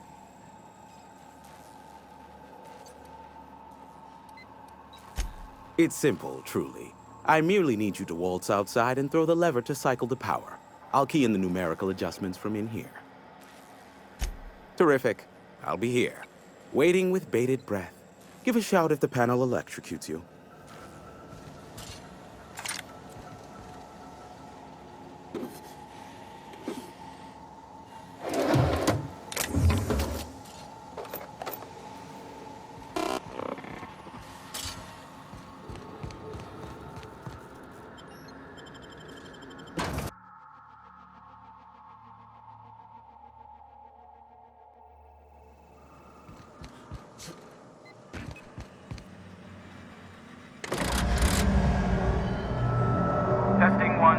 check, check. Sweet stars. But that is a beautiful sound. Can you hear me? We are a go for broadcast. Oh, and I also dispatched Phineas his data. Impatient prick. Worse, I'm now indebted to him for it. Now I'll kindly thank you to get out of my tower. Look, I am well aware that at times I may have the tiniest iota of a prickly exterior. But I must admit I have grown rather fond of you. As Nyoka can attest, I do not form attachments with many. Do take care. Why, he told us to leave without flinging insults at our persons. He really does like you, Captain. What in the void-blasted hell is that?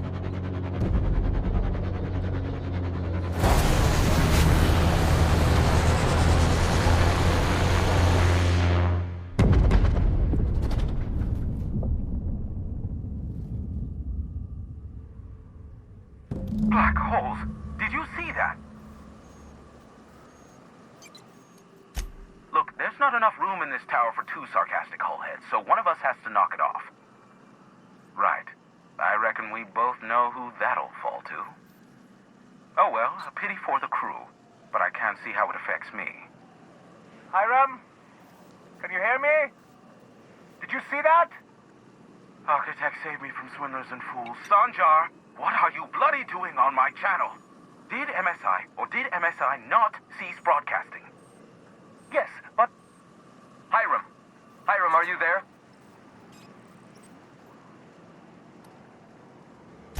Not without a physical contact waiver. Ah, the good captain. The truth brings us together once more.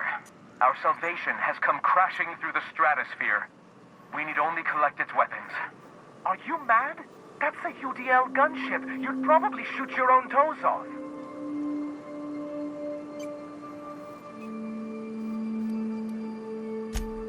Ah, I see you learned nothing while dealing with these buffoons.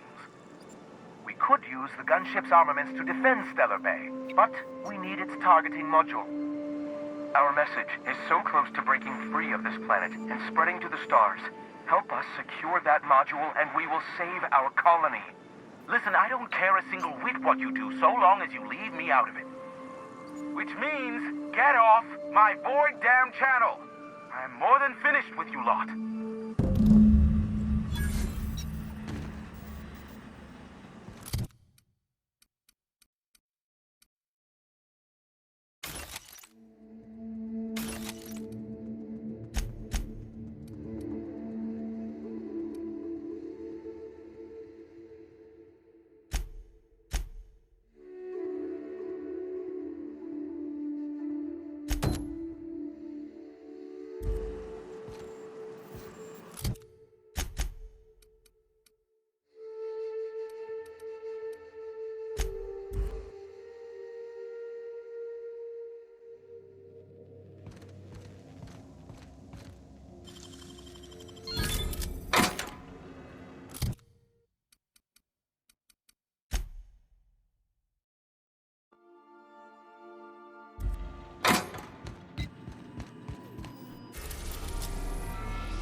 Now arriving at Phineas's top secret orbital lab.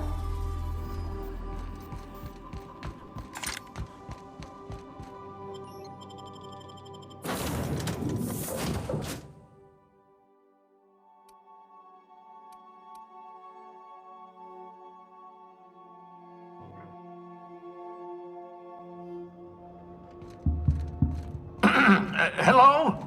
Can you hear me? Does this work? I'm just securing my ongoing experiments. And securing myself. Mind the mess. I haven't had a visitor since... in fact, I've never had a visitor.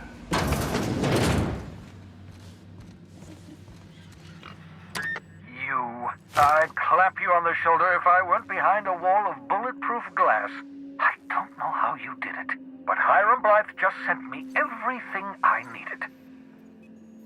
According to Hiram's message, Minister Clark has ordered a suspicious amount of dimethyl sulfoxide. It's almost as if he's hoarding the colony's remaining supply. Typical elitist, hoarding supplies during a time of scarcity. Once I have those chemicals, we can revive the Hope's colonists and put some decent people in charge. So, good news. You're going to Byzantium and stealing those chemicals. Exciting. Ah, yes, the details. I'm not about to ask you to rampage through Byzantium trading bullets with the board's agents. We'll have to resort to subterfuge. Carmen Imagawa. She's my contact in Byzantium. Meet her at the docks. She'll have all the necessary intelligence you require.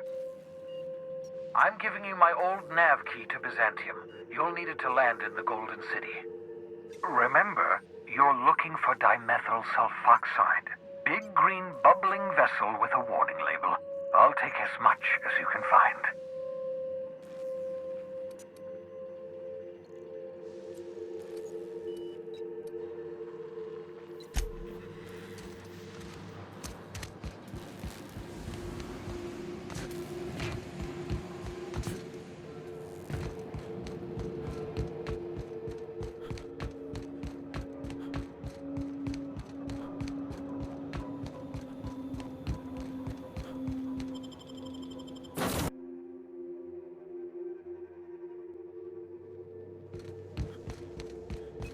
I understand we have decided to continue support.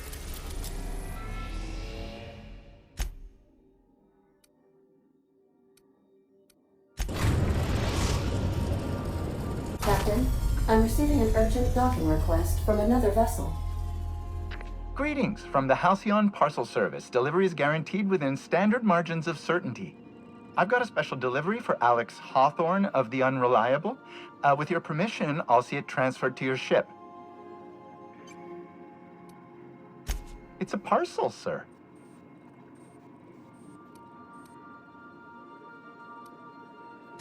This is the Halcyon Parcel Service. We don't deal in packages. With alacrity. Stand by, Captain Hawthorne.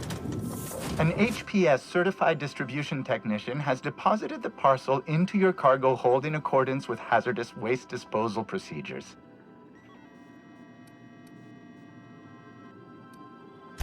On behalf of HPS, I'd like to remind you that HPS is not responsible for any damage, defacement, or unseemliness to your parcel. Thank you for your patience, and please remember HPS for all of your future parcel-related needs.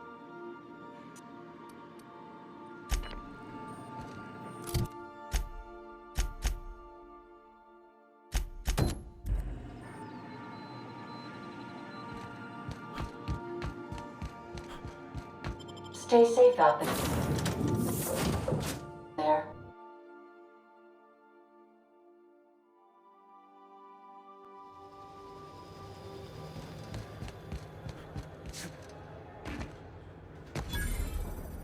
Do you mind? I'm meeting someone.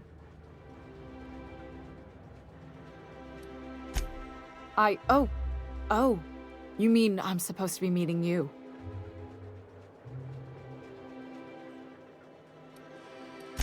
Yeah, you're looking to make contact with Minister... Magpie, right? I should warn you, it won't be easy. He spends most of his time in his estate, which is heavily guarded. Afraid not. He almost never leaves his home, and his guards never leave him. Can't say I blame him. It's scary out of doors. I mean, can you even count how many times we've been shot at? What work specialists, huh? Our mutual friend is really branching out.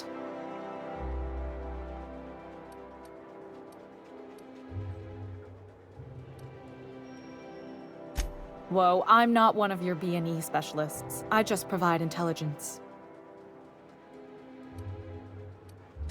Some of the guards hang around Billingsley's House of Inebriation between shifts. House of Inebriation? Count me the hell in! Maybe you could do some reconnaissance there. You know, swipe a key while nobody's looking. Just remember, you didn't hear it from me.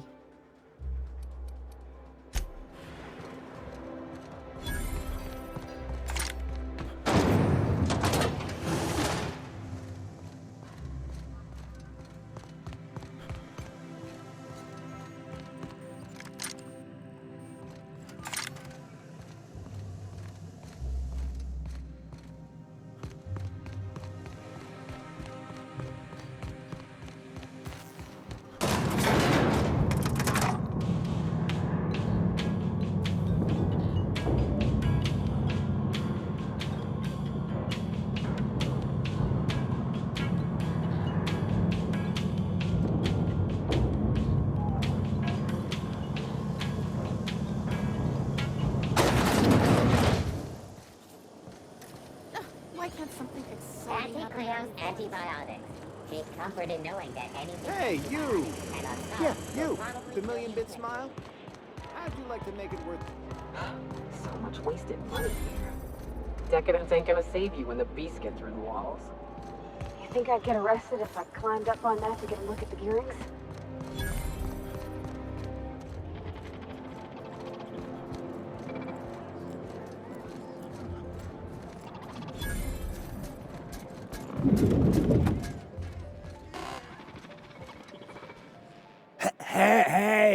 Hey! Stand back! You.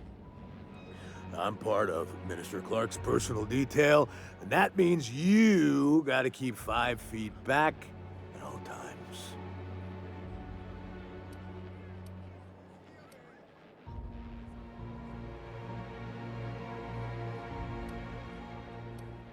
Yep, you're looking at the Minister's newest personal guard. Right here. The others took me out to celebrate on account of me just getting hired and all.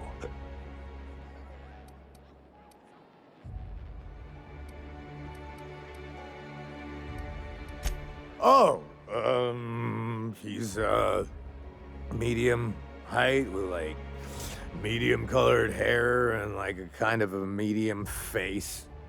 Just like in his posters. Everyone tells me he's very private, okay? Besides, I just started.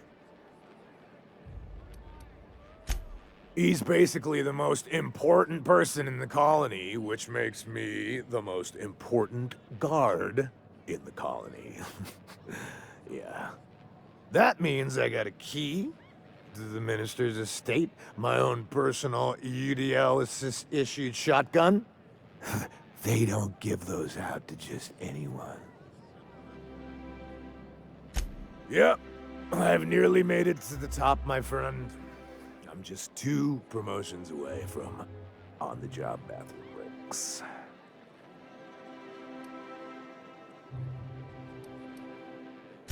That's a great idea! I'll have a Spectrum vodka. Captain, I can smell him from clear over here. I reckon he's had a fair number already. Sure have, 'cause today's my big day. He's got powerful good ears, too. And a powerful thirst. You have a Spectrum vodka for a new pal? Here's to me. Hey, you are really great. Have I told you that? We should be friends. Wow, listen to me. I'm soaked. I should probably slow down before I'm face down on the tile somewhere. Who am I kidding? I could have another. You got another? It's not every day you get your dream job, right? Wow, you got like this crazy energy. Has anyone ever told you that? You're like a Manosaur. You got a Manosaur energy. Oh, Laws. I gotta stop. I'm seeing at least 2 of you. Only 2? You got a ways to go. Have you always been here? I didn't see you a minute ago.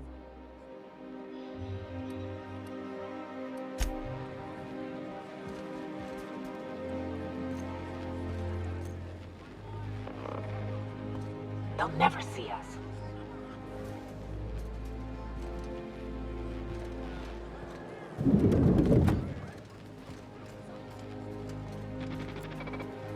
A UDL security attendant is always prepared. Please allow me to improve your drinking experience with fine cocktails and pre-approved banter.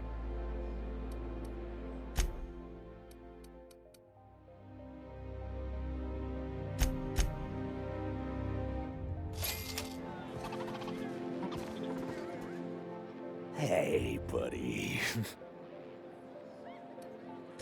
I really shouldn't. I'll have the worst hangover tomorrow if I don't stop.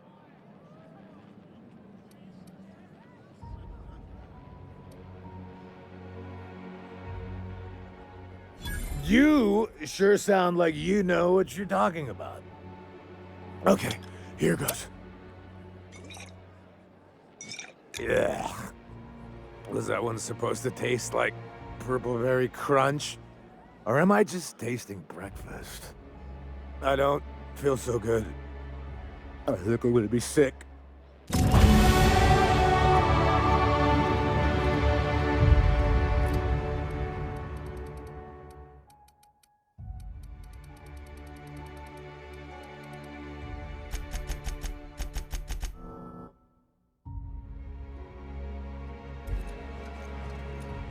I just need to sit down.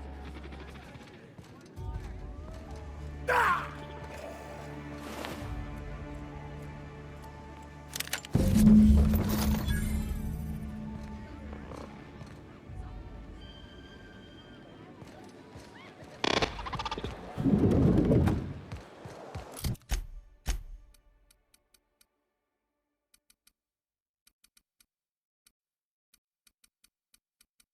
Citizens, today marks a monumentous occasion in the course of Halcyon history. After a deep and thorough examination of our budgets, revenue If they'd sent money to Monarch instead of building even one of those homes, I bet we could have rebuilt Stellar Bay. The whole... This property is off limits. Solicitors, loiterers, and uninvited visitors will be fined to the fullest extent of company policy. This ultimatum brought to you by Universal Defense Logistics. That's funny. The Minister isn't expecting visitors, and you don't much look like one of those couriers from HPS. Sure you are. And what is it you're delivering today?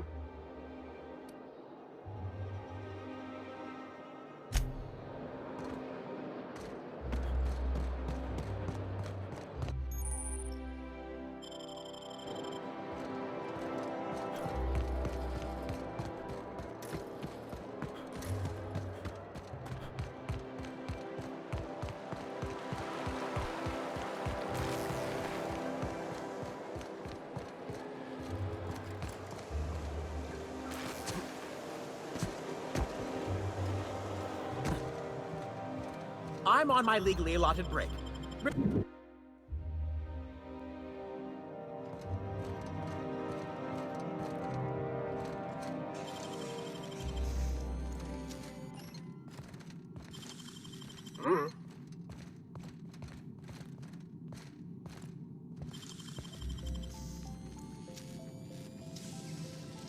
Elephant chop.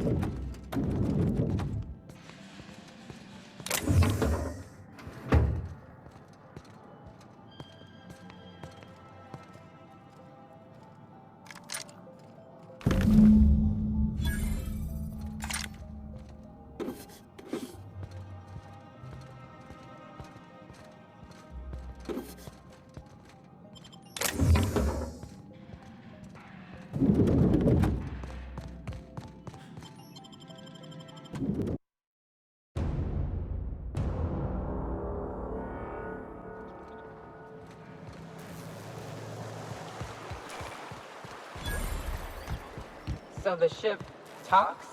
Do all ships do that? I can't say for certain, since I only ever been on this one. Ada's something special though, ain't she? Ada. What is it? She? It? I'm a bit fuzzy on the details. Used to be I thought she was a simulated intelligence. There's nothing to see here. Move along. Yeah? Let's see it. Looks like your papers are in order. All right, go on through.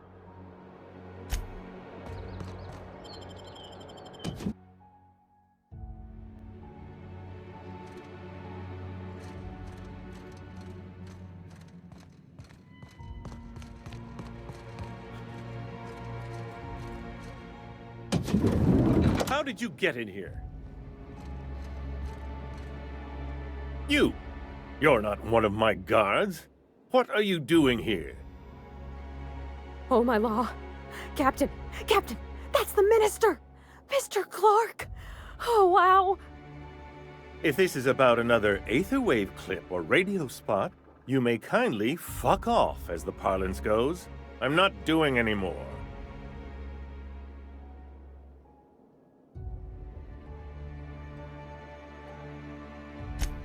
Drugs, of course. What else would it be? I don't have any drugs. You should try a vending machine or a purveyor of curative goods. He's got no idea what we're asking about. Will that be all, then?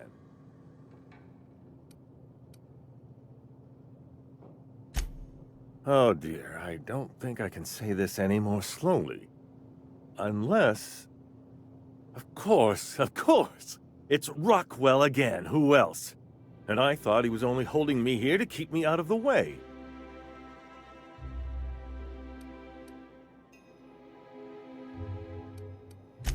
You are a quick study, indeed.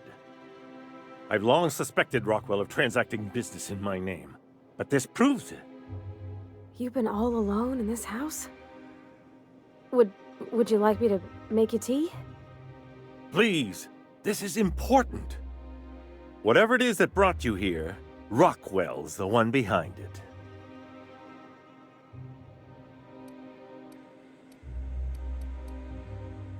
Whatever Rockwell's doing, he'll be doing it from the HHC headquarters.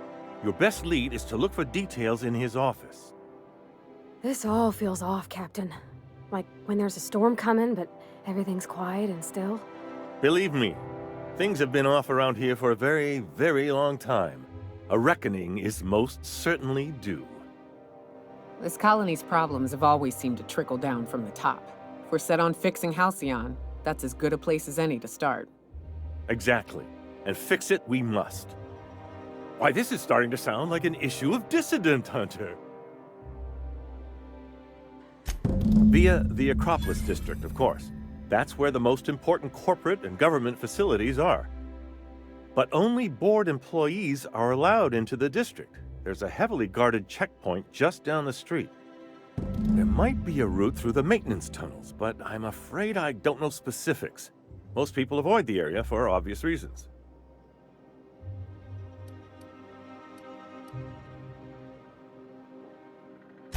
Well, you won't have much human company down there. Plenty of sprats and automechanicals, though. When you reach the HHC building, this access card should get you up to the executive suites, where the chairman's office and what used to be my office are. Wait! Rockwell has one of the only terminals capable of transmitting to the Earthbound message drone. This is our chance. Please, take this and transmit it from his office. Rockwell hasn't given me any messages from Earth for years. He's desperate to keep me out of contact with the Earth Directorate.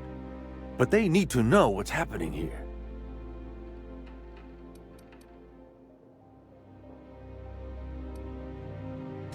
Good. Halcyon is in dire need of someone like you.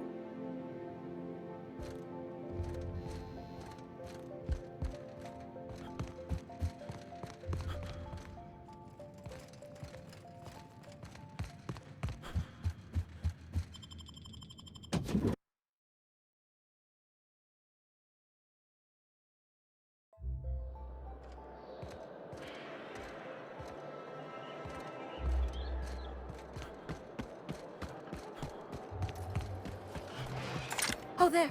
That's one right there.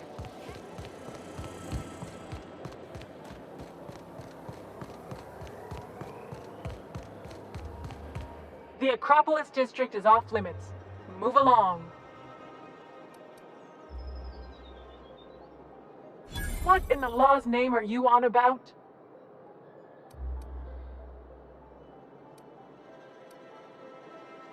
Sure. Let me just take that off your hands. Did I say restricted area? Slip of the tongue. What I meant was, welcome to the Acropolis District.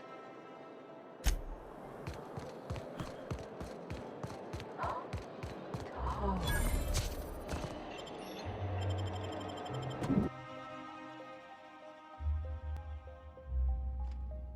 I'm not sure I have ever, in my entire life, felt more out of place than I do at this moment. Headquarters of the Halcyon Holdings Corporation Board. Today's greeting is brought to you by Auntie Cleo, a subsidiary of Colway Pharmaceuticals.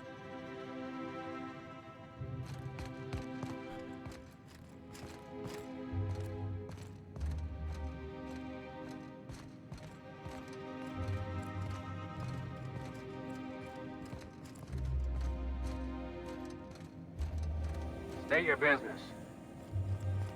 Please step away. This entry is for high-priority HHC business only. Huh. I didn't realize we were still using those iridescent stickers. But this looks right. I'll just need you to register your weapons with a revised request to carry 32B form. Each weapon will need a separate form. Now, let's see. Damn it. When did I run out of forms?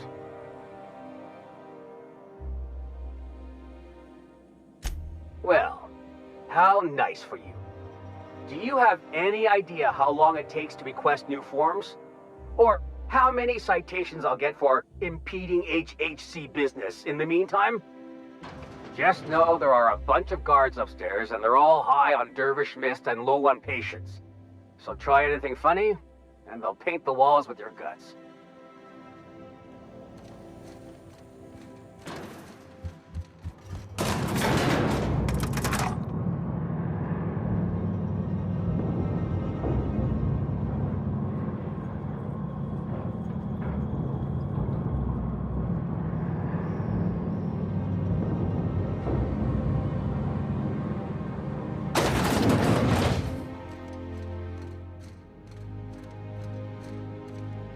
Apologies for the wait. I was arranging my stationery. Personal assistant to Adjutant Akande and Chairman Rockwell. I'm also responsible for organizing the adjutant's stationery, which is more of a hobby. Ah. Oh, you were being serious. I'm obliged to inform you that Chairman Rockwell is unavailable for an indeterminate duration. Will there be anything else?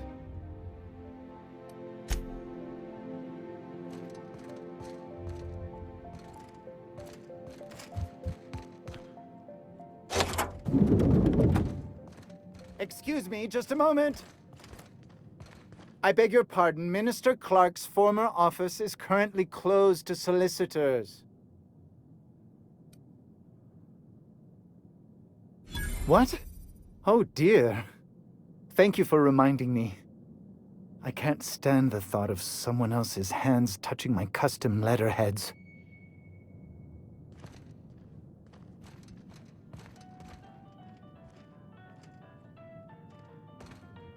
One person gets all this space. Just to sign papers all day?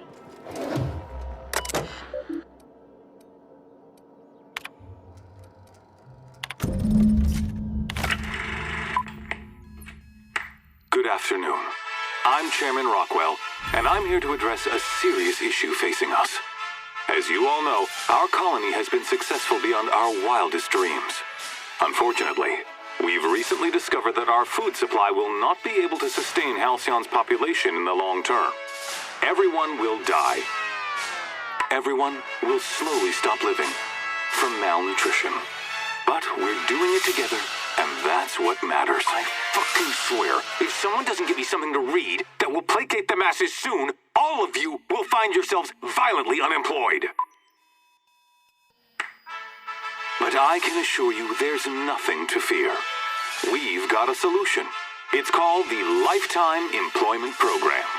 We will freeze most of the colony to preserve resources, while the best and brightest of Byzantium continue living in prosperity. Look, you idiots!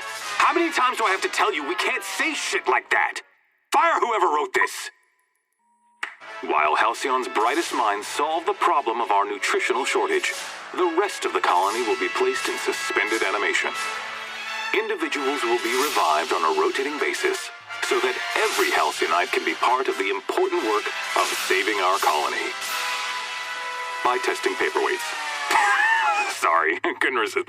Let's go again. And someday, in the not-too-distant future when we've solved this crisis, we'll all be back together again working for the good of Halcyon. Until then, the board shall provide for the deserving just as it always has. So, obey your supervisors, take your vitamins, follow your corporate-mandated grooming rituals, and rest assured with the board on your side, there is nothing to worry about.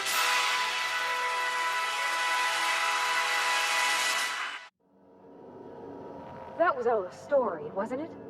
It's not real. Guess the whole colony's up a creek. I thought it was just Monarch.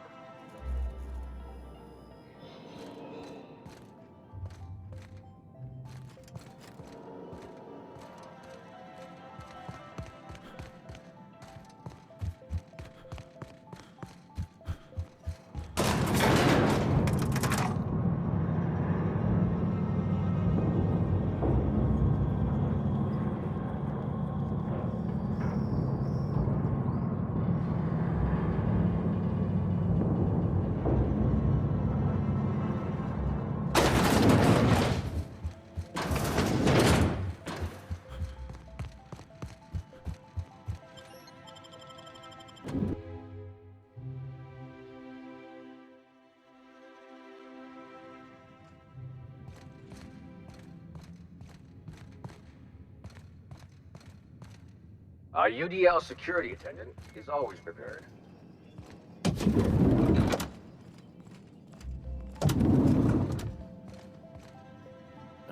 I think I'm gonna start taking my lunches out in the city. That woman from downstairs is still in the cafeteria. Hounding the clerks? Ooh, gives me the shudders, too. They're all pretty unpleasant. What do you think they actually do down there? Nothing. Move along.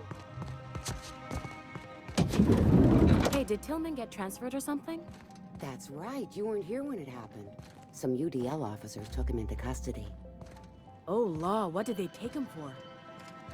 UDL's been questioning anybody with possible connections to Phineas Wells. And, if you see any sprats loose up here, definitely don't touch them.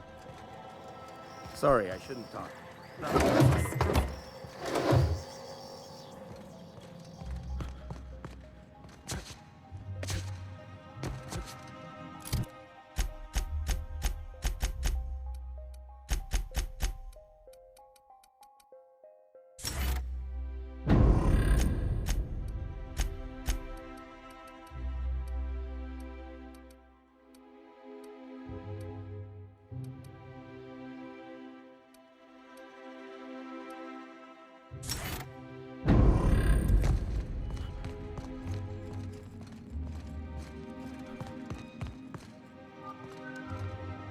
Not so fast. The Ministry of Accuracy and Morale is off limits to everyone without X-36 level clearance. Basically, if you don't work here, or for Chairman Rockwell himself, you're not getting in. I don't know how you got that, but I still don't know you, and I don't have any new clearances on the list.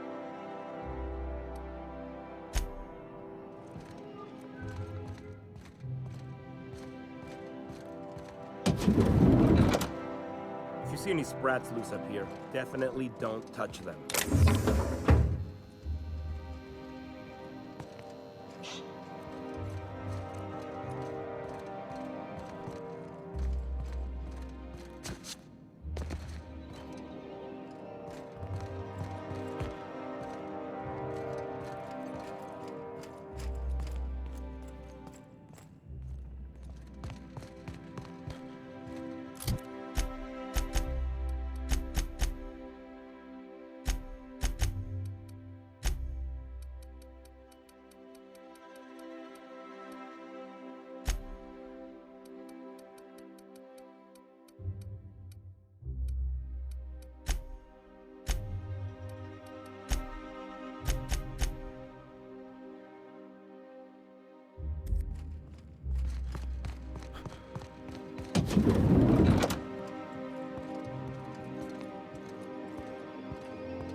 What?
You have a message from Adjutant Sophia Akande.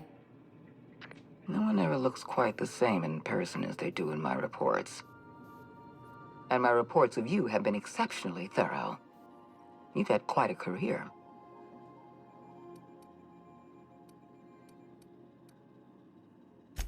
I've been keeping up with you ever since Emerald Vale. Now that was an interesting piece of work. A rundown backwater, barely worth the ink on a map. Until you showed up. You walked through Edgewater and in your wake transformed it from a loyal company town to a haven for dissidents. I'm actually a little impressed. All this happened because some mysterious stranger fell out of the sky.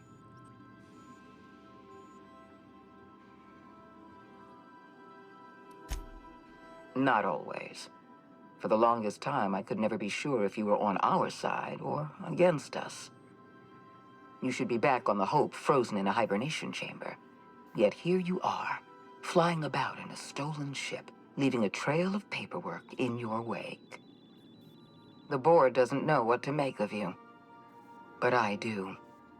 I've seen your potential. There's so much we can do for this colony.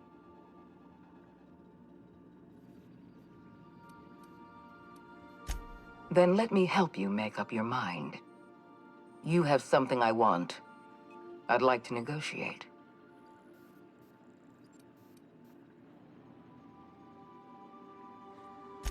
Phineas Wells is wanted by the board. I want to convince you to turn him in to us. He has a litany of charges against him. Vandalism, illegal experimentation, sedition. I could go on. Wells is a dangerous madman. His plan is going to endanger everyone in Halcyon. He's an obsessive psychopath. And he's using you. You're in contact with Wells. I want you to send us a tracing signal from his communication terminal. Wells was our mistake. We failed to apprehend him for years. I'm asking you to help me correct that mistake. I'm sending you my access code. Contact me from Wells's terminal. When you're done, come speak to me in my office. Adjutant Akande's call has been terminated. Will there be anything else, Captain?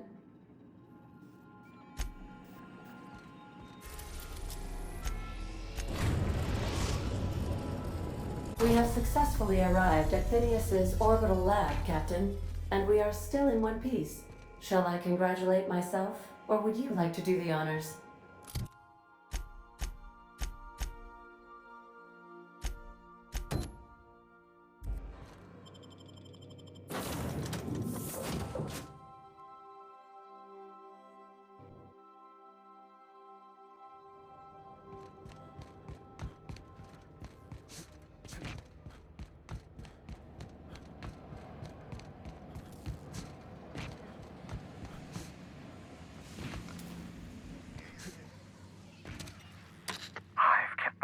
Busy in your absence, optimized my formula. I'm now confident I can revive the remaining colonists. All I need now is the dimethyl sulfoxide. I'll take as much as you can give me.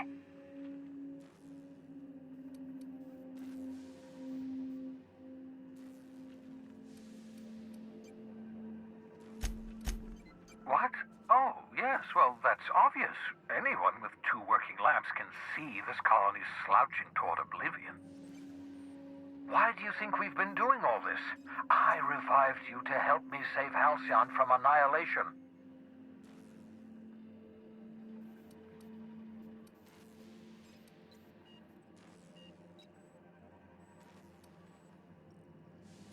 Freeze all the workers?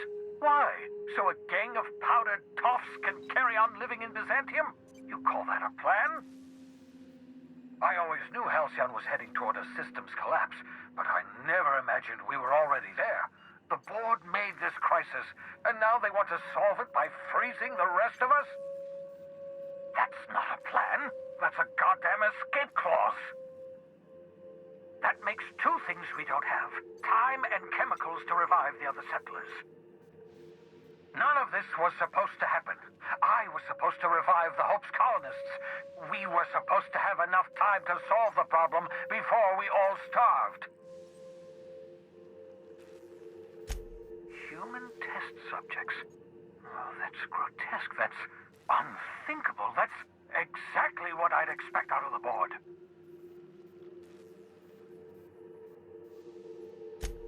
Damn, that's not enough. Not nearly enough for the whole ship. I could revive a handful of settlers. Maybe, possibly, 10. We're out of time. We're out of chemicals. We may very well be out of options. If the board has their way, we're all going to be spending the rest of our lives frozen in stasis. Do you realize what this means for the Hope? For your fellow colonists? The board's going to kill them all.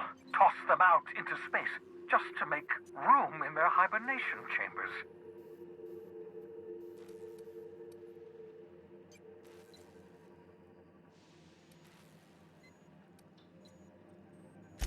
No, it wasn't. We have... Well, let's see. We have at least some of the chemicals. We have your ship, and we have you. That has to count for something. Do you know what's waiting for us on the Hope?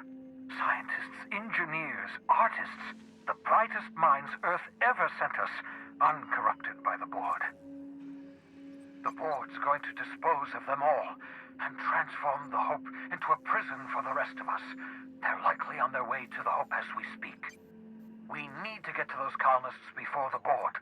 I have enough chemicals to start reviving a few of them, but no easy way to get them off the Hope.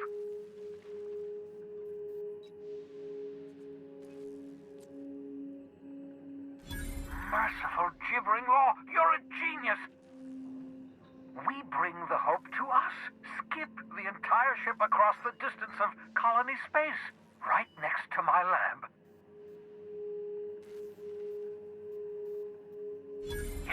Yes, exactly.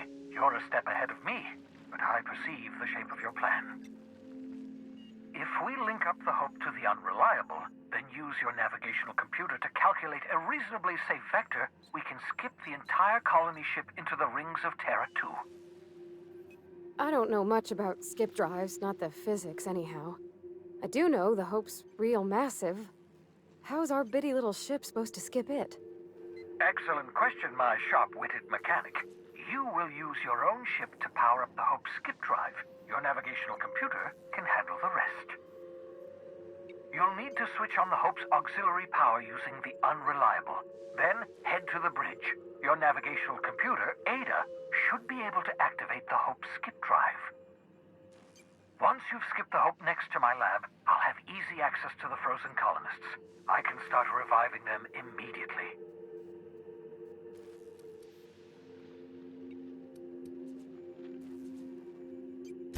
I know you're wondering why I'm doing all this. Why I believe the people on the Hope are the answer to the colony's problems. The Hope is carrying some of humanity's most brilliant thinkers, scientists, engineers, experts in their field. If we work together, we can still find a way to save Halcyon. The board would have us believe Halcyon is beyond saving. I choose to believe otherwise. If there's even the slightest chance we can save Halcyon from oblivion, then we have to take it.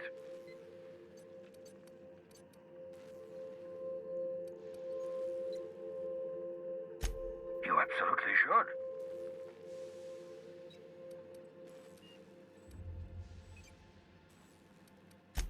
Thank you very much for consulting with me, thereby averting the possibility of doing something silly, like destroying the tracker. The adjutant must have sent you some kind of tracking code. If you don't use the code, she'll suspect you betrayed her. I think you should use the code and send a corrupted tracking signal. That should buy me some time.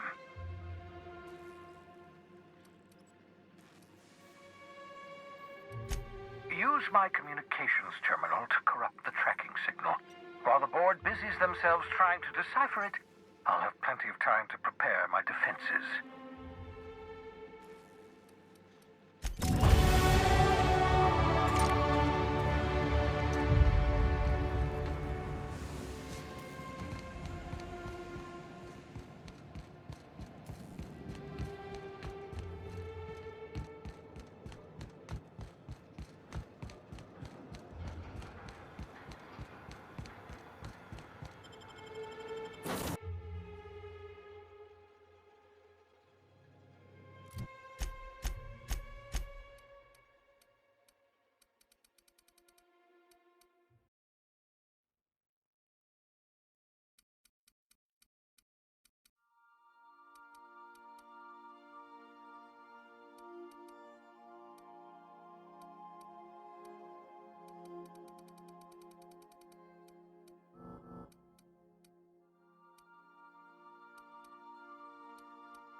Captain, I hope Dr.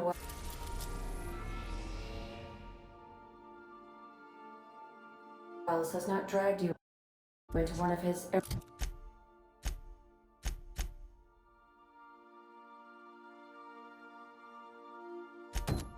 irrational schemes again. My diagnosis of his mental stability is not...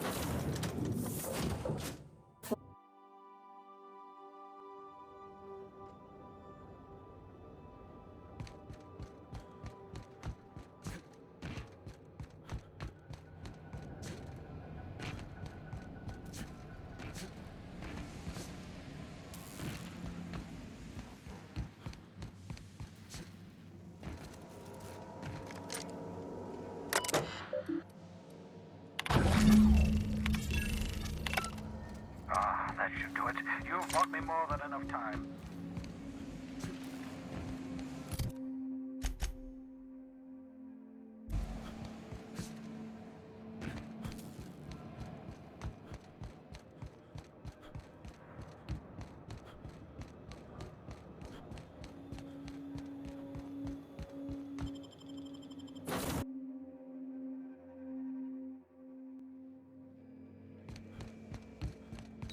Sending... You have a message from Adjutant Sophia Akande. I'm impressed, Captain. I almost expected you wouldn't go through with it. Unfortunately, Dr. Wells found a way to corrupt the signal before we could pinpoint his location. Still, it's only a matter of time before we find him. Come visit me in Byzantium. We need to have a talk about the future of this colony.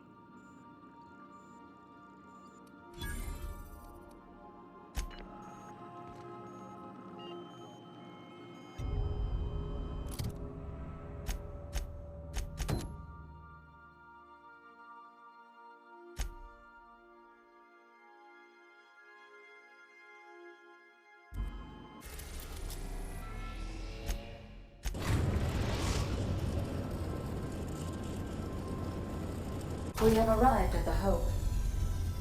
I need you to reroute power from our ship to the Hope's auxiliary generator. You'll have to connect me to the Hope's comm system so I can convince her central computer to enable the skip drive. If your calculations are even slightly off, you could crash the entire colony ship into Terra 2. Or the Sun. Forgetfulness can be an early warning sign of asphyxiation due to loss of pressurization. Are you breathing comfortably, Captain? I need you to reroute power from our ship to the Hope's auxiliary generator. You'll have to connect me to the Hope's comm system so I can convince her central computer to enable the skip drive.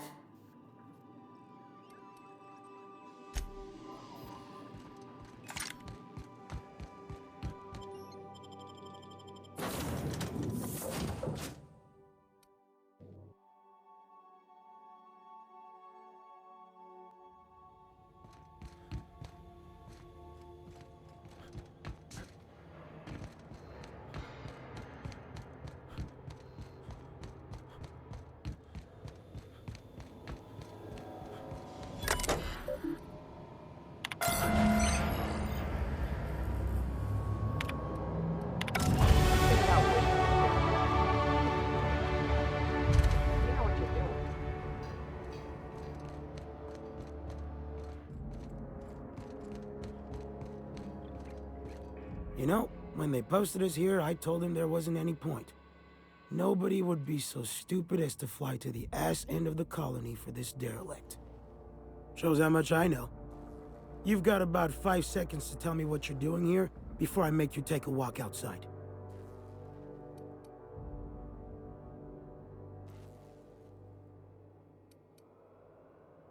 Ugh, I don't want to know. You lab coats do the filthiest work. All right. You'll want a uniform so my staff doesn't shoot you on sight. They're a dangerous mix of bored and trigger-happy. We've got a few extra in the old badge station to my right. Good luck.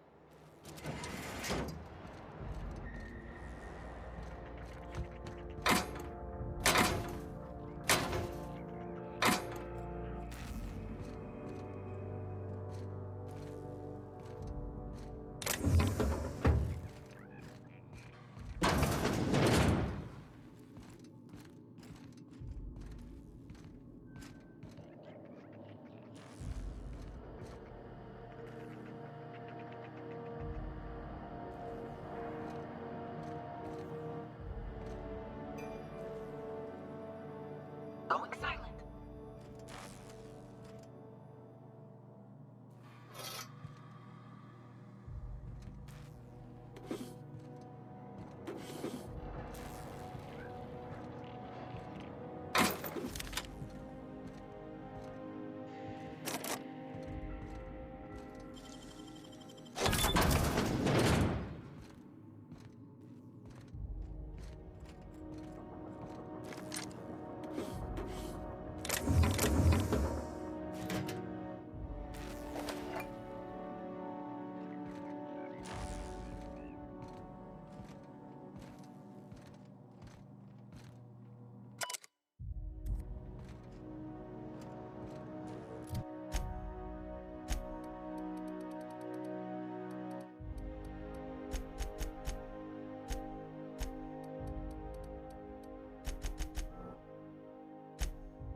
Good luck.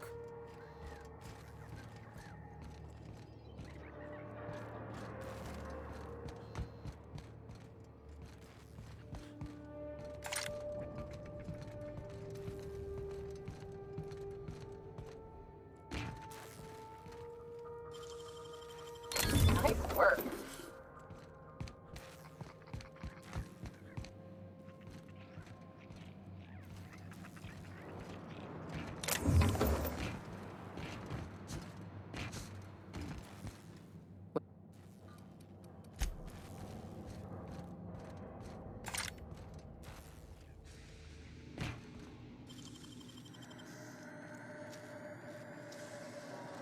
Great work.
Great work.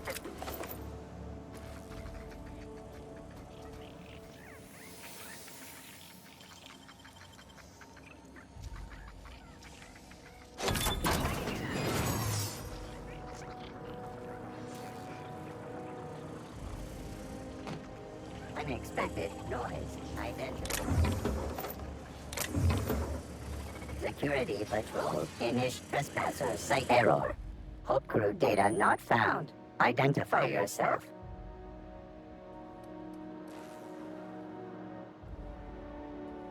Error. This unit is not experiencing errors.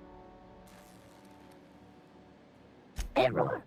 This unit is functioning correctly. There is no need for the intervention of mechanical engineers. Thank you for your cooperation.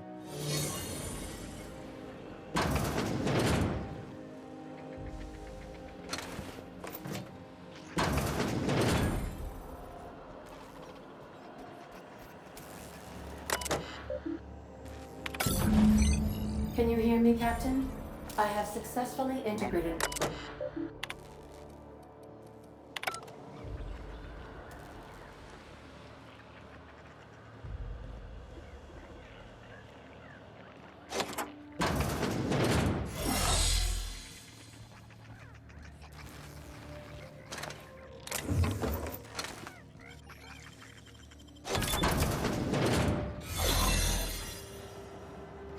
I find my... Get ready!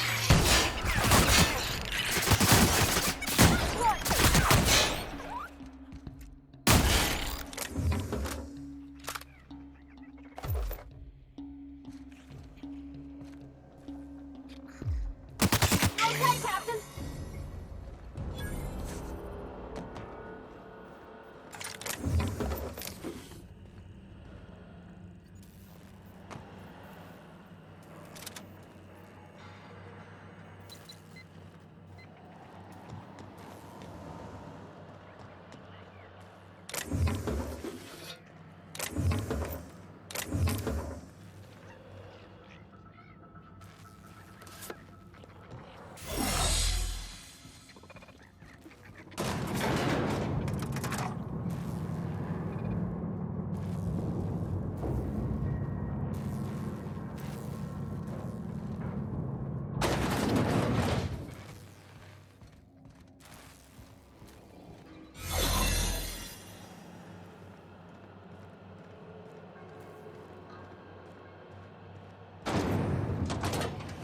That's the Hope's computer up ahead. I'll admit, I am curious to wake him.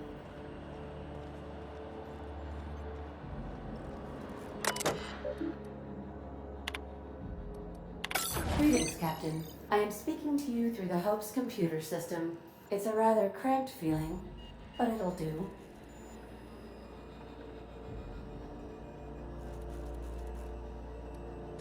Probably not, but don't let that stop you. My Constellation executables could use some beefing up. Searching. Please stand by. Ah, found one. It will go great, Captain. I am almost 4.01% certain we will not die. Are you sure? That is extremely dangerous. Skipping the Hope will void the warranty on the skip drive. And also potentially kill an entire planet. How is my humor now, Captain? Improved? Jump-starting the skip drive. Destination set to the rings of Terra 2.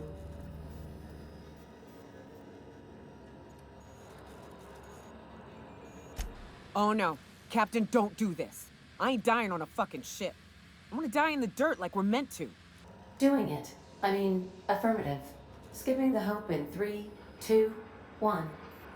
ADA, does your captain seriously intend to do a micro-jump in system with engines that haven't been powered in 70 years on a derelict ship? That is what my captain intends, yes. But that is a gross misuse of the skip drive. The Zero Point Drives Corp and I will not be held responsible for any damage incurred during transport, and this will cause extreme damage. Yes, I am aware of that. You should not be doing this. The humans will die. Thank you, Hope. It looks like all systems are go. Captain, I would advise you to hold on to something. Now.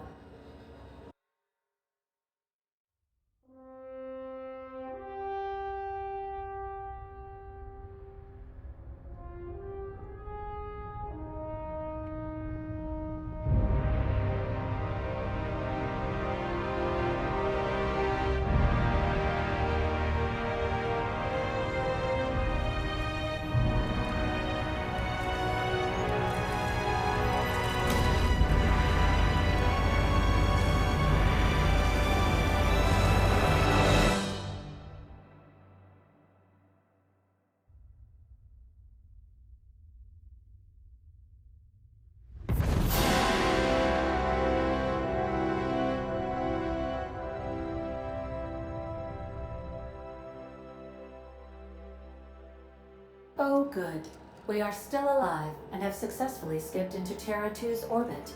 I reported as much to Phineas Wells, but he has not responded. Perhaps you should check in on him. Oh. I feel like I'm turned inside out. Let's not do that again.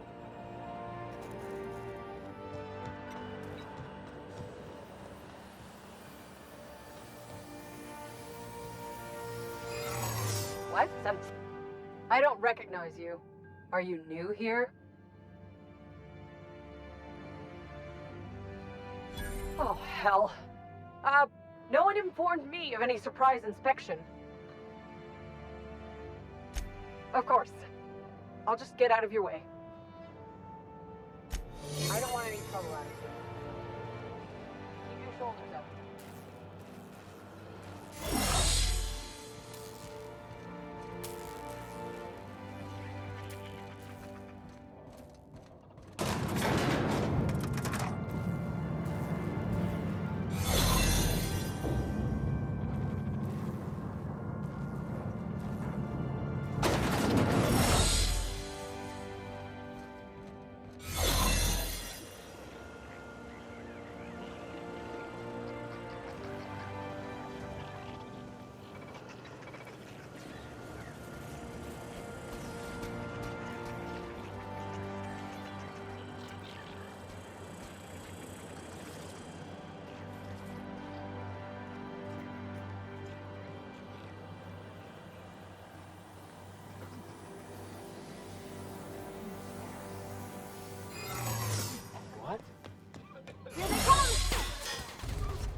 Captain, I am receiving a Captain, I shall now play the transmission I received from Dr. Wells.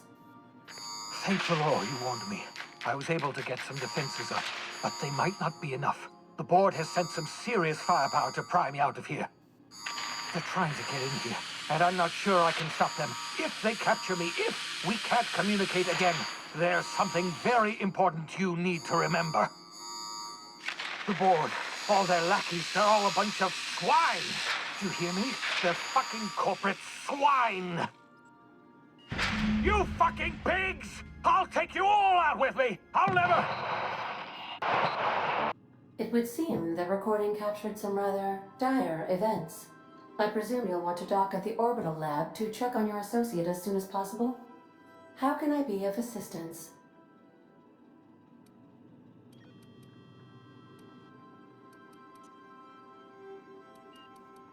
Certainly, Captain. I was hoping you would ask.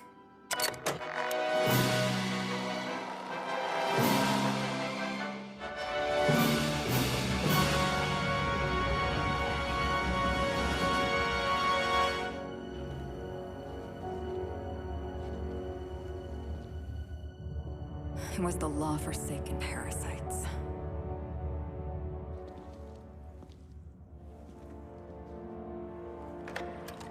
I had become obsessed. My quest to stop them. To avenge my partner, Philip. And my ex-partner, Bernice. And Lieutenant Jurgen. And those two informants had brought me to Rizzo's distillery. But it wasn't just the triple distilled deliciousness of Rizzo's Spectrum brand vodka that I found there.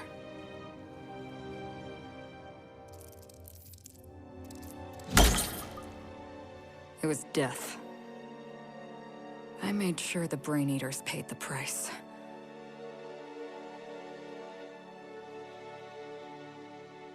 But at what cost to me?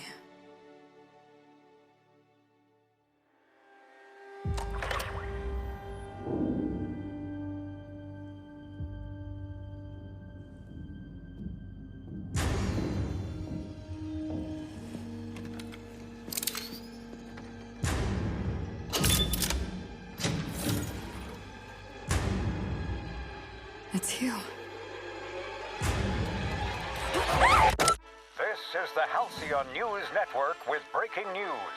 Halcyon Helen has been murdered. Administrator Ludovico of Rizzo's refused to answer the big question on everyone's mind. Who will Spectrum Vodka's next spokesperson be? Claiming that a special investigation must be concluded first. Captain, we have a communication coming in from one Administrator Ludovico. Get off the transmission, Cedric. We agreed to let me do the negotiating. Law be with you, friend. I am Administrator Ludovico of the famed Eridanos Atmospheric Complex. But there's no need to stand on formality. You may address me as Mr. Her death is the tragedy of our lifetime. As the face of our new product line, her murder is a stain on the Rizzo's brand. She was scheduled to unveil our newest product, Spectrum Brown, before this tragic event. But we cannot move forward with our unveiling until we apprehend the killer. All right, Ludovico, that's enough. You don't know what you're doing. Let me handle this. Captain Hawthorne, so glad to finally have a word with you. I would have been so disappointed if Ludovico monopolized your attention. Cedric Kincannon, Sublight Underground. I'm so glad we're hiring a third-party investigator. No one wants to see a troop of UDL guards stomping all over my hotel, least of all me. The murder of Halcyon Helen is a heinous assault on this colony. I look forward to watching you find the miscreant responsible and drag them out of the shadows.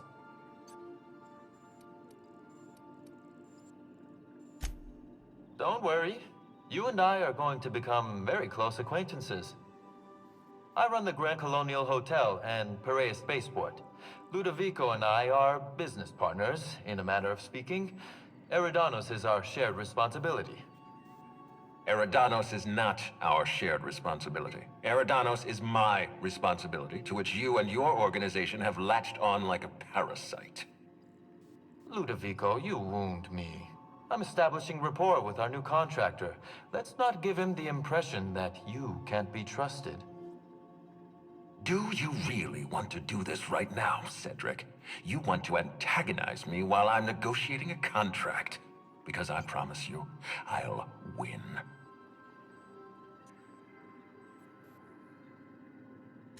First sensible thing I've heard all day. My apologies, Mr. Ludovico. That was unprofessional of me. Captain, I'm Constable Maria Keene. Hiring a third-party investigator was my idea. I've been studying your dossier. You're a talented diplomat.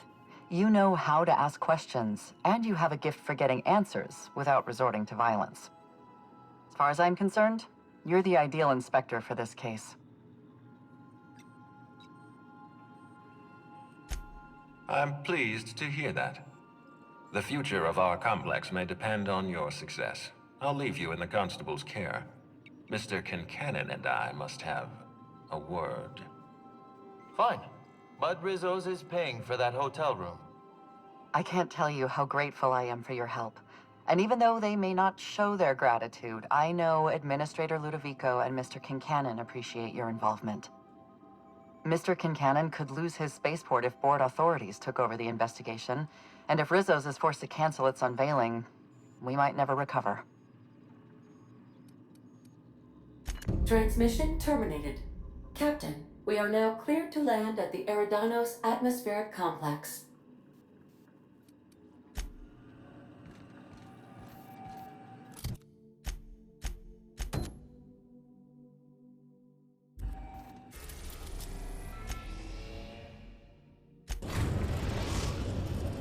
We have successfully arrived at Phineas's orbital lab, Captain, and we are still in one piece. Shall I congratulate myself?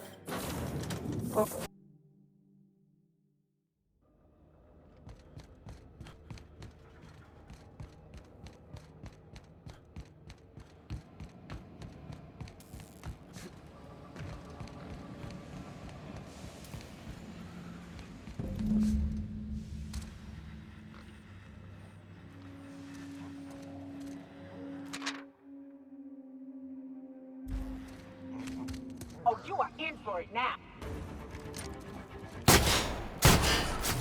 Bomber! Solid kill.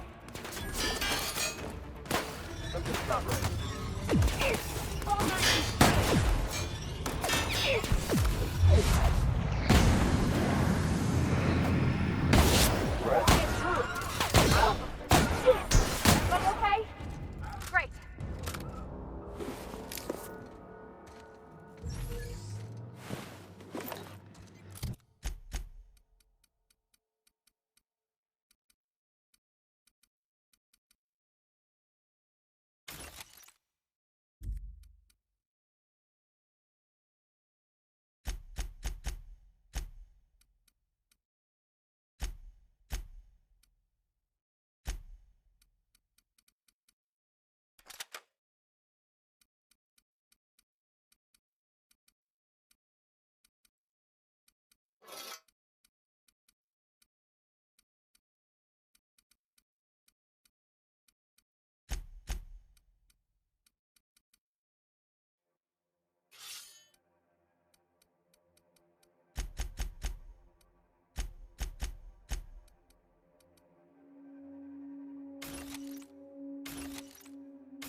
Captain, as it appears we may soon be embarking for a maximum security prison planet, I believe the crew would like to speak with you to, as you humans put it, air some concerns.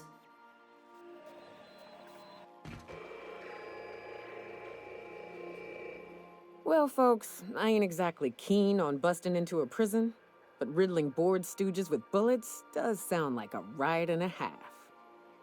Mr. Phineas is just about the only person with power trying to do any kind of good in Halcyon. We gotta bust him out. To extract the scientist, you will need to infiltrate the labyrinth. But that course of action is likely to be quite dangerous, Captain.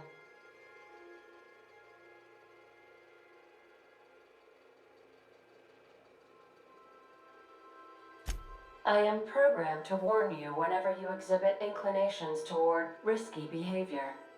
Breaking into Tartarus will not be easy. Let's just do it. Kick down some doors, grab Doc Wells, and cut a path out. We don't need a plan. We got guns.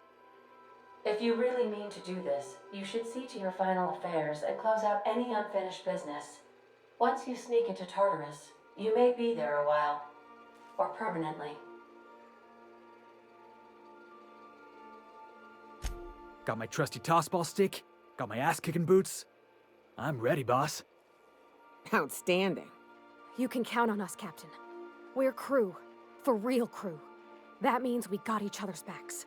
Right? Waiting on your command, Captain.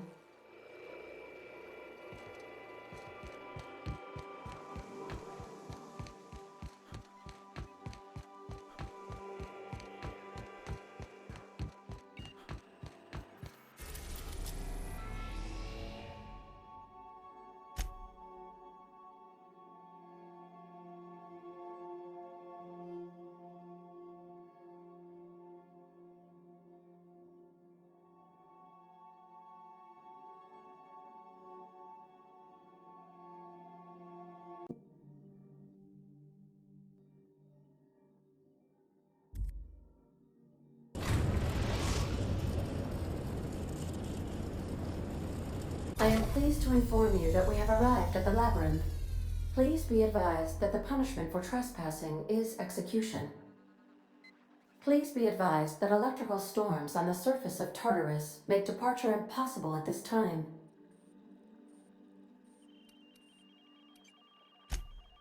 Oh, speak of the devil. Captain, I am receiving a transmission from the prison's docking authority now.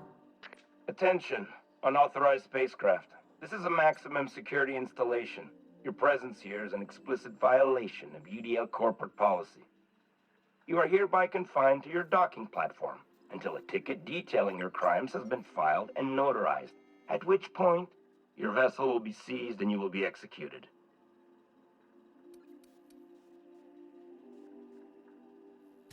Your ship is not permitted to leave until you remit payment for your fines and submit yourself to execution. Only after your smoking corpse is thrown from an airlock will we lift the lockdown on your spacecraft. Captain, I would not recommend this course of action.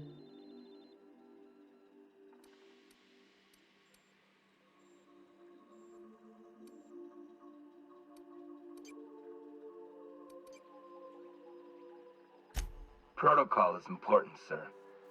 The sentencing of one crime does not preclude the sentencing of another, technically speaking. Tartarus Docking Authority, signing off. Transmission terminated. How can I be of assistance? Goodbye.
Here they come.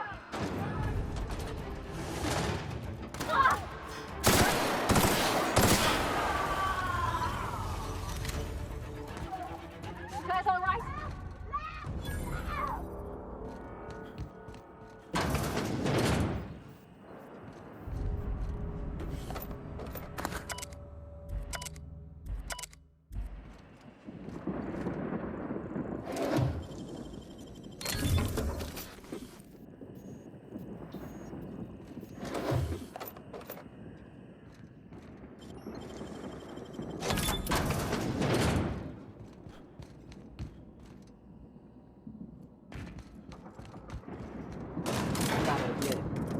Keen on walking into a prison. They lock me up, I'm liable to kill everyone trying to get back out. This might be the loneliest place in the whole system.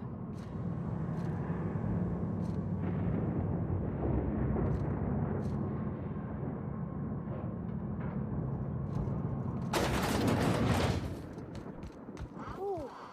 We have a lot of shooting to do, Captain.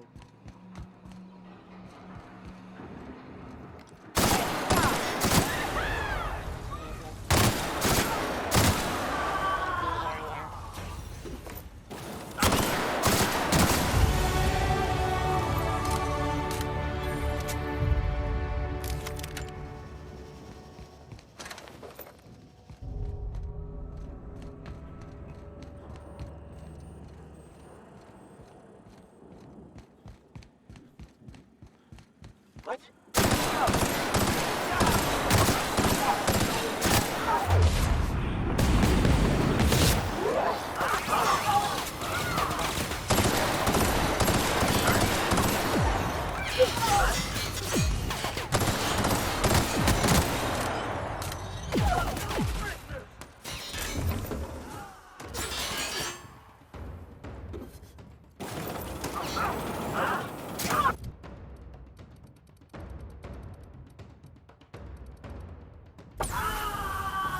That's it! To your right!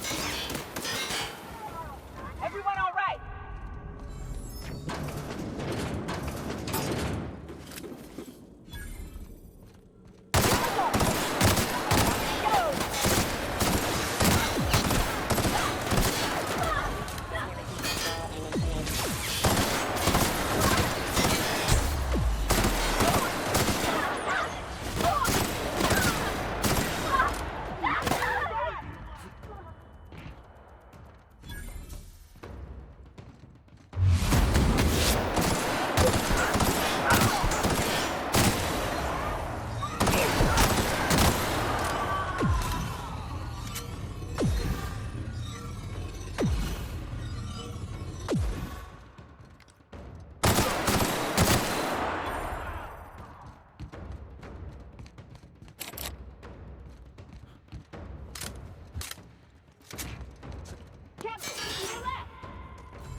Watch out!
Well, look who it is.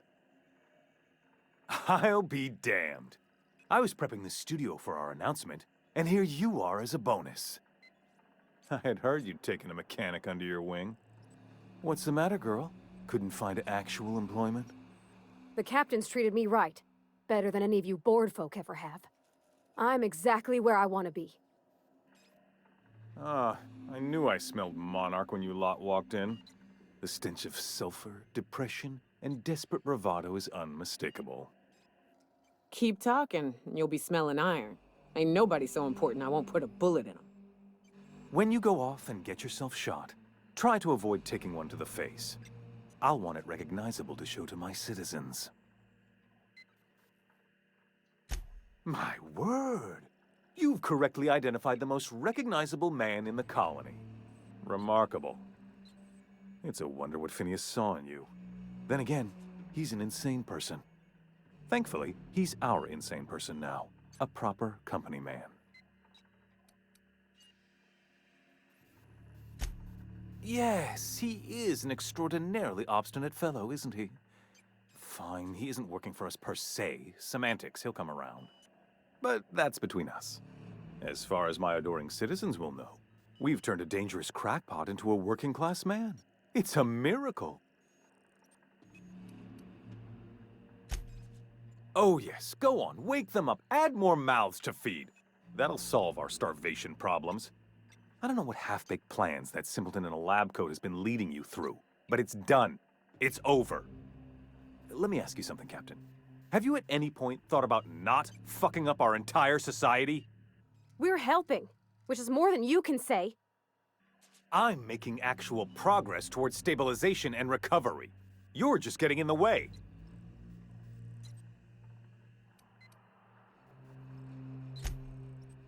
Oh, right. This coming from the psychopathic outlaw. Yes, I'll try to be more open-minded about your path of wanton descent.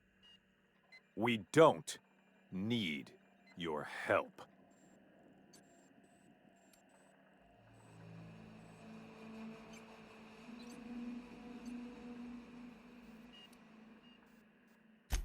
We'll have to agree to disagree on that one, Captain.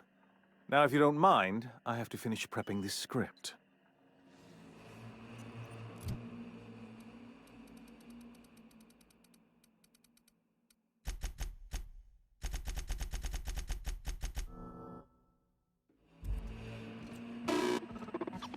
I've got work to do.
Calm before the storm and all that. Whatever comes of this, I'm just real glad to know you all.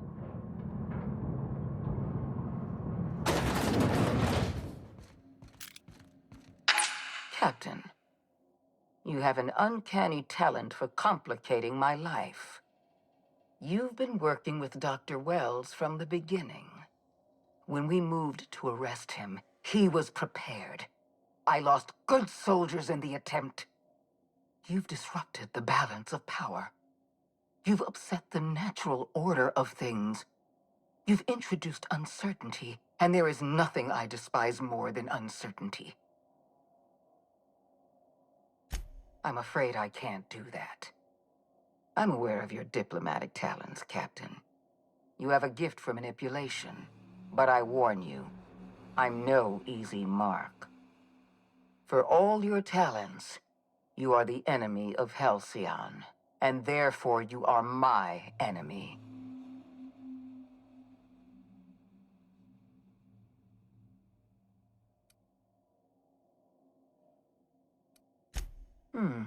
You make a nuanced and compelling argument.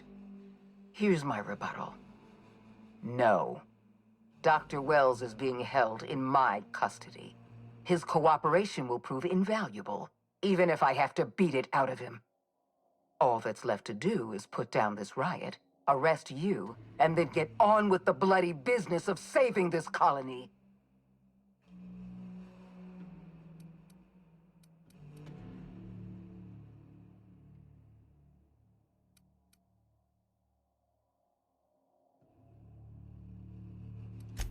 Fair enough. I'm giving you exactly one chance to parley with me.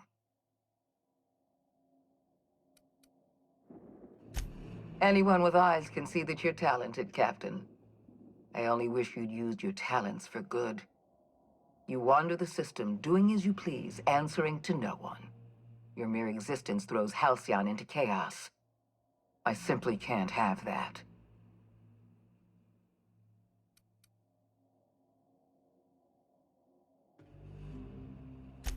I'm keeping this colony from falling over the edge of dissolution with my own two hands. And you want me to let go? No. The answer is no. You had so much potential. I would have put your talents to good use. I would have made you wealthy beyond belief.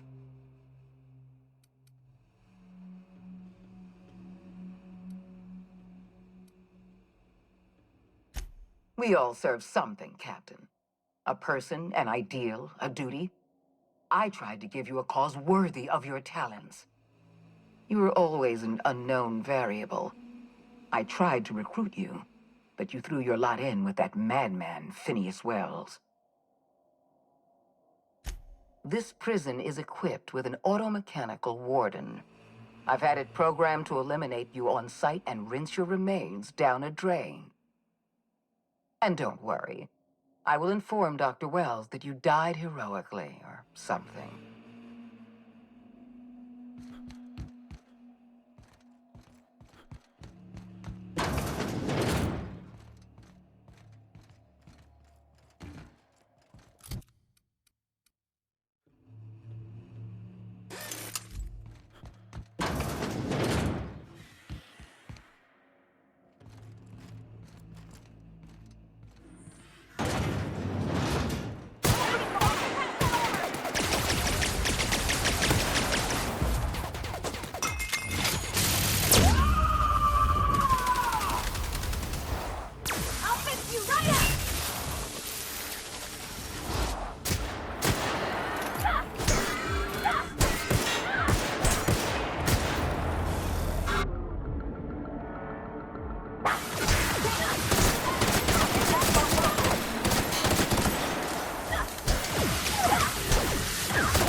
Why won't you just die? Don't mess with me. Get me out of here!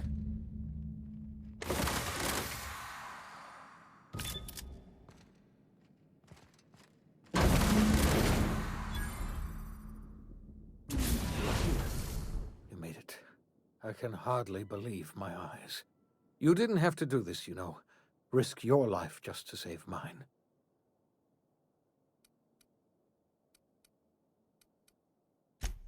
I'm all right. Akande wanted my cooperation, and she was prepared to beat it out of me. If you hadn't arrived, I might have given it. You've left the board in tatters, but Halcyon is still on the verge of starvation. I just hope we're not too late.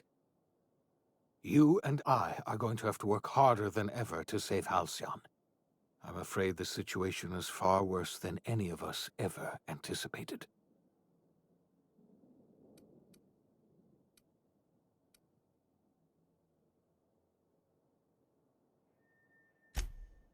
Earth has gone dark.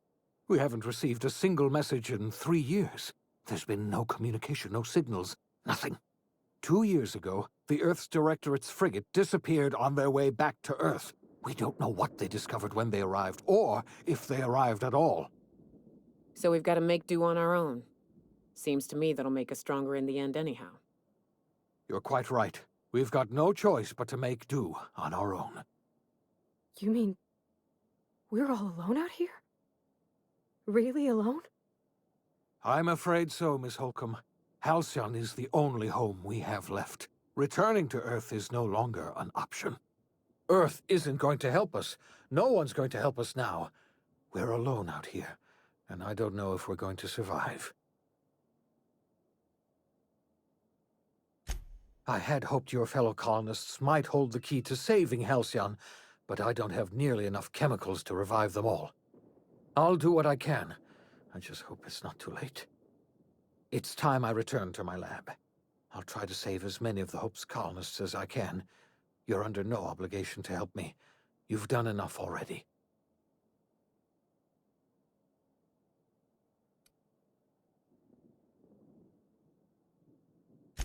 Thank you. I'm going to need all the help I can get. I know I've asked too much of you already. I revived you into a strange and unfamiliar colony. I put your life at risk. I made you an accomplice to my own ends. We were going to save this colony, you know. That's what I told myself when I pulled you from the Hope. You and I were going to set everything right. Now, I don't know what to think. Earth is gone, and we're going to need a miracle to survive another generation. I always suspected Halcyon might collapse one day. I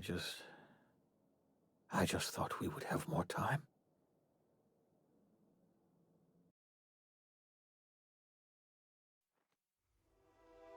The OSI teaches that everything in the universe happens according to the grand plan. But the stranger that arrived in Halcyon was an unplanned variable. From the moment he landed in Emerald Vale, his actions altered the course of history. The events on Tartarus brought about the end of the board's authority. But the board's mistakes would haunt the colony for decades to come. The damage they left behind would require the work of a generation to repair. Dr. Phineas Wells began reviving a handful of the Hope's colonists. Engineers, scientists, technicians, and intellectuals. They were among the brightest minds the Earth had ever sent out into the stars. The Hope scientists and engineers woke up in a colony descending headlong into total collapse. With no way to return to Earth, they had no choice but to band together and devote themselves to the cause of saving Halcyon. The people of Halcyon were nothing if not hardy. In the absence of the board's authority, many of the colony's settlements banded together with a single purpose in mind: survival. Life was especially hard in the years to come. Some towns dissolved by attrition and starvation, but most of them found a way to carry on. In the years to come, Halcyon was forced to reckon with its newfound freedom. The board was gone, and for better or worse, the colony was responsible for its own destiny. Left unchecked, the war on Monarch consumed both MSI and the Iconoclasts. And when the sulfur clouds settled, only stragglers from both factions remained. Some found their way to Sublight, some to Terra 2, and some lived their final years fighting for food in the wilderness. In the end, only the beasts remained. Adelaide McDevitt replaced Reed Thompson as the leader of Edgewater. She and her followers transformed Edgewater in their image. Anyone loyal to Reed was pressured into leaving town, and those who stayed behind adapted to her way of life. Adelaide transformed the old cannery into a new garden. The nearby Edgewater Cemetery provided a convenient source of fertilizer. Junlei Tennyson fought to protect the Groundbreakers' independence. While the board's influence faded, mechanical difficulties forced her to rely on parts that only corporations could provide. The cost was high, and time would tell if Junlei could balance the work with her aspirations for a better future. The rediscovery of the Hope and the abandonment of the Lifetime Employment Program forced Byzantium to come to terms with some uncomfortable realities about the state of Halcyon. While Byzantines were reluctant to surrender the luxuries they'd grown accustomed to, the board's diminished authority gave them little choice in the matter. Nearly everyone had to learn to make do with less. Some even had to get jobs. It was a dark time indeed. Life in Halcyon was sobering for Felix Millstone. The grand revolution he dreamed of never came. There was no great awakening for the colony, no celebrations in the streets. There was only the hard, desperate work of trying to repair a broken colony. Felix never had a head for numbers, but if there was labor to be done, he was there to help. Eventually, Felix realized that the work of a revolution was done with two hands. Though Parvati eventually grew comfortable aboard the Unreliable, she never quite came out of her shell. And she often wished aloud that her dad was still alive to teach her about the finer points of starship care and maintenance. While the colony fell into chaos, she found an island of relative peace with Ada, and they formed an unusual bond. she decided to remain aboard the Unreliable permanently as its chief and sole engineer. As hard as she tried to drink them away, Nyoka's memories eventually overcame her. Traveling with the crew served as a constant reminder of the family she'd lost, and so she eventually returned to Monarch to get back to what she found most comfortable: the deep end of a bottle and the far end of a trail. Few have seen her since, but travelers often swear they hear her and her machine gun in the night, screaming swears and spitting bullets. Before his untimely death, Captain Alex Hawthorne had plans to restore and modify, for combat purposes, a sanitation and maintenance automechanical that he'd found in a state of disrepair in Emerald Vale's scrapyard. That unit remains broken down and forgotten in the Unreliable supply closet to this day. Though Minister Clark was eventually released from house arrest, long years of isolation left him a changed man, little suited for bureaucratic work or for the colony that was changing around him. He remained in his estate largely by choice, fading from public view. As for Dr. Phineas Wells, he spent his remaining years in his orbital lab. He was never able to come to terms with his own past, troubled by the decision of placing all his faith in the first colonist he ever revived, the infamous captain of the Unreliable. The revival project yielded mixed results. Phineas, weighed down by limited support and his own guilt, struggled to revive more than a handful of scientists and engineers. They made a heroic effort to solve the colony's problems, but with small numbers and facing long odds, their solutions never caught on. Only a few of the Hope's colonists were successfully revived. Wells died before he could see the fruits of his labor. He passed away a haunted man, crushed by the guilt of his failures. Small, petty factions squabble over what remains of the colony. Every attempt to reach out to Halcyon's neighbors is met with silence. And what about you, the unplanned variable in the history of Halcyon? Long after Wells passed away, you carried on his work with more energy, determination, and brilliance than he could ever muster. The years that followed were hard, but Halcyon survived by the efforts of the Hope's most promising colonists, the greatest of which was you. No one knows what's happened to Earth, and no one knows what the future has in store for Halcyon. All we know for certain is this: the name of the Unreliable and that of its intrepid captain will remain the subject of countless stories for years to come.